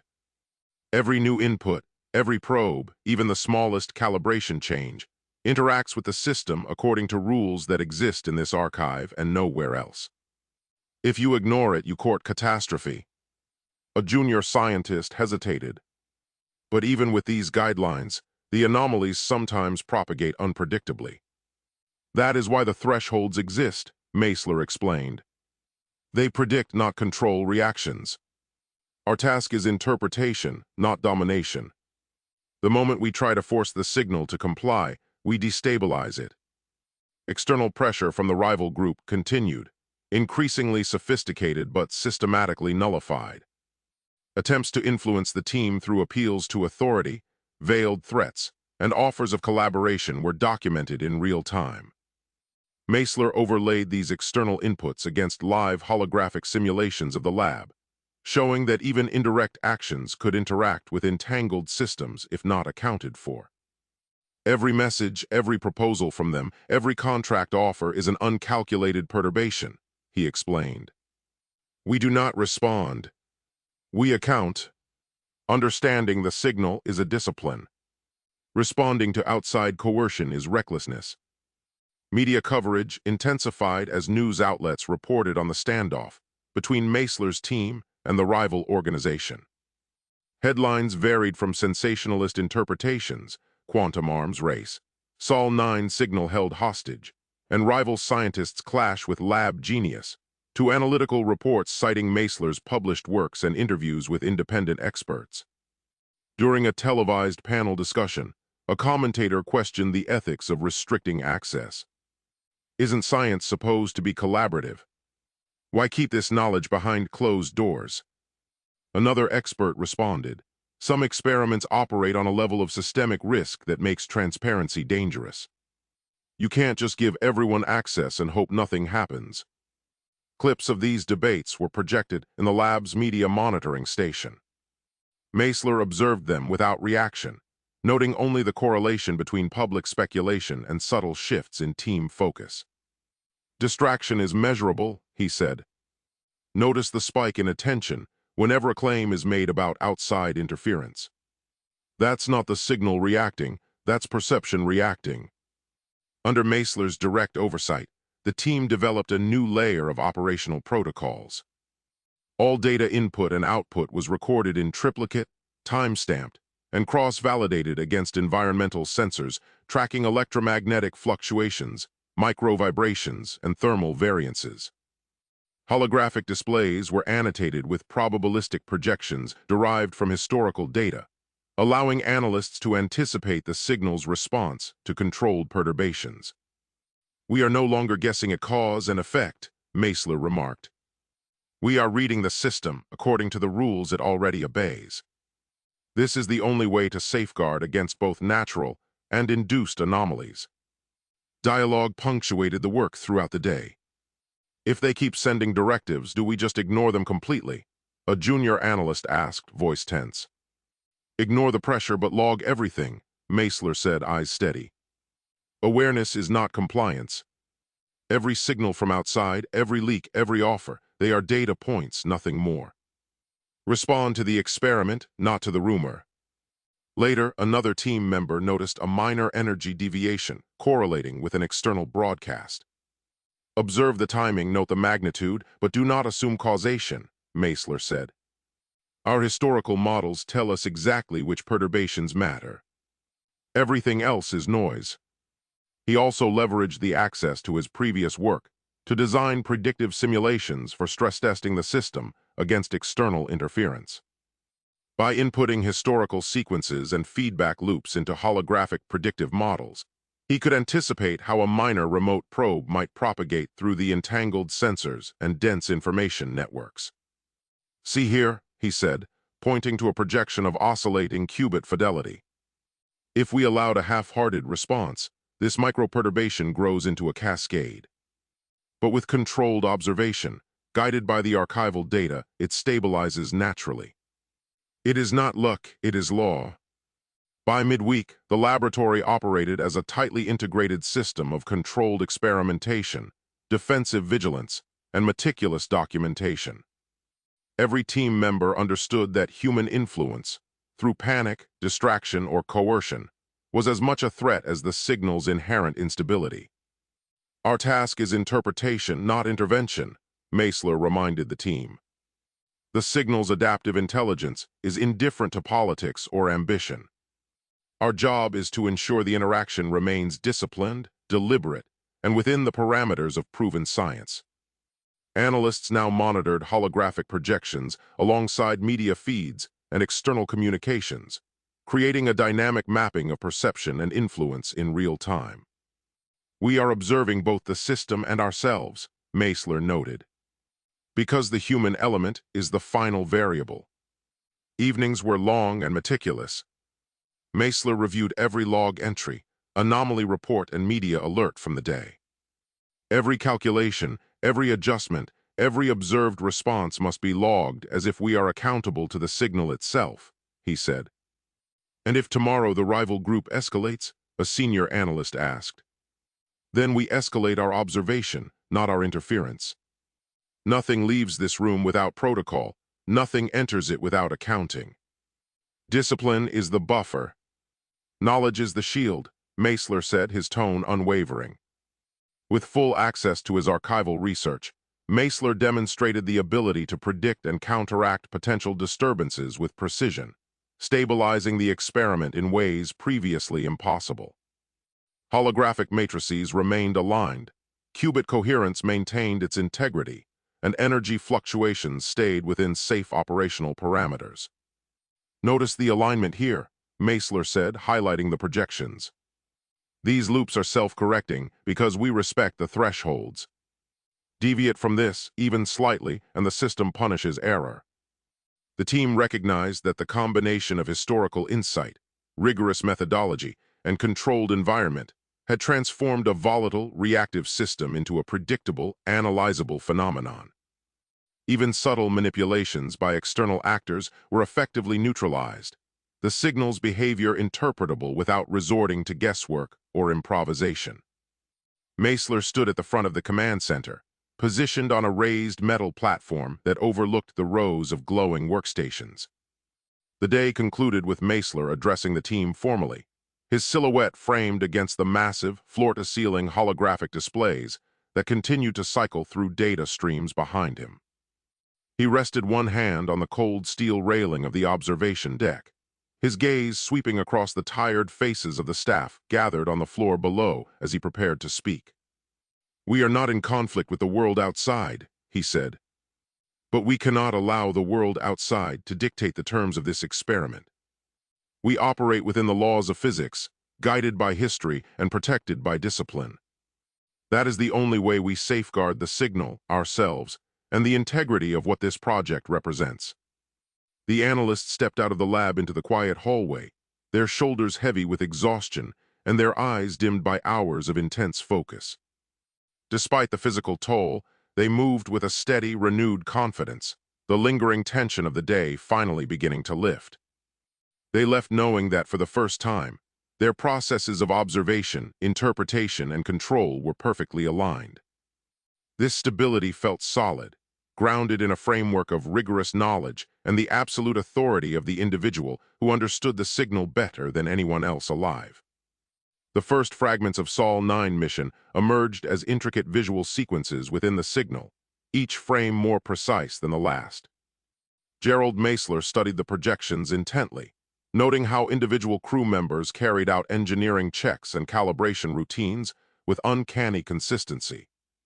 Holographic overlays traced tool movements and console adjustments, repeating with slight deviations in timing or sequence.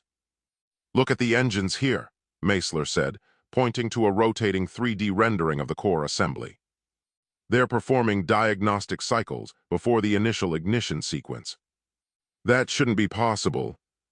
Claire sat at her workstation, her upper body tense as she leaned forward toward the glowing console. Her fingers remained poised and motionless, hovering just inches over the haptic interface as she waited for a response. "Are you saying they're anticipating events that haven't happened yet?" she asked, her voice tight with a sharp, underlying tension that cut through the low hum of the surrounding equipment.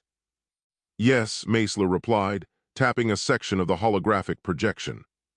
"The crew's actions precede the triggers that would normally initiate them. Everything we see defies conventional timelines.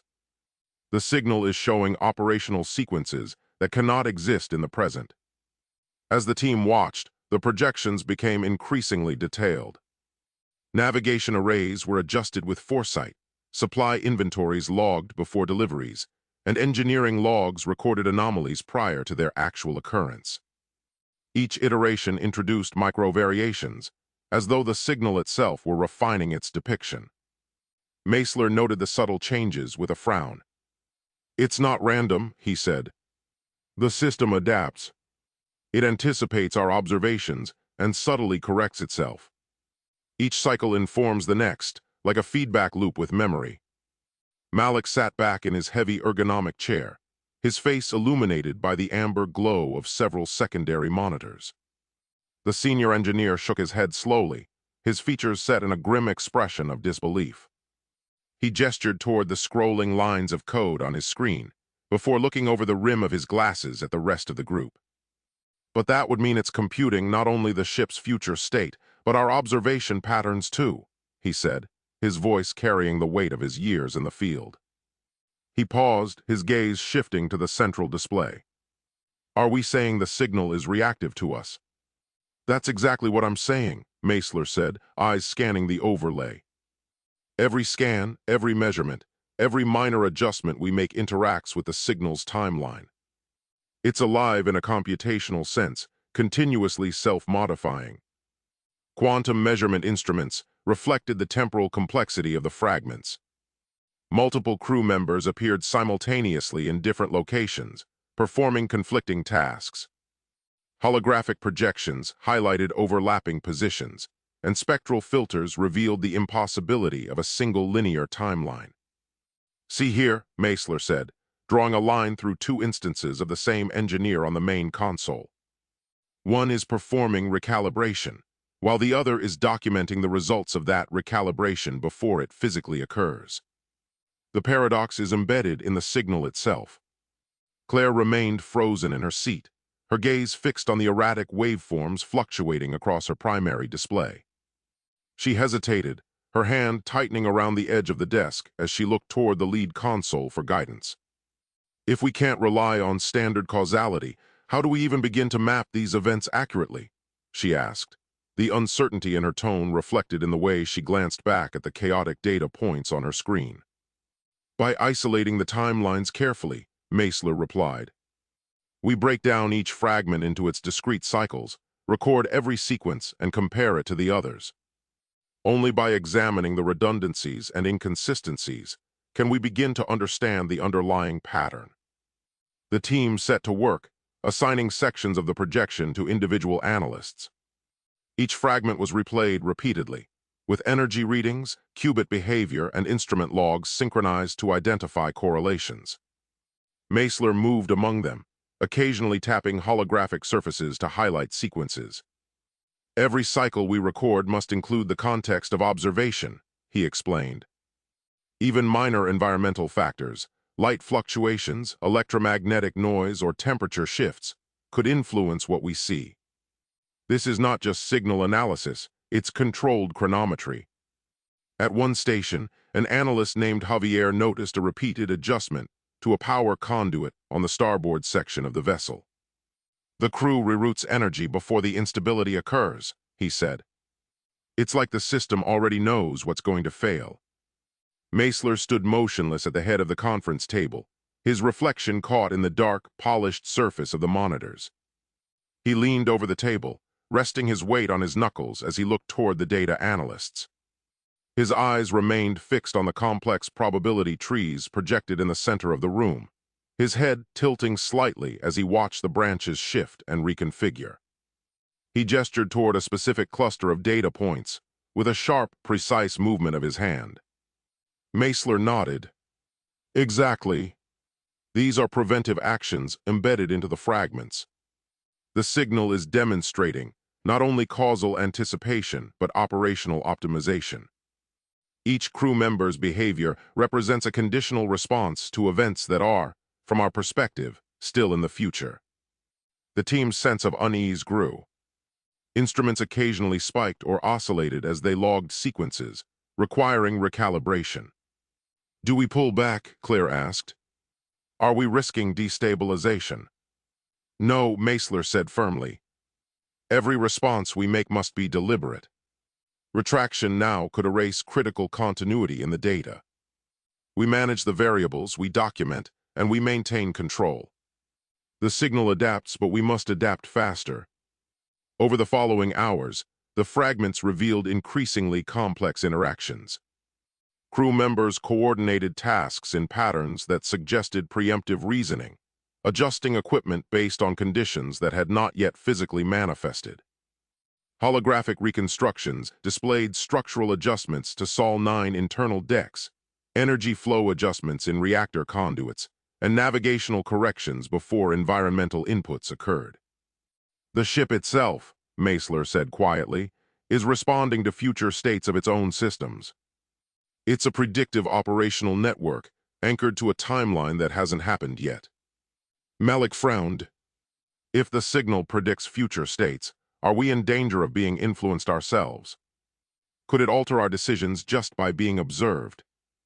"Yes," Meisler said, "but only in the sense that we must account for our observational impact. Every scan, every measurement, every attention we pay becomes part of the system's feedback. We cannot interact carelessly. Each intervention must be calculated, each observation deliberate. Claire gestured to a looping projection of the engineering bay. Look at the maintenance crew. They're repeating the same tasks, but with tiny differences each time. It's like the system is experimenting on its own timeline. That's a useful observation, Meisler said. The variations are minor but deliberate. The signal encodes probability within deterministic sequences. Every loop contains conditional deviations that test outcomes. We must capture each deviation, because each one informs the overarching structure. As the day progressed, the team developed a protocol for isolating fragments, recording microadjustments, and cataloging the temporal anomalies with precision. Meisler oversaw every step, ensuring that no sequence was misinterpreted and that feedback loops were contained. Dialogue among analysts became frequent and purposeful, often standing alone to clarify nuances. Javier cross-referenced the power conduit adjustments with the temporal sequence overlays. Any mismatch must be flagged. Yes, Dr. Meisler. I'm also marking overlapping crew actions that contradict linear causality. Good. Every sequence is valuable, even the anomalies. They reveal how the system anticipates events. Do not discard any discrepancies. They are part of the predictive model. Meanwhile, minor anomalies began manifesting outside the projections. Sensors recorded microfluctuations, and energy grids in the lab showed brief, unexplained oscillations. Meisler studied them, connecting each anomaly to the projected crew sequences. These are not random artifacts, he said. They correlate directly with the signal's predictive feedback.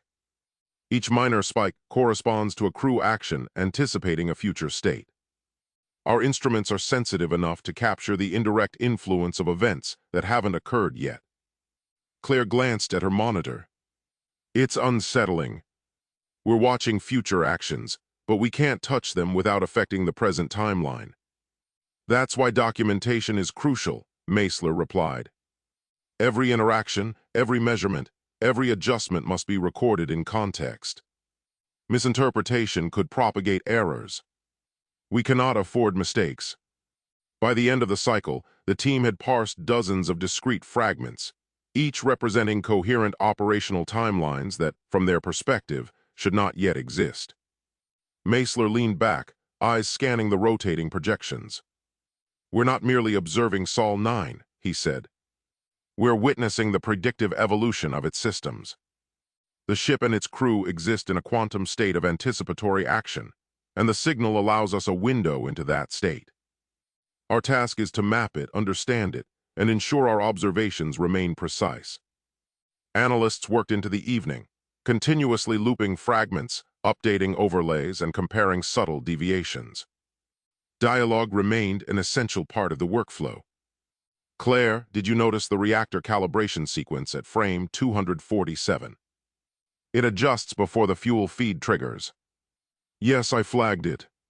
It matches the anomaly we observed on the environmental sensors 5 minutes ago. Good. We'll note it in the master log. These correlations are the key to understanding the system's anticipatory behavior. With meticulous care, the team documented every projection, ensuring that each piece of Sol 9 emergent timeline was captured. Meisler's guidance maintained order amidst complexity, providing the framework necessary to interpret a signal that operated entirely outside conventional causality. News of the Sol 9 fragments spread with unprecedented speed, the footage reaching television networks, online news portals, and social media platforms within hours of initial analysis.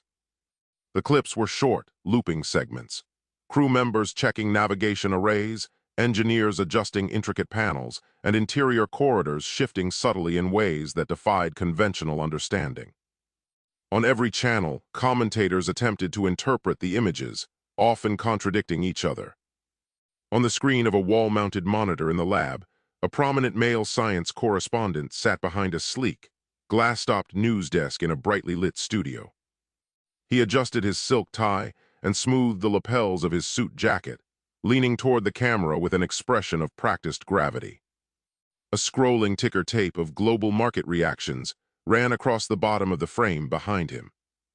"This is beyond any terrestrial technology we've ever documented," he stated during the televised broadcast.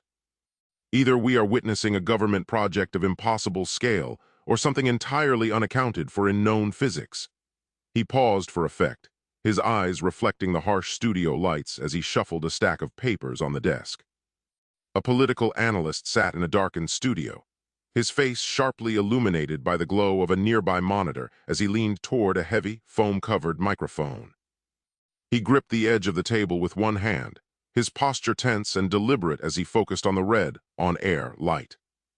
"And the implications are enormous," he said, his voice dropping into a low, steady tone that commanded attention. "If these fragments are authentic, the security and ethical considerations are staggering. Who controls this research, and who decides what is permissible?" He stayed leaned in even after speaking, his eyes narrowed as if challenging the audience through the lens. Meanwhile, social media threads ignited.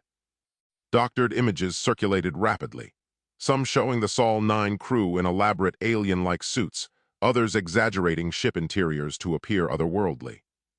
Misinformation ran rampant, some posts claiming the fragments were a hoax, others alleging the signal had originated from extraterrestrial contact.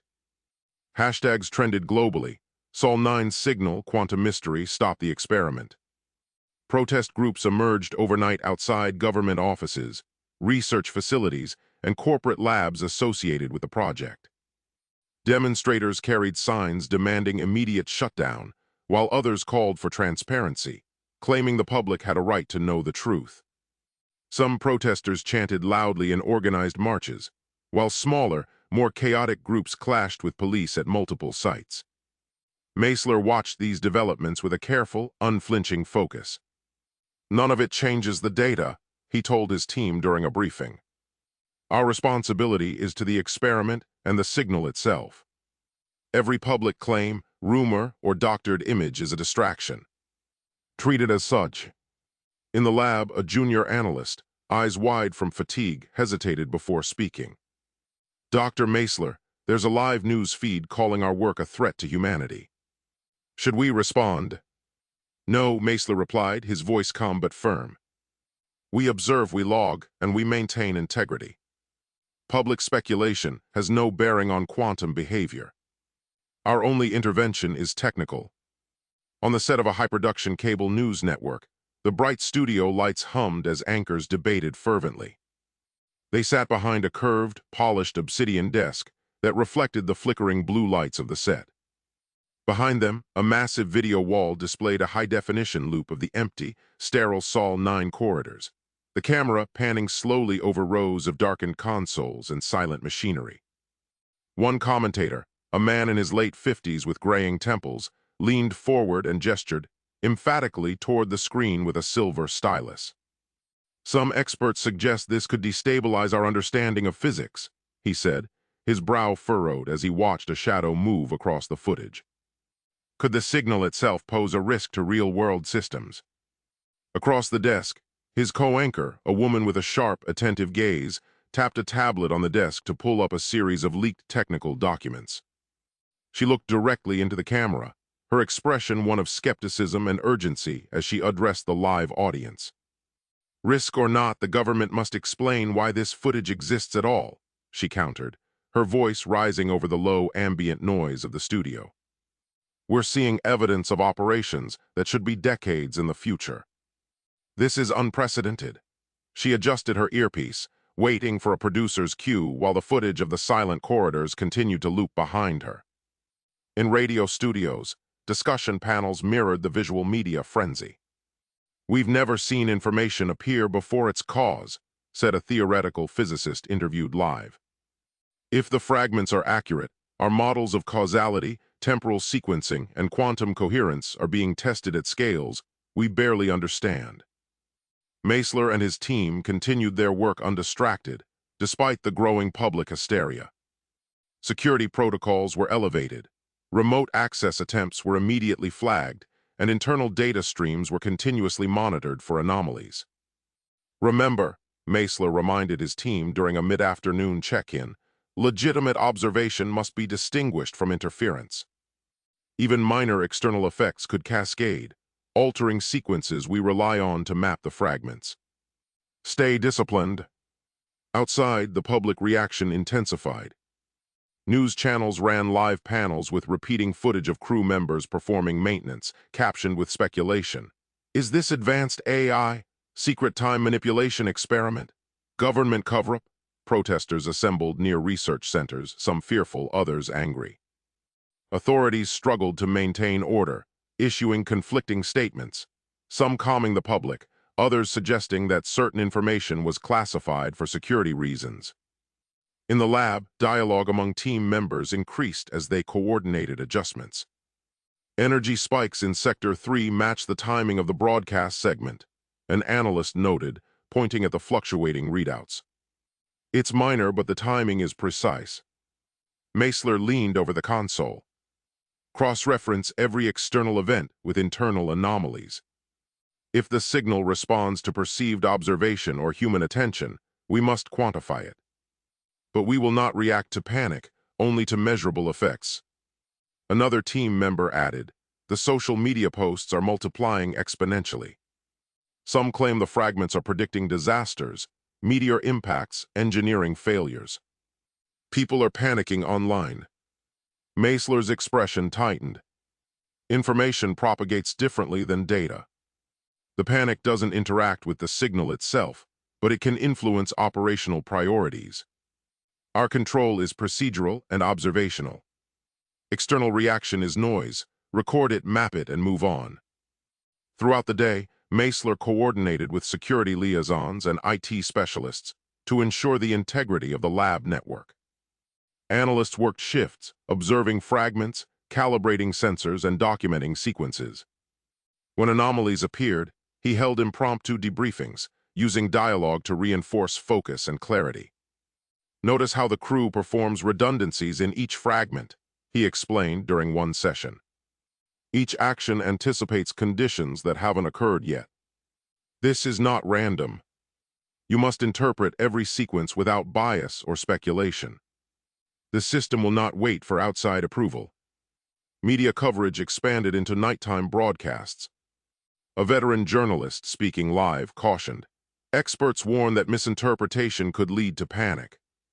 The fragments are authentic but incomplete. No one fully understands what Sol 9 is displaying. A younger anchor responded. The public is demanding answers, yet authorities refuse full disclosure. The question now is, who has ultimate oversight of this research? Across the digital landscape, online forums dissected every frame of Sol 9 footage. With threads updating so rapidly, the text became a blur of scrolling speculation. Analysts from Meisler's team monitored these posts from their workstations, their faces illuminated by the harsh glare of monitoring software that flagged recurring misunderstandings and growing waves of misinformation. One of them leaned back, a hand resting on his chin as he studied a particularly viral thread filled with amateur theories. "They're assuming causality in the wrong direction," he remarked, his eyes reflecting the rapid flickering of the data feed. He tapped a key to archive a set of flawed conclusions before looking toward his colleagues. "Our challenge is to keep our observations precise despite the noise." Meisler, reviewing a series of fragment loops, spoke to the team.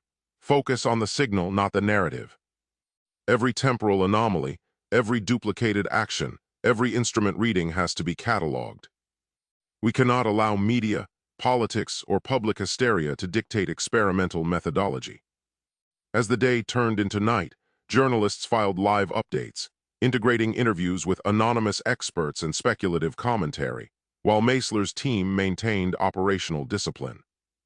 Small but measurable environmental fluctuations, power grid shifts, minor electromagnetic interference, were logged alongside signal data to distinguish natural causes from external speculation or media-induced hysteria.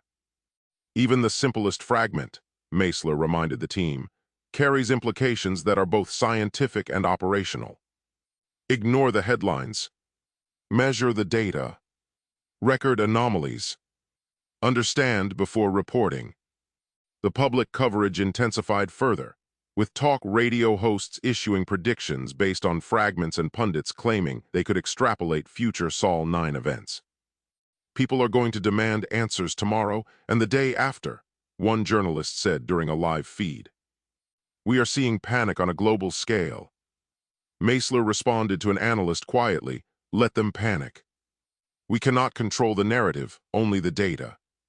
Our discipline keeps the fragments interpretable. That is our only safeguard. Despite the public chaos, internal systems remained stable. Meisler's insistence on structured protocols, rigorous monitoring, and constant communication ensured that the integrity of Sol 9 analysis persisted. Even as global attention escalated, headlines proliferated and misinformation spread. The team understood that the media had become a factor, not just a messenger. It shaped attention, influenced public behavior, and indirectly affected the operational environment. Meisler's dialogue reinforced the principle that observation must be deliberate, disciplined, and insulated from external pressures, maintaining stability amid unprecedented scrutiny. By the end of the week, Meisler convened a full team meeting. Report by report, broadcast by broadcast, rumor by rumor, he began. Every external input has the potential to generate secondary perturbations. We will catalog all public interactions alongside experimental logs. If we can understand the feedback loop, we maintain control. One analyst raised a hand. Dr. Meisler, the protests are growing. Could they affect our supply lines or security clearances? He shook his head slowly. No, they affect perception, not operation. Do not conflate fear with function. Maintain the lab. Maintain your focus. That is all that matters. As the fragments develop further, Meisler begins to recognize distinct crew roles, operational procedures, and command decisions aboard Sol 9. Crew members perform repairs, run simulations, and execute mission protocols with precision, even though the ship has not yet been constructed. Some sequences contradict known engineering principles. Objects materialize without cause, critical decisions occur before the data exists to inform them, and redundant system checks appear anticipatory. Meisler maps these anomalies meticulously, recording which actions violate linear causality and how the crew seems to operate with knowledge from the future. He gestures toward a projected holographic sequence. Notice here, Meisler says, voice low but steady.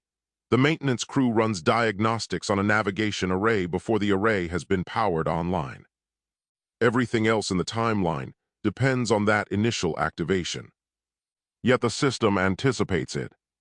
The sequence is self-consistent, but it isn't sequential in the sense we know. A junior analyst leans forward. Sir, could these anomalies be caused by interference from our own observational equipment? Maybe the probe is generating feedback. Meisler shakes his head. No, we've accounted for every input, every quantum perturbation. These behaviors are inherent to the signal. What you're seeing is causality itself bending at the level of information structure. Our instruments are perfect mirrors. They aren't initiating these events. The self-modifying nature of the signal creates instability in the lab. Sensors fluctuate, instruments misalign, and computational models diverge, producing results that appear mathematically valid but physically impossible. Meisler runs simulations in real time, overlaying predictive models with observed sequences. If we misinterpret a single fragment, he warns, the cascade could propagate errors across the observation network. Even a minor misalignment of a sensor or a premature query could distort the next sequence. One of the analysts, sitting slumped in her chair, rubbed her temples with both hands as if trying to massage away a mounting headache. She stared at the flickering monitors, her face pale under the sterile overhead lighting of the research bay.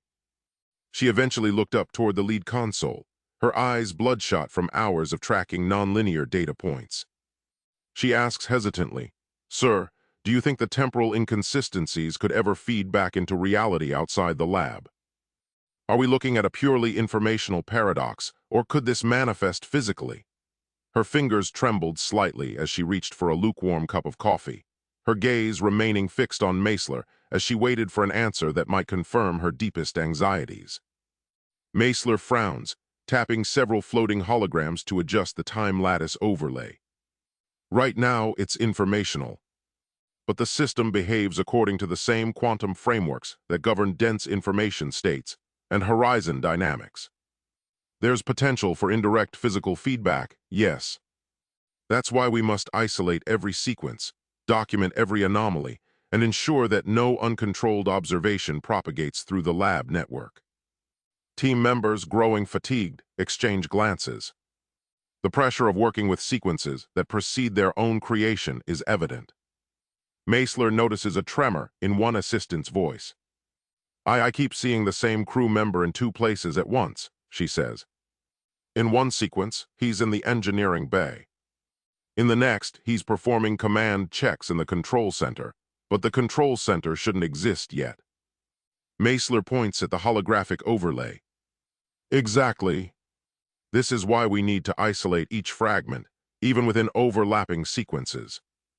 Multiple temporal layers can occupy the same observational window. Treat them as independent vectors. Never assume linearity. Document each event as it exists within the signal, not as you think it should occur. The team works in shifts, Meisler emphasizing strict procedural adherence. Do not let fatigue or stress dictate your interpretation, he instructs.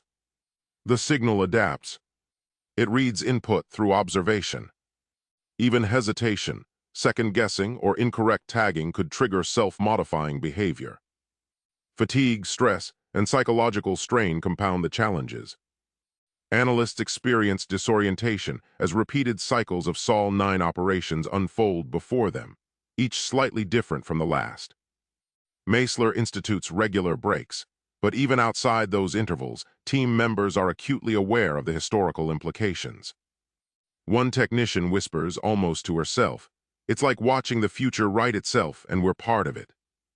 Meisler stood several paces away at a central terminal, but he turned his head sharply toward her as the question hung in the air.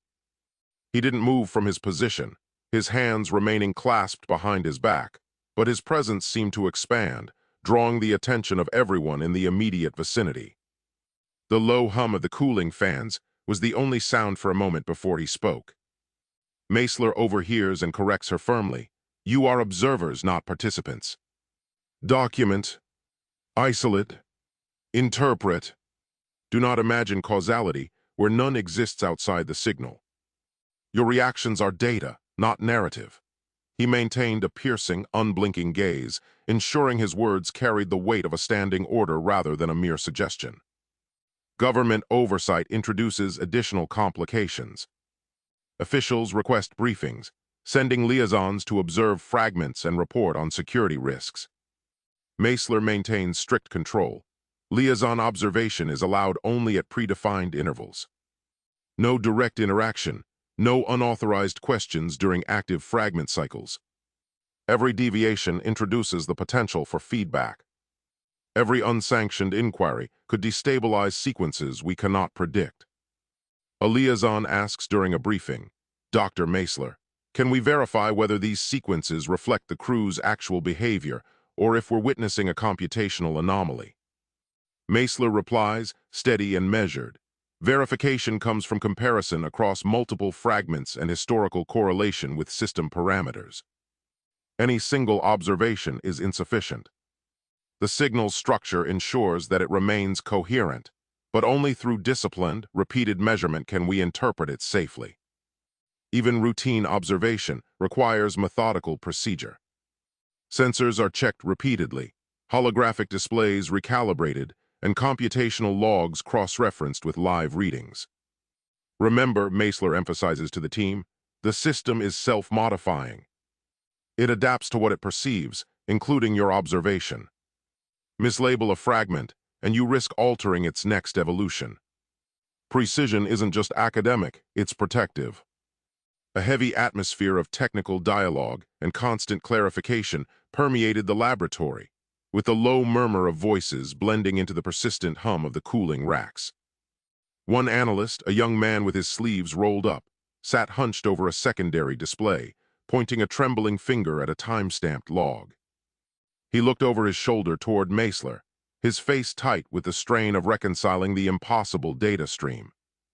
"Sir, the crew appears to anticipate the supply inventory before deliveries are recorded," he noted, his voice strained as he cross-referenced a manifest that, by all standard logic, should not yet exist in the ship's timeline. "That's correct," Meisler answers, adjusting the sequence overlay. Redundant system checks and preemptive actions reflect the signal's inherent knowledge of causality loops. Map every deviation. Do not infer motivation, observe and record. The system is adaptive, not sentient. In the far corner of the room, another voice, hesitant and barely rising above the whir of the ventilation system, drifted through the dimly lit workspace. The speaker, a junior researcher partially obscured by a stack of printed telemetry reports, shifted uncomfortably in a creaking chair. They kept their eyes fixed on the floor, avoiding the direct, intense gaze of the senior staff while nervously twisting a pen between their fingers. The analyst asks, could this preemptive activity be leveraged to predict future events outside the lab? The question hung in the stagnant air of the terminal bay, causing a momentary lapse in the rhythmic clicking of keyboards as others paused to hear the response. Potentially, Meisler admits, but that's not the goal. The purpose is understanding the signal. Any attempt to extrapolate beyond controlled observation risks destabilization. Public and institutional scrutiny adds indirect stress. Reports circulate in the media about the Sol 9 project, drawing attention to anomalous phenomena. Protesters gather outside affiliated labs, demanding answers. Meisler's team notes that even minor attention triggers discussion, debate, and pressure from oversight committees, which must be filtered from actual experimental input. Meisler reinforces protocol: ignore external narratives. Log all attention, but do not let it alter your focus. The signal is adaptive. Public perception must not affect internal stability. As the week progresses, sequences of Sol 9 crew become more complex. Multi-layered operations, anticipatory repairs, and overlapping command decisions emerge simultaneously across different fragments. "We are approaching a point where linear interpretation is no longer possible," Meisler tells the team during a shift change. "Each fragment is a vector through probability space. Treat them individually. Observe consistently. Do not impose causality where the signal does not." Analysts respond with measured compliance, gradually internalizing the meticulous observational methods. Meisler walks through the lab, checking calibrations and holographic alignments. "Every fragment you tag incorrectly is a perturbation," he warns. "Every missed observation is an unknown feedback source. Discipline is the safeguard between coherent data and chaotic collapse." As the final hour of the cycle approached, the team successfully mapped dozens of independent fragments, their digital workstations cluttered with complex flowcharts and temporal schematics. The air in the lab was thick with the heat of overworked processors as analysts highlighted instances of anticipatory behaviors, marking where crew members acted on information they hadn't yet received. On the primary screens, shimmering overlays depicted overlapping crew activity, showing the same individuals occupying different sectors simultaneously through causality violations that defied standard temporal logic. Meisler stood at the central hub, his eyes scanning the cascading lines of the master logs as he conducted a final review. He verified each entry with a rhythmic series of keystrokes, confirming that despite the constant psychological and technical strain on his staff, the lab maintains operational integrity. He checked the integrity markers one last time, satisfied that the signal remains fully interpretable within the constraints of controlled observation, even as the data points continued to fluctuate against the dark background of the terminal. With the rival group neutralized through arrests, Meisler immediately mobilized observation teams to survey areas near the old experimental facilities. High-resolution field sensors were deployed on rooftops, inside buildings, and across streets surrounding the former test sites. The instruments detected small-scale spacetime warps, subtle gravitational fluctuations, and energy anomalies that shifted in intensity and geometry depending on proximity. Even urban infrastructure, traffic lights, subway sensors, power grids, and communication nodes showed minor but measurable distortions. Meisler stood over the primary console, his shadow stretching across the floor as he adjusted the focal depth of the display.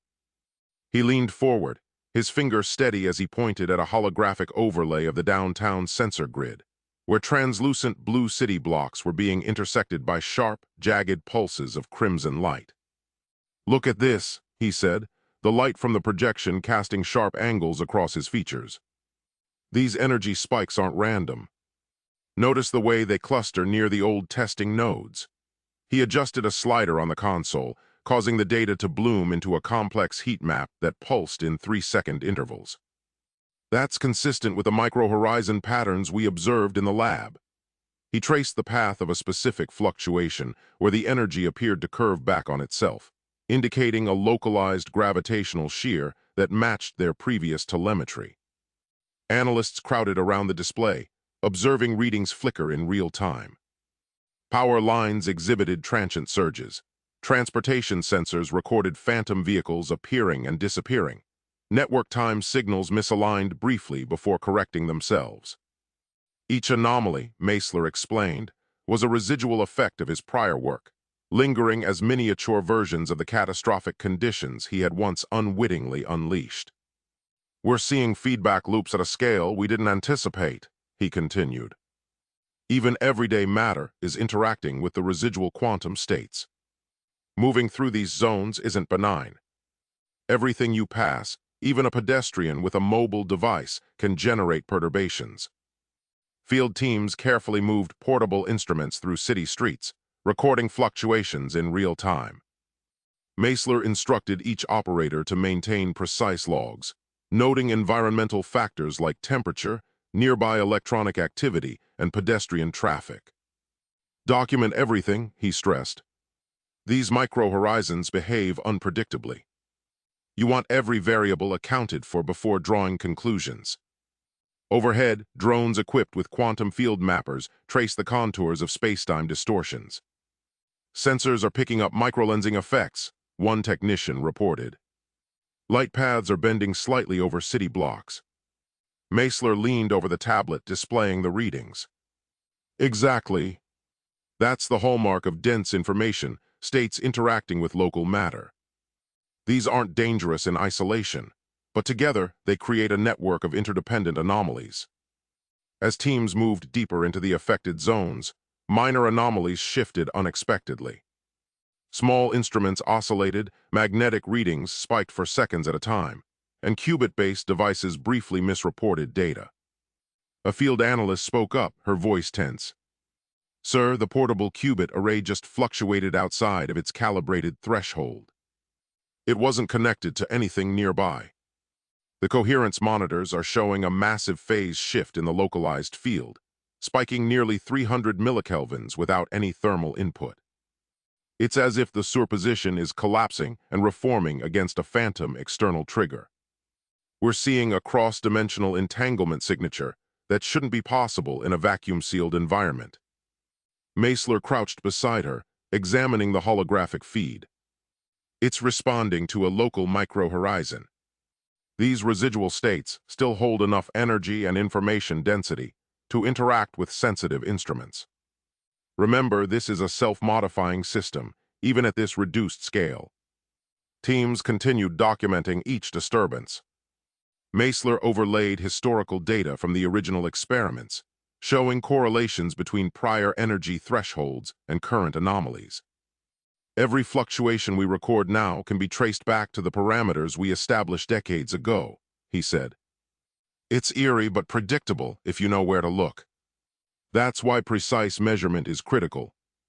In a cramped municipal control center, a group of city engineers stood huddled around a massive, wall-mounted display, observing the anomalies remotely via a high-latency encrypted feed. One of them, a lead technician wearing a high-visibility vest and a headset, adjusted his glasses as he watched a series of structural integrity alarms flicker from yellow to red on his terminal. He pressed a button to open the two-way channel, his voice echoing through the lab speakers with a hollow, metallic resonance. He asked for clarification, his brow deeply furrowed as he stared at a map showing suspicious stress loads on the metropolitan power grid. "How widespread are these effects?" he called, leaning closer to the microphone while his team began cross-referencing the lab's energy spikes with real-time pressure drops in the city's subterranean transit tunnels. "Do they pose a risk to infrastructure?" Meisler's expression was grave. "They're localized but persistent. Minor misalignments in electrical grids and sensor networks are happening. Nothing catastrophic yet, but these micro-horizons can amplify if energy conditions fluctuate unexpectedly. Think of it like a small ripple in a pond. Normally harmless, but under certain resonance conditions it could grow." Back in the field lab, Meisler directed teams to conduct controlled tests. Small electromagnetic pulses were introduced near detected anomalies to observe propagation. The micro-horizons responded, creating subtle interference patterns that were measured and charted meticulously. One analyst commented, "It almost seems like they're learning, adapting. Even when we change pulse parameters, the anomaly responds differently each time." Meisler nodded. "They're not sentient, but their feedback loops behave adaptively. The dense quantum information in each micro-horizon reacts to external perturbation. That's why every intervention must be calculated and every observation logged." As the day wore on, minor disruptions in the city grew more apparent. Traffic sensors reported phantom vehicle movements. Utility monitoring stations detected brief voltage anomalies. Communication nodes experienced split-second delays. Each event was traced back to the residual micro-horizons, which maintained a self-contained influence on their environment. A young technician hesitated before speaking. "Sir, should we evacuate areas where anomalies overlap heavily? Some readings are spiking more than usual." Meisler shook his head firmly. "Not yet. These are manageable. We need observation and control, not panic. Evacuation could generate unintended human interference. Electrical devices, vehicles, even crowds interacting with these zones could amplify the effects. Focus on monitoring. Focus on mapping." By mid-afternoon, Meisler had established a tiered observation system. Inner zones with the highest anomaly density received continuous measurement. Secondary zones were mapped intermittently, with readings logged for comparison. "We're creating a real-time anomaly atlas," he explained. "Every fluctuation, every spike, every deviation is recorded. Over time, we'll see how these micro-horizons stabilize or fail to stabilize, and what triggers amplification." He gathered his senior team around a central console. "We're not just charting anomalies. We're interpreting residual effects of past experiments. That means knowing the original thresholds, feedback structures, and interaction patterns. Any misstep now could skew the data, making long-term predictions unreliable."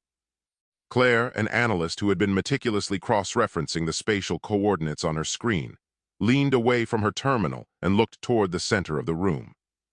She tapped a pen against the edge of her desk, her eyes reflecting the complex geometric patterns of the shifting sensor data. The air in the lab felt heavy, charged with the static of the nearby equipment, as she voiced the concern that had been building since the latest data surge. Claire asked, "Do we know if these micro-horizons could combine in unexpected ways? Could overlapping zones produce larger disturbances?" She gestured toward a section of the holographic map where two crimson pulses were beginning to bleed into one another, creating a jagged, unstable interference pattern that seemed to distort the digital grid itself. Meisler's voice was calm but firm. "Potentially. That's why mapping is essential, and why interventions must be minimal and precise. Every micro-horizon has a signature. You can't treat them as generic disturbances. They're unique, persistent, and self-contained, but they interact when in proximity. Understanding those interactions is our priority." Field teams continued the sweep into evening, documenting all readings with meticulous precision. Energy anomalies, micro-fluctuations in magnetic fields, and small spatial distortions were plotted in 3 dimensions, creating an evolving holographic model of the city's residual quantum landscape. Look here, Meisler said, pointing to an area where multiple micro-horizons overlapped. This cluster shows an unstable pattern. We're going to run controlled observation only. No pulses, no movement of equipment until we understand the interactions. Treat this like a laboratory within a city. The same principles apply. As night fell, Meisler reviewed the day's data. Each micro-horizon had been characterized, its influence mapped against infrastructure, environmental conditions, and prior experimental parameters. We've contained observations without provoking escalation, he said. Tomorrow, we refine controls, increase resolution, and continue documenting interactions. This is ongoing work. Remember, these aren't anomalies you can ignore. They're residual effects of high-density quantum information. Our past experiments still reach into the present.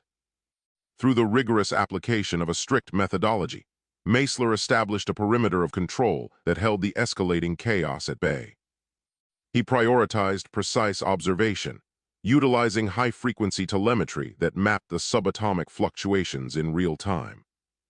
By facilitating constant communication with field teams stationed at every old testing node, he orchestrated a synchronized response that allowed the city to remain stable while the anomalies were meticulously studied. The surrounding urban infrastructure, though strained by the invisible pressures of the distorted grid, held firm under his guidance. Even after the passage of decades, the weight of his previous work in high-energy physics demonstrated an enduring power and persistence. The current crisis served as a vivid reinforcement of the delicate balance required between human oversight and the unpredictable environmental influence of a city's unique layout. Ultimately, his approach highlighted the complex, self-modifying nature of the quantum micro-horizons, which seemed to adapt and shift their geometric properties the more they were observed, necessitating a level of vigilance that was both clinical and absolute. Meisler leaned over the main console, scanning the real-time holographic projections of the city's affected zones. Small objects on nearby tables, tools, pens, and calibration weights flickered subtly, as if reacting to an unseen force. "Notice that," he said, pointing to a hovering data cube that warped briefly. "Probability distributions aren't holding. Even these micro-horizons respond to matter and energy in ways that should be impossible." Mara, one of the junior analysts, adjusted a nearby sensor and frowned. "It looks like some readings are doubling, splitting into two distinct patterns at once." "Exactly," Meisler said. "That's interference, but not classical interference. These anomalies interact, sometimes overlapping and reinforcing each other. A minor anomaly in one zone can ripple several blocks away. That's why every measurement matters." Ravi, sitting at a projection station, called out, "I'm overlaying the electromagnetic flux from Sector 3 with yesterday's readings. There's a subtle synchronization with Sector 5 anomalies." Meisler nodded, examining the results. Two anomalies that were thought isolated are briefly coupling, producing transient energy fluctuations. Minimal now, but these interactions reveal a potential for escalation if triggered by outside events, construction, seismic activity, or electrical surges. We need continuous observation, nothing less. Mara hesitated. "Do we intervene? Adjust sensors or dampen the fields?" "No," Meisler said firmly. "Any physical interference could cascade. Observation only. We document, we analyze, we predict, but we do not touch. One misstep could trigger a chain reaction across the micro-horizons." Hours passed with the team working in focused silence. Instruments hummed, holographic projections shifted, and qubits fluctuated in ways that defied expectations. Meisler walked between stations, occasionally pausing to point out subtle fluctuations or realign sensors. "Sector 7, he said, tapping the projection. "Notice its oscillation syncing with Sector 4's energy pocket. Even a minor shift changes the probability landscape across multiple zones." Mara leaned closer. "So if something triggers that energy spike, like vibrations from nearby traffic, it could amplify." "Yes," Meisler replied. "Even routine activity can have cascading effects." Every vibration, every energy pulse, every electromagnetic variation contributes. That's why we log everything. City activity, weather, construction, even pedestrian traffic near the anomalies. Every interaction is data. Back at the console, Ravi tracked transient electromagnetic bursts appearing sporadically near overlapping microhorizons. They're interacting like they're aware of each other, he muttered. Not awareness, Meisler said quietly. Interaction. The microhorizons adjust and reinforce each other. Observing them influences their behavior. Our role is to quantify that effect and minimize unpredictability. Myra adjusted her own display. Sector 2 is showing fluctuations every time a bus passes. Should we factor urban movement into predictive modeling? Absolutely, Meisler replied. Environmental context matters. Energy interactions aren't isolated to physics alone. They respond to any input. Movement, weather, power grids, communications. Everything feeds back into the microhorizons. Our models must account for it all. The lab instruments reported intermittent failures. Magnetic field sensors oscillated, qubits decohered briefly, and computational projections misaligned momentarily. Each incident was logged meticulously. Check Sector 6, Meisler instructed. Watch the probability amplitude. No physical adjustments, just observe and record. Understood, Ravi replied, eyes locked on the display. Don't assume calm equals stability, Meisler added. The microhorizons evolve continuously. A momentary lull is temporary. Minor interactions today can become compound effects tomorrow. As evening approached, previously isolated anomalies displayed subtle correlations across wider areas. A microhorizon in an industrial district began interacting with one near a transit hub, creating small, localized electromagnetic bursts and shifting probability distributions in nearby matter. Instruments recorded every fluctuation with extreme precision. Mara scribbled notes frantically. It's almost like they're forming behavioral patterns. Yes, Meisler said, voice low. Structures emerge naturally. We don't impose order, they evolve independently. Our responsibility is to understand, not manipulate. Meisler walked over to another console, overlaying environmental factors. Sector 9's anomaly is slightly lagging behind Sector 7, but the amplitude pattern matches previous interactions. If a minor trigger occurs, we could see synchronized fluctuations.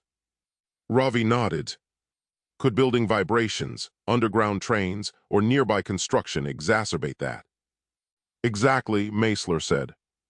Even what seems mundane can escalate interactions. Nothing occurs in isolation.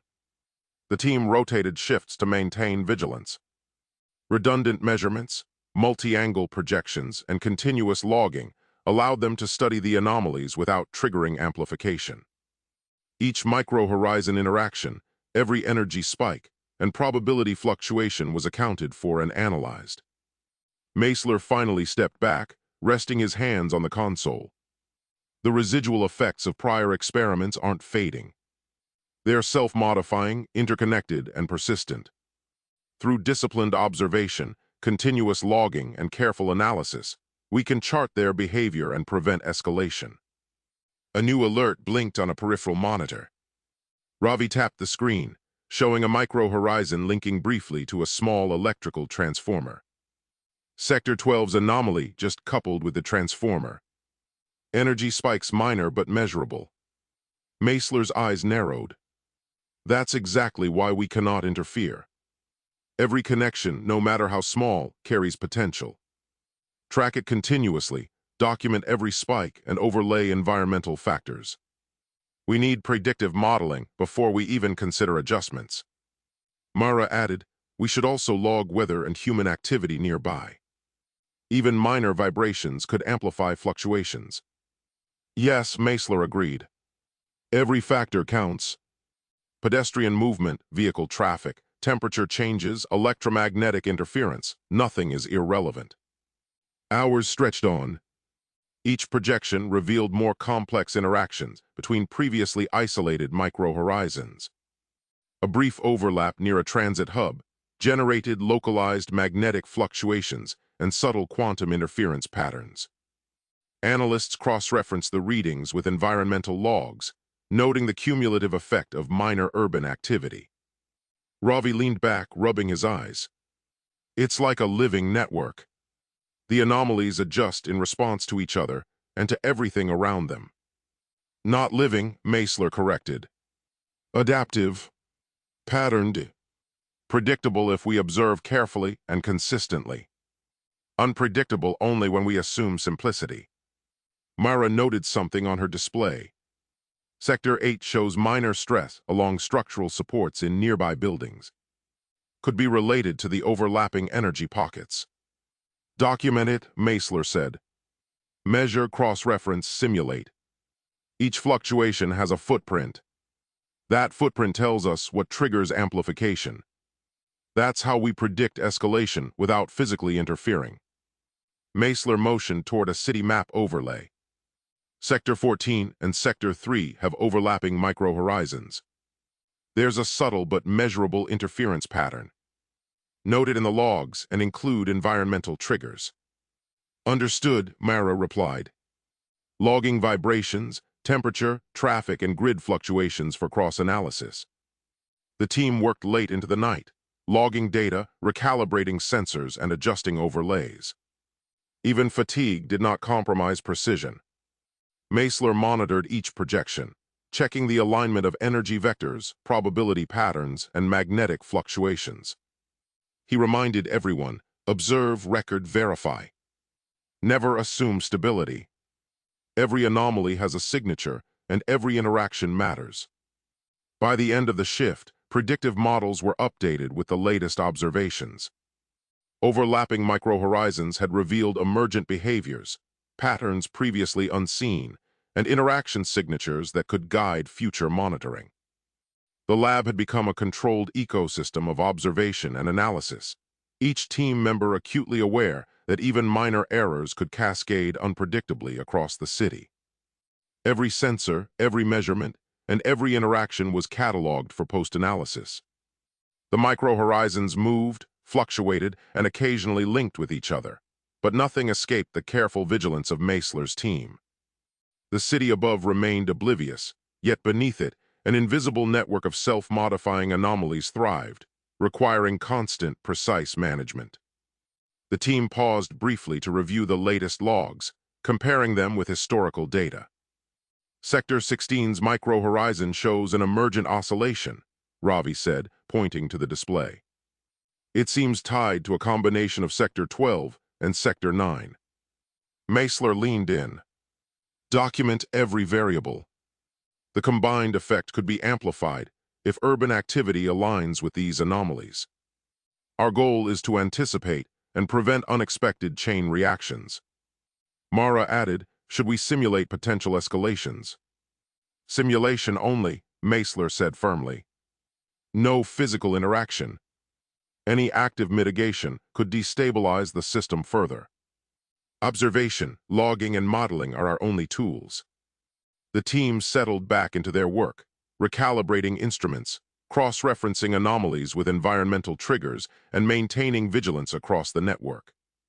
Each microhorizon, each fluctuation, each interaction contributed to a growing understanding of the city's invisible quantum web, a system of self-modifying anomalies demanding constant attention. The lab was quiet except for the hum of stabilizing fields and the soft beeping of monitoring instruments.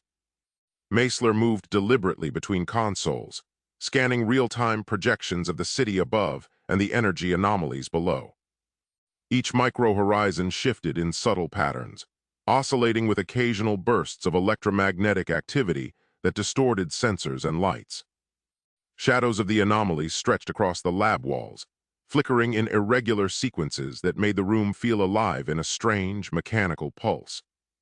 The low hum of the air circulation and the occasional clatter of a dropped tool echoed oddly through the space, amplified by the strange energy signatures radiating from the monitoring equipment.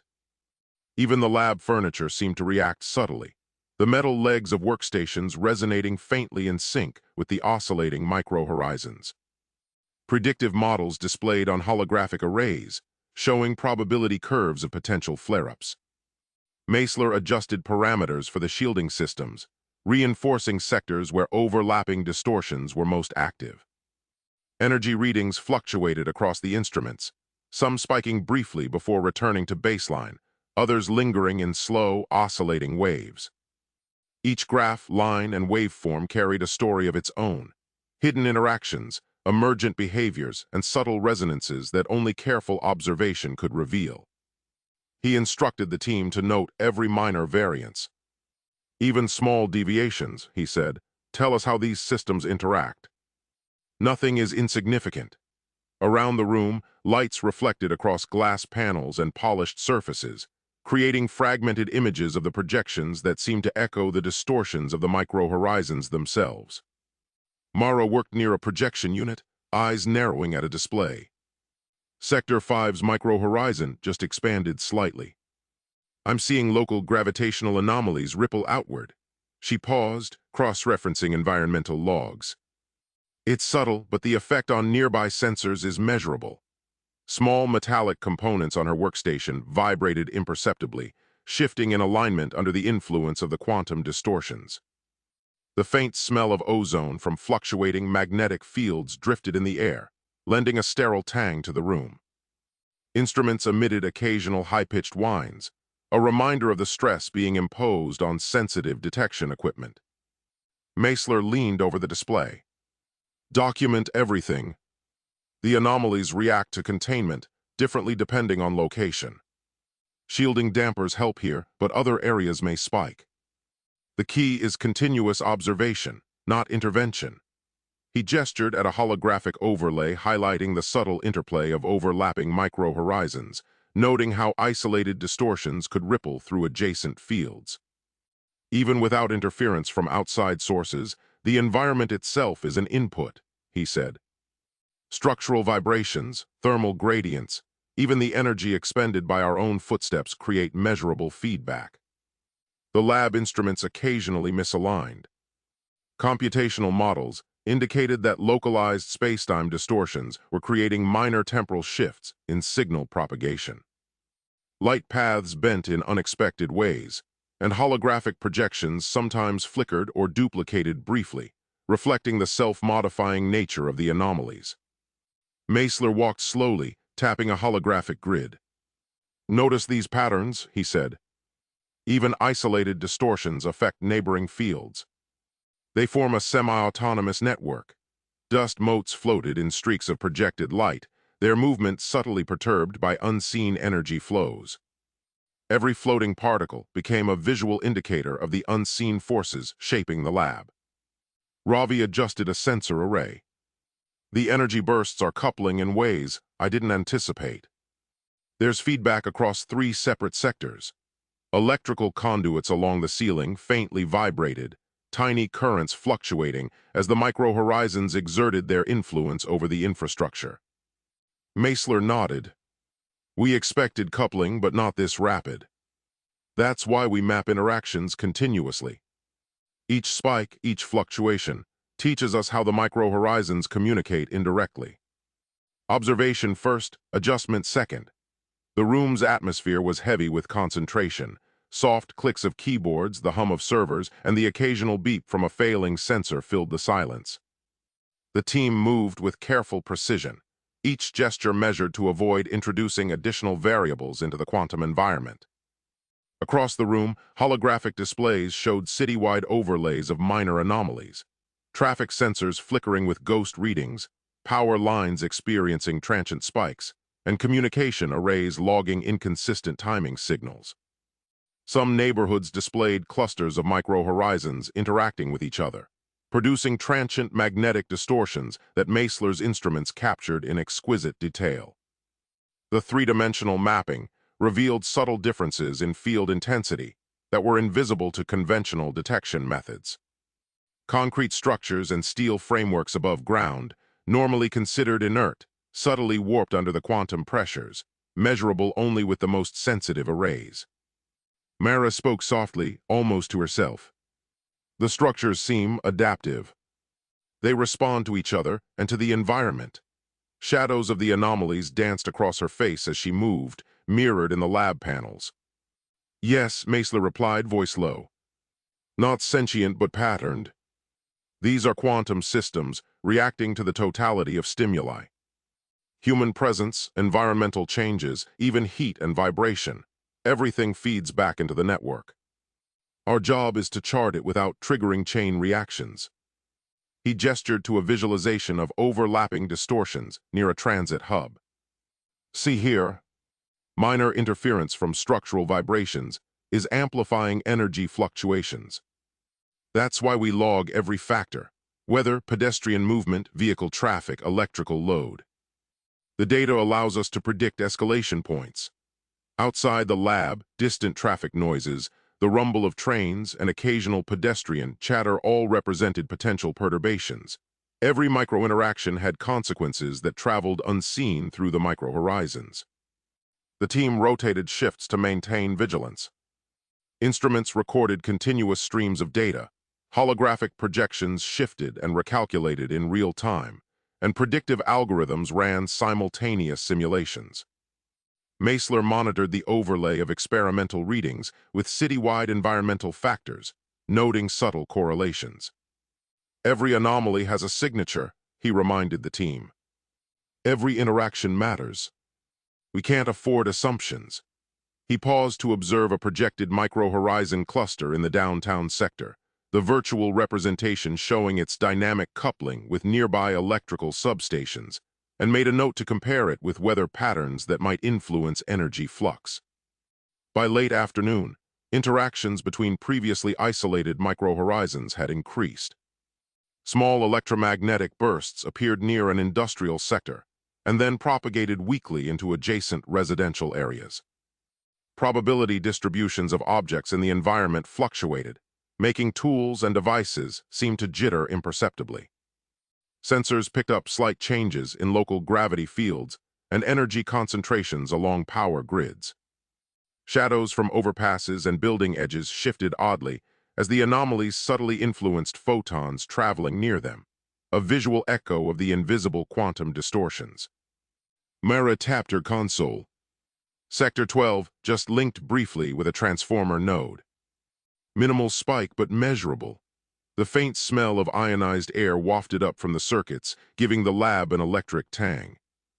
Meisler's gaze narrowed. Exactly. Even the smallest coupling can ripple outward. Document it, overlay environmental variables, run simulations. We learn from interactions without physically touching the system. The floor beneath their feet occasionally registered tiny oscillations in energy density, detectable through sensitive pads embedded in the lab flooring, a constant reminder of the quantum forces at play. Ravi, rubbing his eyes, added, predictive models show overlapping distortions could create compound effects if another trigger occurs, say construction or a storm front. Rain against the lab windows, distant thunder, and even the hum of cooling systems became inputs into the analysis, influencing models in ways that demanded attention to the smallest detail. Meisler's fingers hovered above the console. Correct. That's why containment measures are carefully targeted. Shielding systems dampen local anomalies, but feedback can appear elsewhere. The anomalies are semi-autonomous, not isolated. Every change we make must consider indirect consequences. The team worked methodically, logging energy fluctuations, spatial distortions, and emergent behaviors. Meisler oversaw the calibration of feedback dampers, ensuring that shielding reinforced areas without inadvertently coupling micro-horizons. Each adjustment was carefully monitored for secondary effects. Even minor gravitational shifts misaligned instruments temporarily, while electromagnetic fluctuations introduced brief instability in computational arrays. Mara recorded every observation. The residual distortions interact with active equipment unpredictably. Minor misalignments now could cascade later. Meisler nodded. Exactly. That's why the work is continuous. Every measurement, every fluctuation is part of a larger map. This city, the instruments, the micro-horizons, they're a complex system. Observation, logging, and analysis maintain stability. Any action without understanding the network could trigger escalation. Holographic grids displayed the cumulative effects across the lab and city. Magnetic oscillations, probability shifts, and transient energy spikes were visualized in 3 dimensions. Meisler paused, pointing to an area where 2 microhorizons briefly overlapped. Even small connections can propagate through the network. That's why predictive modeling is crucial. We anticipate interactions, we don't react blindly. Floor tiles vibrated subtly under amplified electromagnetic flux, a reminder that the anomaly's influence extended beyond mere visual projections. The team maintained vigilance through the night. Instruments hummed, projections rotated, and qubit coherence was tracked continually. Every minor spike, fluctuation, and emergent pattern was logged. Meisler reviewed the overlay with careful attention. Observe, record, verify. The microhorizons evolve, but our documentation allows us to maintain control. Stability is in our attention, precision, and restraint. By early morning, cumulative analysis revealed subtle, self-modifying behaviors within the anomalies. Patterns previously invisible emerged under consistent observation, showing correlations between city activity, environmental changes, and microhorizon interactions. Meisler instructed the team to continue logging all data, reinforce shielding in critical areas, and maintain predictive simulations for all active anomalies. The lab, though silent to outsiders, was alive with a dense, invisible network of forces demanding continuous attention. Even with human threats removed, he said quietly, the legacy of the city disaster persists. The environment itself has been altered. Our work is never finished. The lab phones buzzed intermittently, and Meisler's secure terminal lit up with encrypted messages from government offices and international research councils. Analysts paused in their work, glancing at the incoming requests. "We've got another briefing request from the Department of Scientific Oversight," Myra said, her voice tight. "They want preliminary data summaries by tomorrow morning."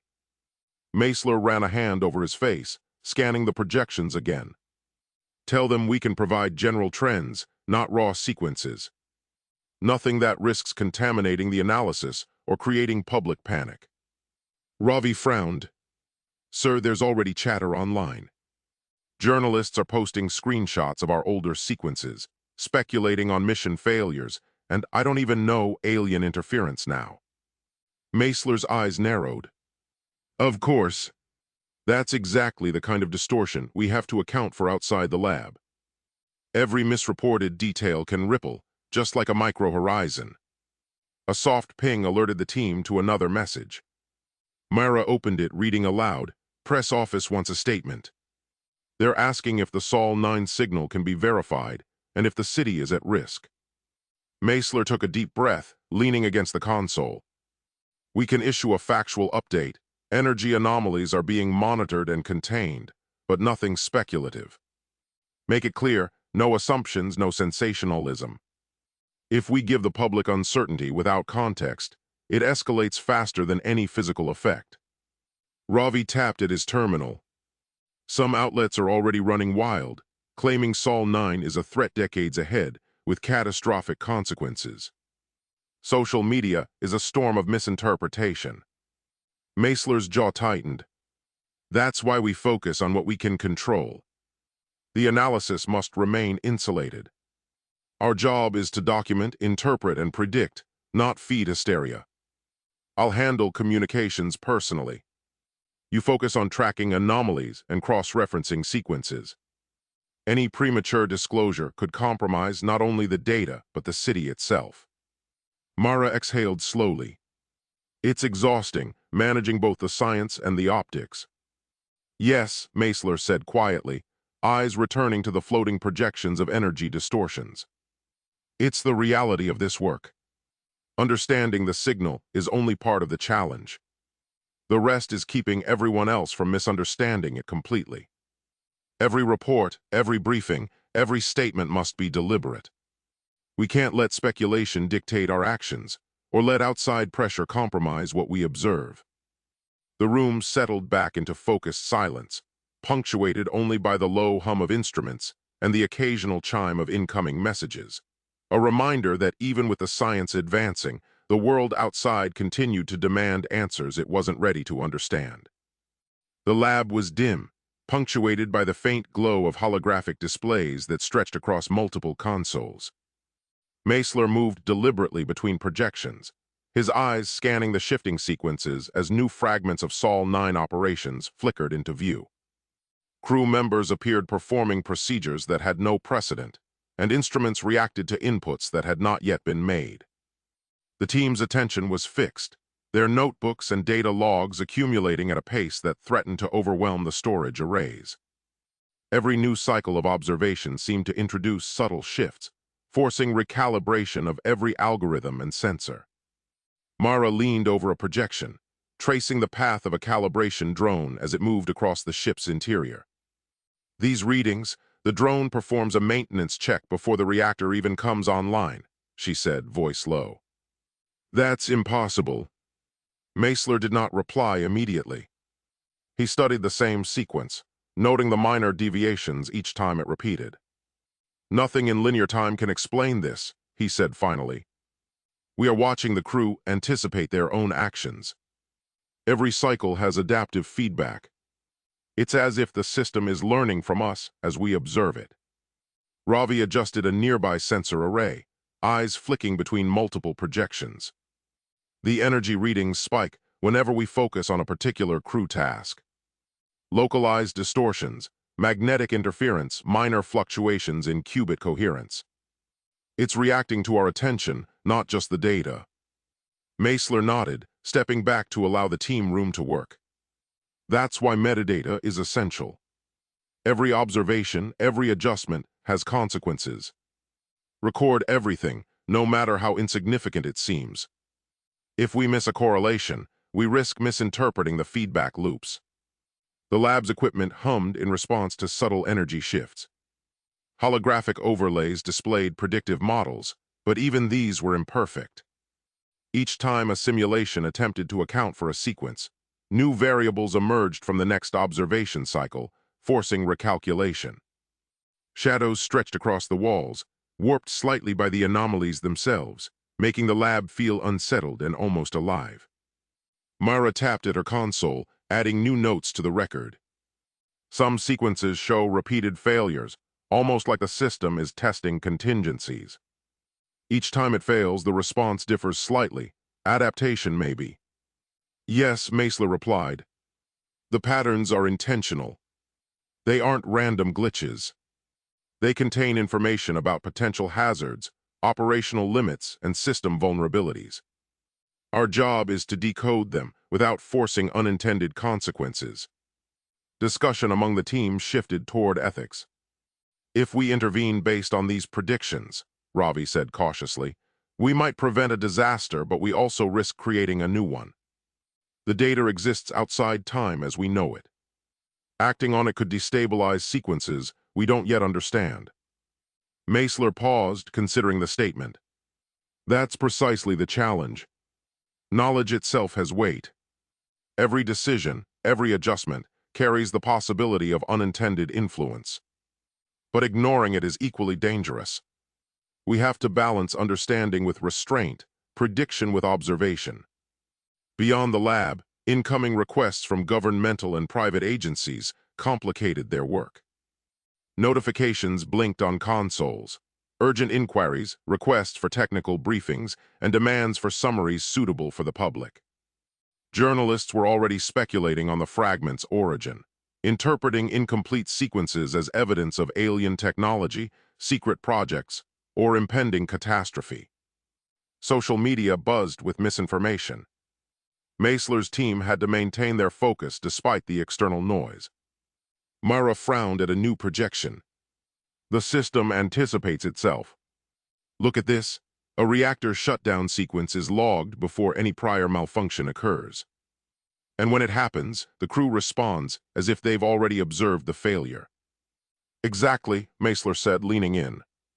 Causality is inverted here. We must avoid imposing our assumptions on these sequences. Our observations are themselves variables in a living system. He motioned to the overlays of nested loops across the holographic arrays. Each loop affects the next. Our calculations propagate changes. A single misread or misalignment could ripple throughout the signal. That's why documentation isn't optional, it's structural integrity. This system isn't static, it's emergent. And it responds dynamically to us. Ravi adjusted a holographic feed, overlaying historical anomalies from Meisler's earlier experiments with microhorizons. The parallels are unmistakable, he said. Localized spacetime distortions, energy feedback, unpredictable fluctuations. It's almost as if Sol 9 is a large-scale manifestation of what we created years ago. Which means we're implicated, Meisler muttered. Our past experiments are part of the causal chain. We can't ignore that. Every action we've taken may influence these sequences, even now. Observation isn't passive. The team continued methodically. Holographic arrays displayed overlays of crew activity, subsystem responses, and emergent phenomena within Sol 9. Each new sequence introduced variables that challenged the predictive algorithms, requiring constant adjustment. The lab air seemed thick with the tension of observation, as if the anomalies themselves were aware of being studied. Instruments flickered in tandem with energy bursts, and qubit coherence wavered under subtle interference. Mara pointed at one projection. These sequences repeat, but not identically. Minor deviations. Sometimes a crew member moves a tool a millimeter differently. Sometimes the reaction time varies slightly. Patterns emerge, but they're adaptive. Meisler nodded. That's why each repetition matters. Variations contain the predictive elements, the contingencies. This isn't random, it's encoded foresight. Our goal is to map it without altering it, observe, measure, catalog. And always remember that our presence alone changes the system. Hours passed. The lab's soft hum and the intermittent beeps of equipment became a rhythm for the team. Even small details, the angle of light across a console, the timing of a fan cycle, the vibration from footsteps in the corridor, could influence energy readings. Each environmental factor was logged alongside the holographic data to correlate human and physical inputs with the anomalies' behavior. By late evening, the layers of the signal had grown more intricate. Sequences now displayed contingencies nested within contingencies, failures anticipated before they could occur, and corrective actions taken before any triggering event. The emergent complexity required a multi-tiered approach, observation at multiple scales, cross-referencing every environmental and temporal factor, and cataloging every intervention and calculation. Meisler paused at a console, reviewing a new sequence showing an unpredicted feedback loop within the ship's navigation array. Even with our best predictive models, surprises remain. The system adapts to itself and to us. Our interpretations are part of the phenomenon. Every calculation, every note, every adjustment influences outcomes. The team continued in silence, their work meticulous. Each micro-adjustment of the visualization arrays, every logged anomaly, every recalibrated sensor contributed to a cumulative understanding of Sol 9 signal. By dawn, the lab was lined with stacks of recorded data, holographic projections layered in 3 dimensions, and a deep, growing comprehension that the system was both a reflection of their study and a challenge to it. Meisler leaned back, resting his hands on a console. "We are observers," he said quietly, "but not detached ones. Every action, every observation, every calculation shapes what we see. The signal is alive in its own way, and we are part of that life. Our responsibility is understanding, not interference. Control is in knowledge, not force." The lab remained quiet except for the measured hum of instruments, a city sleeping above them, and the signal from Sol 9, cascading through layers of impossible sequences, warnings, and adaptive loops, each demanding meticulous attention. The team gathered around the central holoarray, staring at the signal with a mixture of awe and apprehension. Patterns flickered across the screens, displaying crew movements, environmental shifts, and operational sequences that seemed impossibly aware of events decades in the future.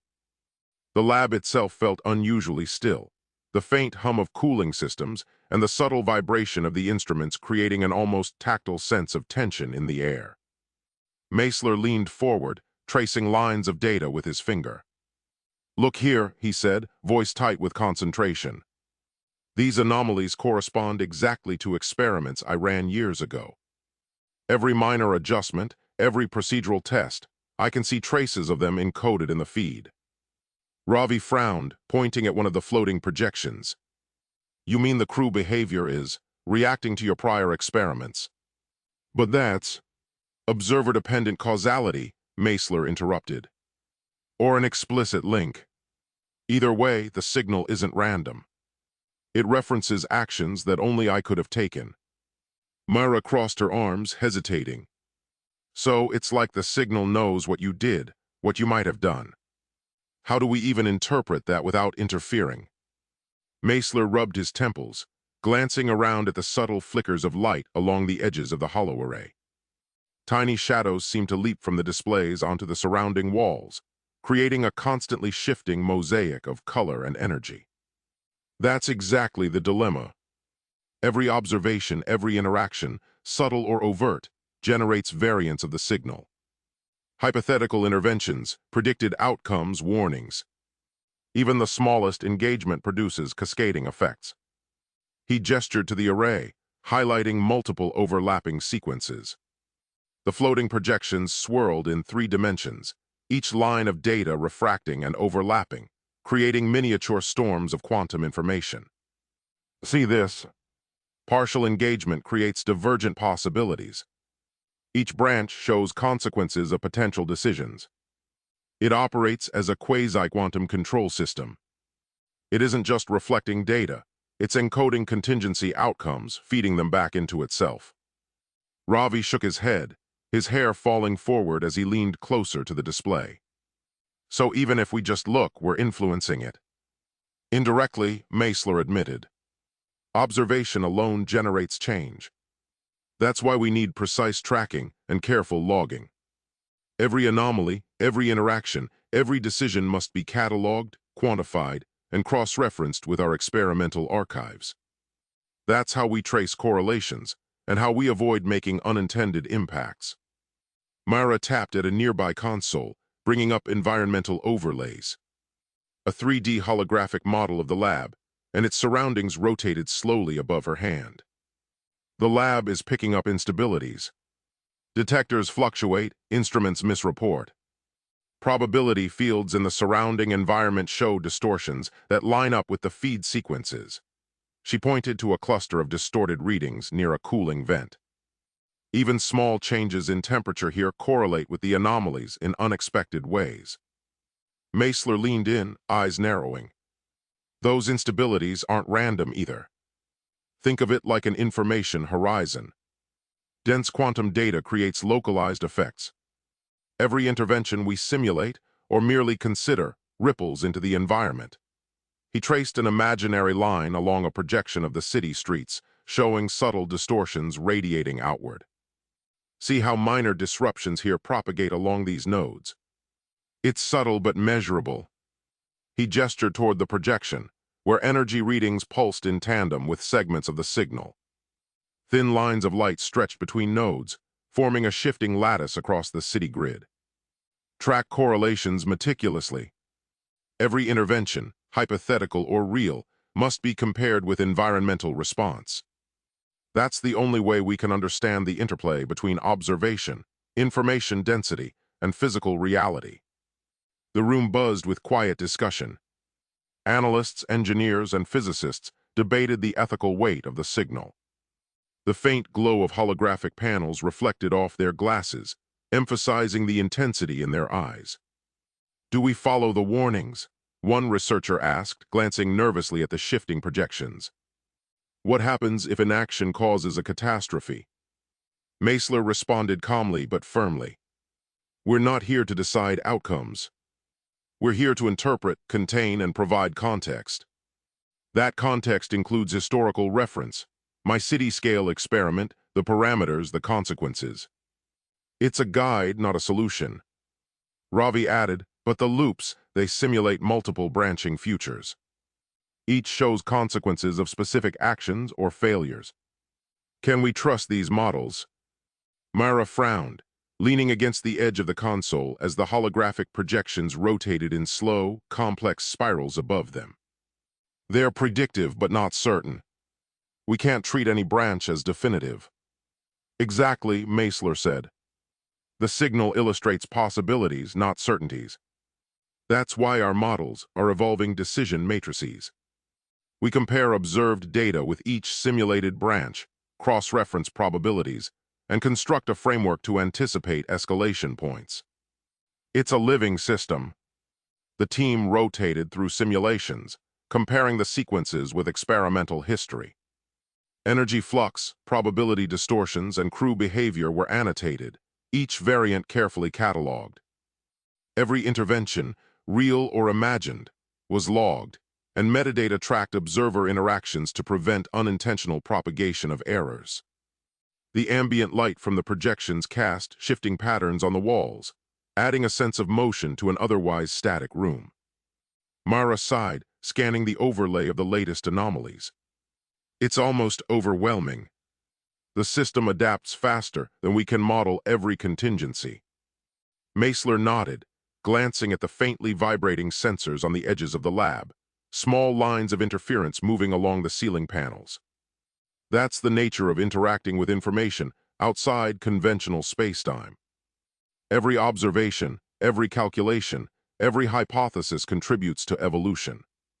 Our responsibility is to document, model, and anticipate, not to interfere recklessly. Hours passed with the team balancing observation, computation, and debate. Ethical committees were consulted remotely, engineers proposed containment strategies, and physicists calculated risk thresholds. All discussions emphasized caution. The loops represented living, adaptive sequences. Even a seemingly minor action, moving a sensor, adjusting a parameter, could echo across multiple branching futures. Ravi leaned back, eyes tired but focused, the shadows from the projections playing across his face. So each branch we see, it's like a potential future we can explore, but only as a map. Nothing is guaranteed.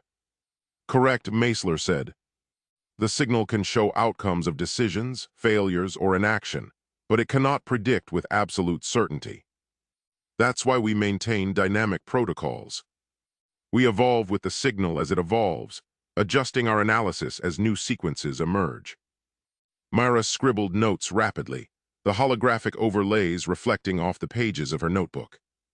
And these patterns, some indicate recurring consequences, even with minor changes.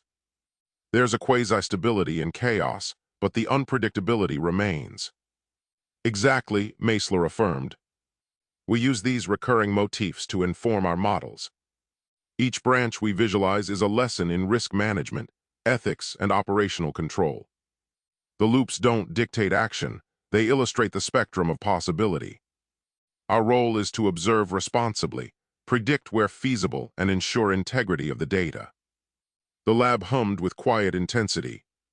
Holographic projections rotated, energy readings flickered, and quantum sensors displayed intermittent fluctuations.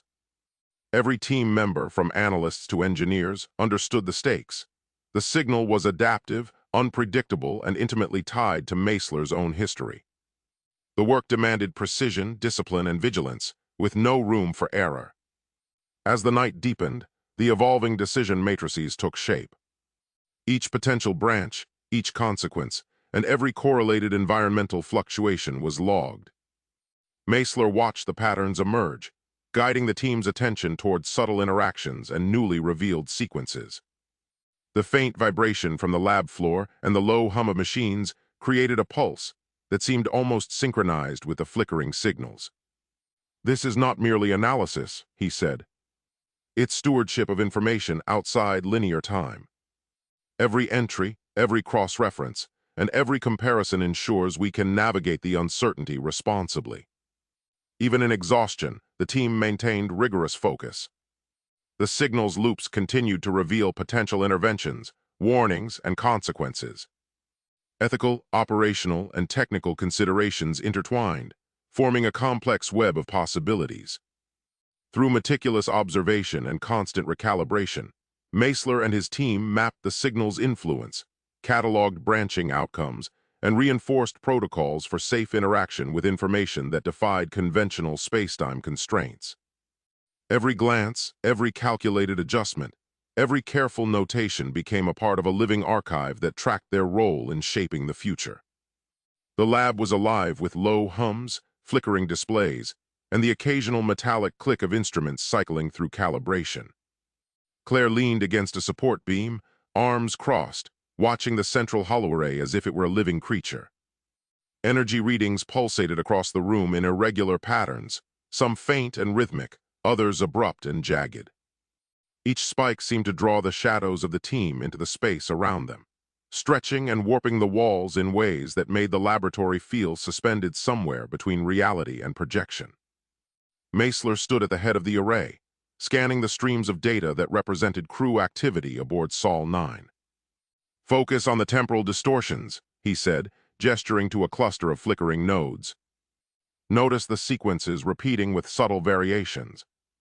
Objects that appear, then vanish, then reappear slightly shifted. Every observation changes the pattern." Ravi squinted at a hovering projection.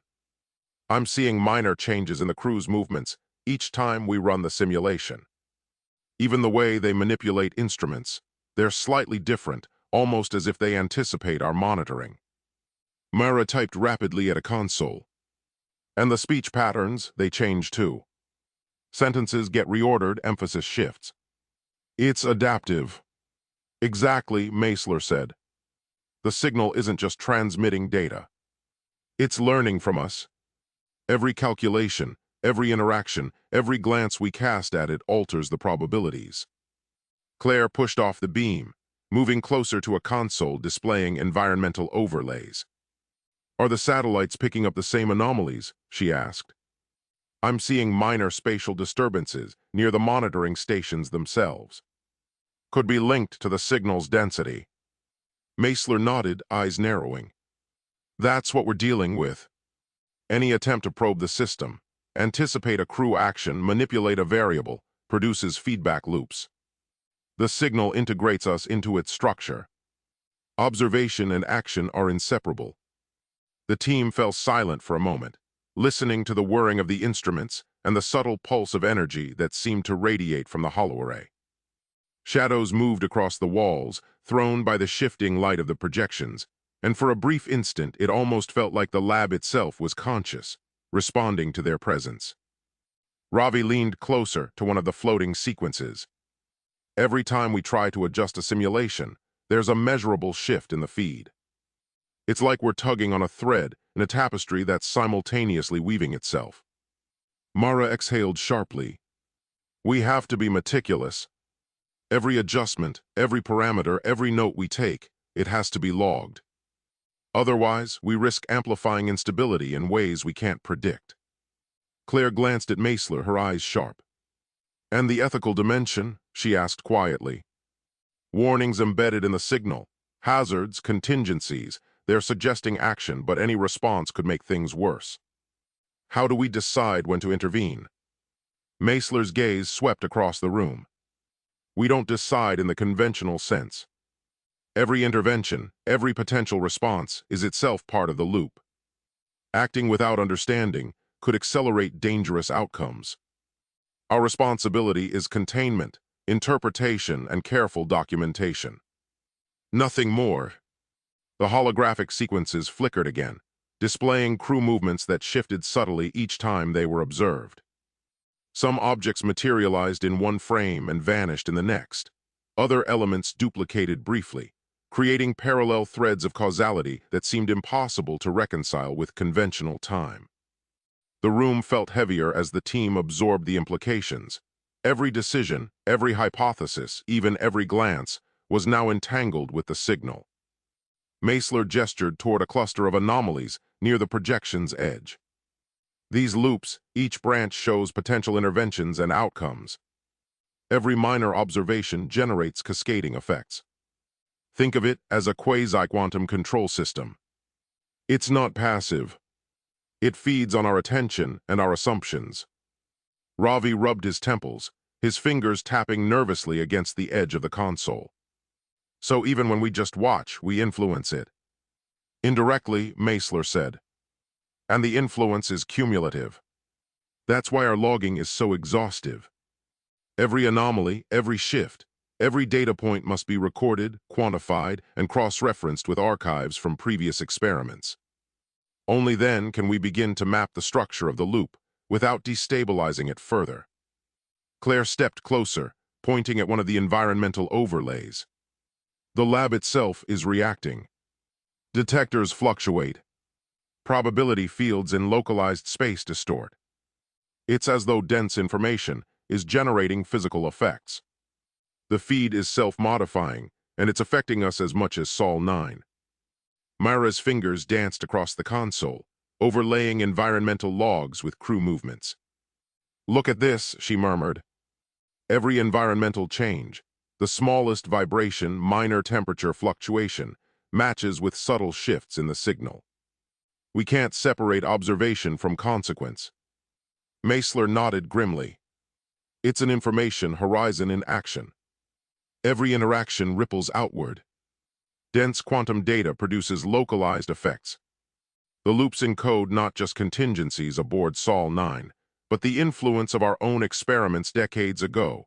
The city disaster, the unstable information densities, the collapse that made my work infamous. Those seeds are still active. They're embedded here. The lab was quiet for a long stretch, the team absorbed in the intricate overlays and matrices. Outside, faint ambient hums of the facility's systems seemed almost like a heartbeat. Claire paced slowly between consoles, her eyes darting between the projections and the environmental overlays. She noticed faint anomalies along support beams, tiny distortions in light paths, and minute oscillations in the sensors near the roof. Even the infrastructure itself is being subtly influenced, she said.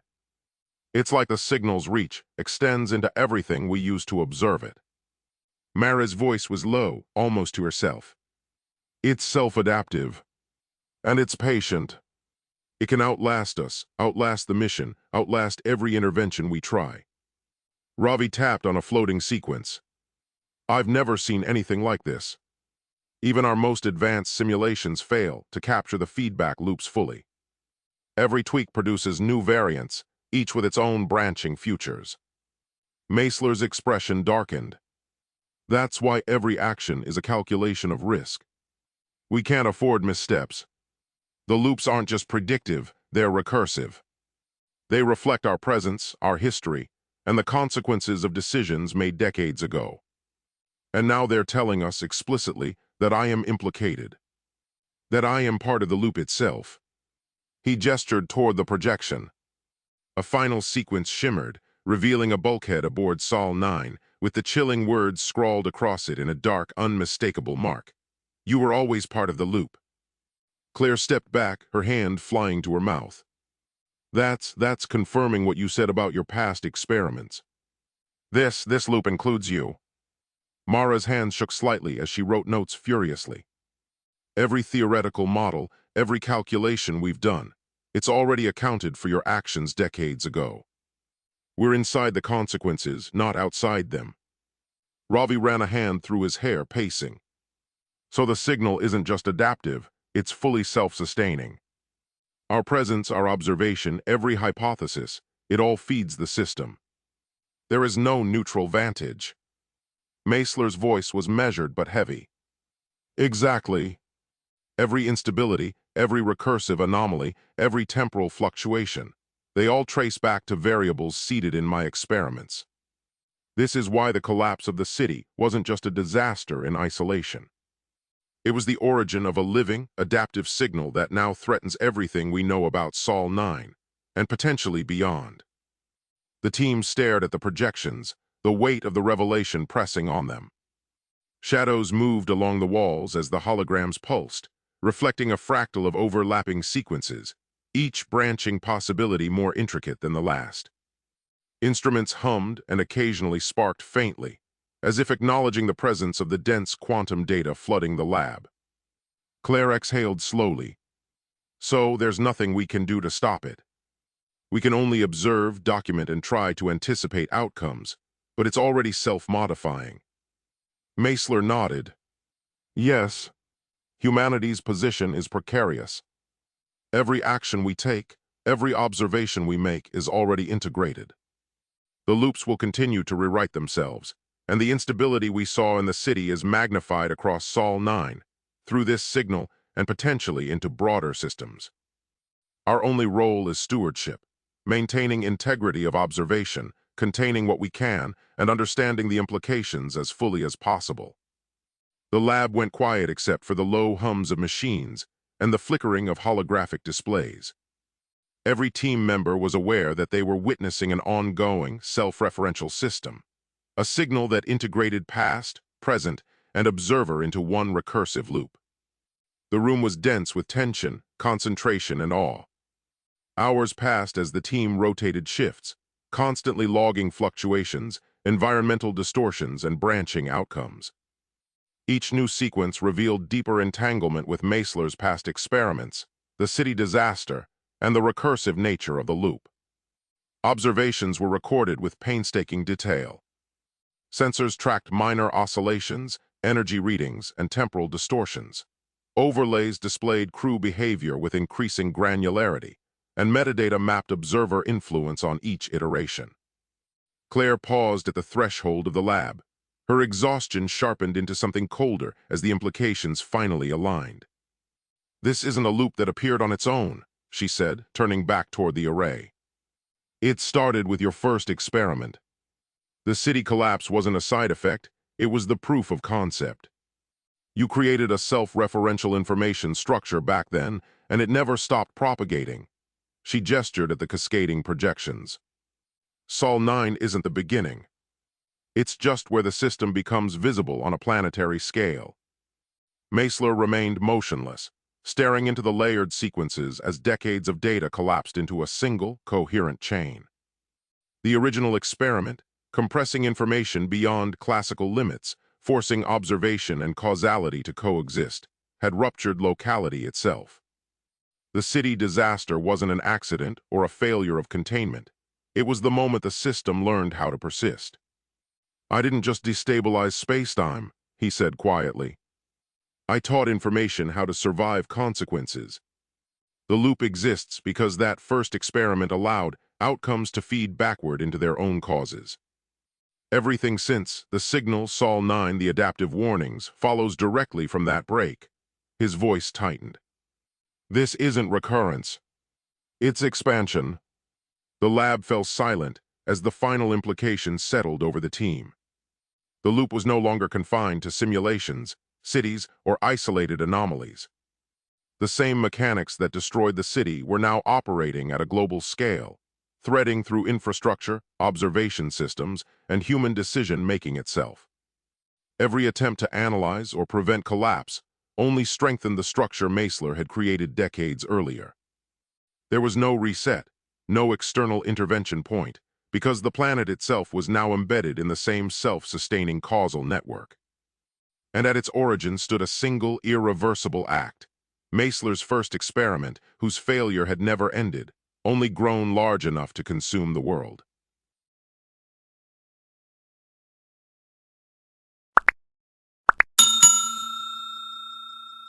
I would like to thank you for watching the video to the end. To encourage us to make more videos, please like, subscribe, comment, as well as share.